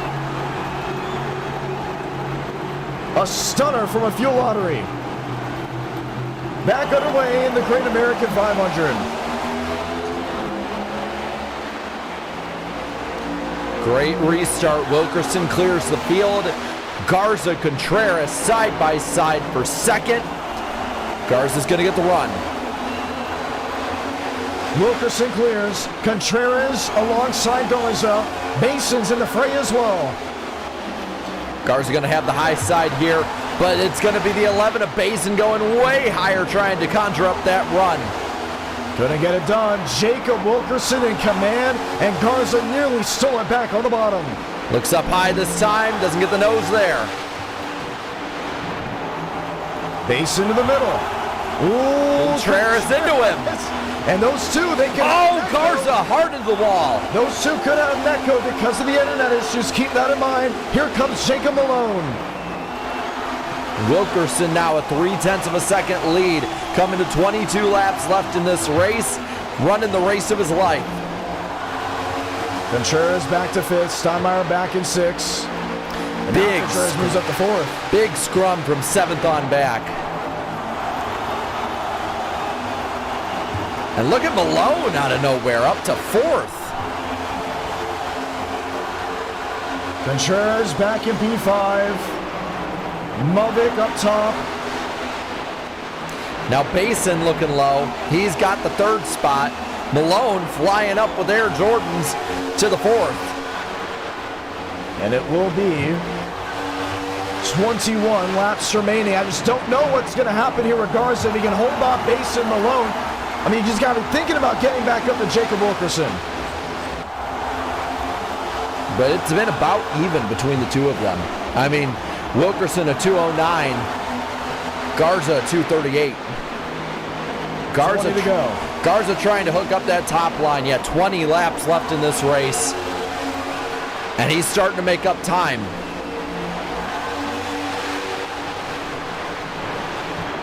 He's back to the outside lane. I mean, you can just see what Garza's able to do, the runoff exit. And Basin cuts back in line. Wilkerson holds down the bottom lane. Garza going to look up top this time. Max Steinmeier is back to the 6th spot. Mulvick's up to 7th. I just don't know if there's enough time for him if we go green. No, it's going to be a tough trek for him to get there. But Wilkerson now arrow blocking the best that he can. Malone trying to hook up that high side to get a run on Basin. Basin now trying to get right up to the 8. That 8 car is strong, though. Let's look at the car's battle driven. Look at all the dirt on the front end. Little smoke. Some drivers getting in the wall. 19 will be 18 laps to go. What's going to be interesting is whose car ages up the best during the run. Garza has gotten better in the middle of runs throughout this race. Basin gets better in the long runs. Wilkerson good in the short runs. I still think it's going to come down to this top 3. It's either going to be Basin, Garza, or Wilkerson. Right now, Garza, he's stuck in a weird area. He has to worry about what's behind and what's ahead. But Wilkerson is flying high with 17 to go. Yeah, the 8 is losing time. He's got to either get it right up to the top and just hold off the 11. Defensive move that gets you a lot more of a run. So that's the thing. Entering the corner. Entering the corner, the high side is the defensive move. Exiting, it becomes the offensive move. But nobody's going all the way to the top just yet. I don't know if they can. 16 to go this time by. Something's got to work. Starting to close it back in a little bit. So 16 to go. Max Steinmeier's back in 6th. I'm telling you. And for Malone, he's got to worry because he's got Iladon Contreras right there in 5th. But the top 3 are the ones you have to watch out for. Because if Wilkerson duels with Garza, it opens the door for Basin. Malone has to hope for the top 3 to go at it just to have an opportunity. Contreras the top 4. So the odds start to drop with 15 laps remaining on the board. Yeah, it's going to be a track position race in a lot of ways. And I don't know if Malone and Contreras have enough to get there unless these 3 get into some scrum.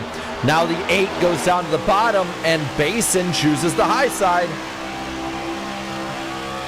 The drive-off exit for Dylan Basin. Basin half a second back. Garza, 3/10. The time is running out. 14 laps left. Quarter second the gap. 2/10 entering the corner.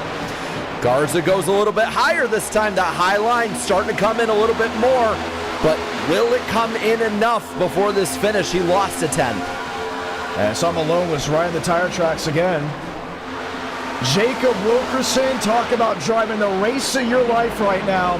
Has never won an e-ticket, running the Coca-Cola Toyota. Jason scraping the wall down through the grass there as Malone. His race for the win is over. And now Garza all the way to the top side of the racetrack, coming out of turn 2, loses another 10th. He's just watching this win slip away right out of his windshield. He gets back to 3/10. He is going to try and hook up that high side and hope that it is what works. Get enough of a run, try and get that win. And he's getting the run. Will be 12 to go. 4 cars in it within a second of each other. But now Garza goes down to the bottom. He is closing them. He's 21 back. Top 4 under a second. 12 to go. Wilkerson, the one who got the great restart, the right place at the right time. Garza has dominated this night so far. It was his race to lose into the wall. Basin, the one who just so often seems to have everything go right until the last second, and Contreras, the underdog in this fight, wanting to see if any of them can make some kind of mistake and give him a win. Only 10 to go this time by. Does catch the fence. And now Basin is hurtling back down the back straightaway. I think for the 8 to be able to win this race, he has to hook up the high side and just stay there as long as he can. Those runs down to the bottom kill his momentum because the 43 can aero block the whole way. Wilkerson has not shown in this run that he can run as high as the 8 has so far. 2/10 is the gap. He's going to fall back, but on the exit, this is where he starts making up the most ground. Run where they're not. 10 to go. And it's starting to affect. You can see the dirty air. It's coming in late here. This track is completely worn in. And you see top to bottom rubbered in completely. Garza making up a few hundredths more. But we've seen him. He's gotten within 2/10. Does he stay up top? Does he keep going in that line that's been working? He does. As does Basin. So Wilkerson will cover again. Laps fading away. Jacob Wilkerson. And he's trying to break the draft at the same time. Garza almost running in that same line. I'm telling you, Dylan Basin is hauling. He's going to be there. It's going to come down to the top 3. Slow car on the apron. Max Sweargen.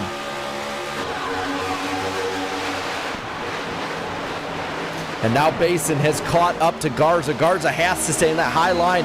That could be what is best, though, for the 8, but he's in the wall. And that's going to allow Basin to possibly take advantage. He's got the high side. Basin has the position. If Basin can get around the Garza, he'll have maybe 7 to 6 laps to make up half a second on Wilkerson. You got him. Clears. Now, can you get him? So often we've seen everything go right and then Basin have some kind of issue. He's dominated so many races in the e-tickets. Is this finally one where he hasn't dominated? He's in the right spot and he can finally pounce. Lap sled 17. Wilkerson 55. And Garza over 100. 6 to go. And he'll get down to a 4-9 before the line. You got to think if the 8 loses this race, it has to be the most heartbreaking loss. At your home track, you put in all this effort, been so good, but that 11 has just been right there with him and hasn't made a mistake, but there was Contreras that did. Up into the wall, major hit for the 92. He's out of it. Contreras flying by, see ya. Oh, that car is toast. But we watch on for the lead. 5 laps to go, and it's down to a 4-2. So he's closing. He may need a mistake by Jacob Wilkerson. Basin is hoping and praying. He runs where he's not. Wilkerson wanted to take the line away. Basin dives in deep. Oh, and he made a ground. Wow. That 43 can't run on the outside. He cut the lead in half there. And Basin is not falling for it. He's not going to stay in the draft. Running his line. Read him like a book, and now can it get the finish it wants? He's getting the run. 4 laps left. 330 laps completed in this race. 4 to cover it. Down to the bottom. Basin right there. Can't get the run just yet, but he is not losing ground. He's gaining ground out of 2. He's going to get him. He's going to have a good shot at it. Dylan Basin in the 11 Toyota. He stays up top. Wilkerson in the 43. Basin hits the shelf. Basin on the move to the middle of 3 and 4. So he lost a 10th there on entry, but look how much he's gaining on the front straight. Right back to where he was, even closer now entering 1 and 2. Wilkerson goes up at first. Basin is there. Basin only 2 tenths between him, and he's got the run. Oh, the mind games are intense right now. It's 3 to go. Basin in line. Wilkerson trying to break the trap. Here's the move. Basin to the inside. Wilkerson gives daylight. They're going to nearly just be inches apart off turn 4. 2 laps, 3 miles, 1/10 of a second between the 43 and the 11. Down a little bit lower this time goes Basin. Didn't lose much ground that time. Gains it. He's there. He's waving to the polar bear. Oh, he's trying everything he can. Red on red, Toyota on Toyota. Final e-ticket of the year. Basin to the shelf. Wilkerson to the bottom. Nearly side by side through 3 and 4.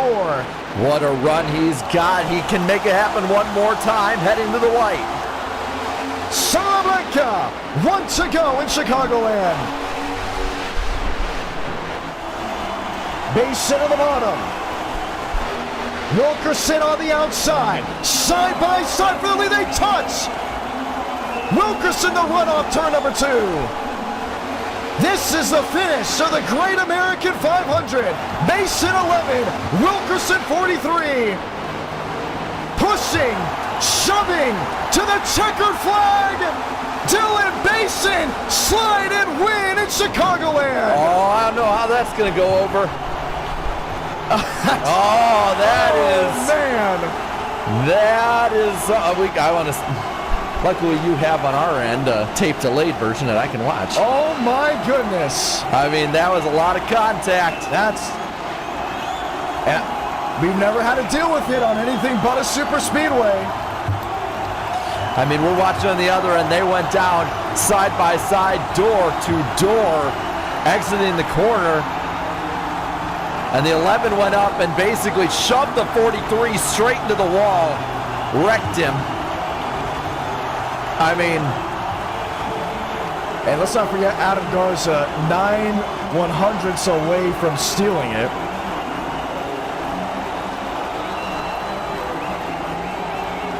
Oh my, oh my.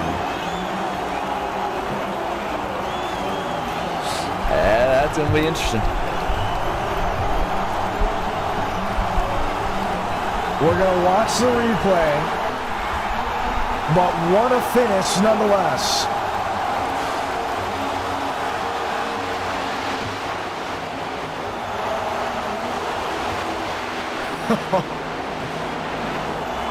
And this is coming down to it. Final closing laps.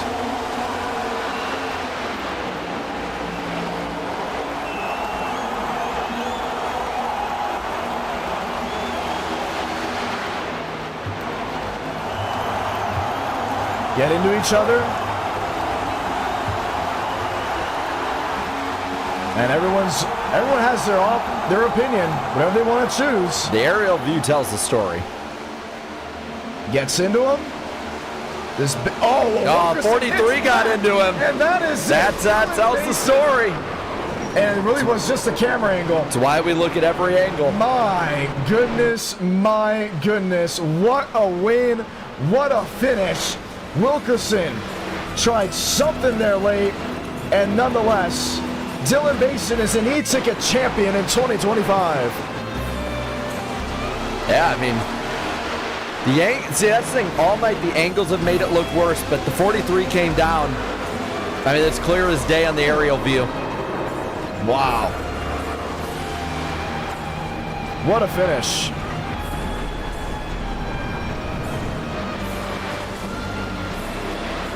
He timed it perfectly, though. I mean, just absolutely great. Jacob Wilkerson versus Dylan Basin, and Basin leaves with the hardware. Let's go talk to your winner. The internet holds up, and he's finally a champion.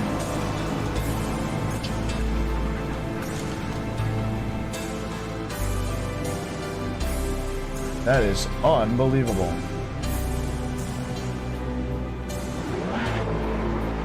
NO9 in America feeling victories all year long, a 0.095. That was the difference between winning and defeat. Basin John Ramos, congratulations. Man, I was scared for a second. Y'all gotta take it away. Not look at the camera angles. Oh no, we would have to check everything. We literally said review, and they were all. When the whole admin chat says we already did, you know it. It's good to go. Cause I knew he came down into me, you know, and then I look at the chat. Oh, he's so dirty. He's dirtier than this dude. He's dirtier than this dude. Like, I'm not with a Bama car and like I'm getting targeted already. Whatever. I mean, I figured people would be like, oh, Bama car won. This is trash. Take away the win. But God, it took too long to get an e-ticket win. Well, it's foreshadowing because let's talk about it. I mean, you were up there a good portion of the race. Alabama came back to beat Oklahoma today in the playoffs. And you just came back to beat Jacob Wilkerson in the Great American 500. I mean, that is just insane. Yeah. That whole race, I felt like at any point in that time, like I could have won, like got to the lead and would have won. Like, that pit strategy, dude. I was fuming, absolutely fuming, because I was like, I'm going. Were you gonna make it? Faster. Well, on fuel at the end, yeah, I was good by a gallon. I was wow. Early, I was just saving behind them, half throttle on the straightaways, clutching to the corners. They were pushing to catch my Vic, and I'm like, y'all know you. But the run before that, or a few runs before that, when I was on like 15 lap pressure tires, ran them down like 5 laps, and then they wrecked for. I don't know, like at the peanut gallery back there. I was like, they won't let me have it today. Unbelievable. So that's another thing, right? You and Wilkerson racing, you knew it was going to get physical. The next gen car, at most races, there's going to be pushing and shoving, and not even just the next gen. It's just modern day stock car racing. What was the line that you were racing at? Where what was going to be too much or not enough? No, as long as I didn't fence him. I don't think I fenced him at all, if I remember correctly. I was just trying to. I mean, obviously, no matter where I go into the corner, he's going to be on my door, and we're probably both going straight up the track. That's just how this car is. So I was just going to give myself a little bit of leeway and ran the middle, hoping that when he got into my door, you know, he would lose his speed. That's exactly what happened. And then I got big-bodied coming to the line, and I literally took the wheel out of my hands when he hit me. I'm just like full throttle, hands off the wheel, coming to the line. Garza slams into me, and I'm like, all right, well. He came pretty close. Yeah, I saw him, but he had like a missile lock on me and just plowed straight into my door. Man. Well, gotta ask. You finally got one. What do you want to say to these viewers? Man, I've been here for so long now that all of y'all that have been saying, like, I keep choosing me to win every race, or just supporting, or like just no matter what, saying good things. Thank you all. You know, like, I picked you in the pre-race. Good pick. Yeah. Wow. I'm gonna go win a lotto number now. So, you know, like example for like Eric W. You know, he's always been a really cool guy, and it's always been rooting for me. And here we are, e-ticket win. You know, we had a bunch of inner night wins, but doesn't compare to this. That is amazing. Congratulations. Thank you, man. Dylan Basin on top of the sim world in December of 2025. And for there to be a victor, there had to be someone that was runner-up. Let's go ahead and grab Adam Garza. And what a finish, nonetheless. Garza, P2. And the big thing about it, Adam Garza, you ran up front most of the day. What is it with you in this racetrack and just the success you've seen? The most laps, biggest mover, and I don't know. I'm trying not to say the wrong thing here, so I don't know. Ill-timed caution, and we lost the race. We just weren't good enough. If there was something different you could have done, what would have been? The race got stripped from me, so I think I ran the perfect race, and it showed. Had the biggest leads and led the most laps, but congrats to Dylan. He raced hard for the win, and then Jacob deserved to be up there too. So, you know, we'll move on to the next big one, and thank you for everyone for tuning in, supporting the channel. but we'll keep the head up and move on. Congratulations, P2. Jacob Wilkerson. Oh, man. That stings a little bit at the end. Walk us through what happened and how do you feel? Or just stored me up the track. Would you say that was fair? Would you say that's foul? I mean, I guess do what you have to do to win, but I don't know. Some say that it was so dooring up the track. Was that in 3 and 4? Or are you talking about the front straightaway? 3 and 4 was what I was talking about. Oh, okay. Like he just straight up opened up the wheel and just pushed me up. It was a great race for you nonetheless, being there in P3. At the end of the day, I mean, this has got to be something you got to ride high on, right?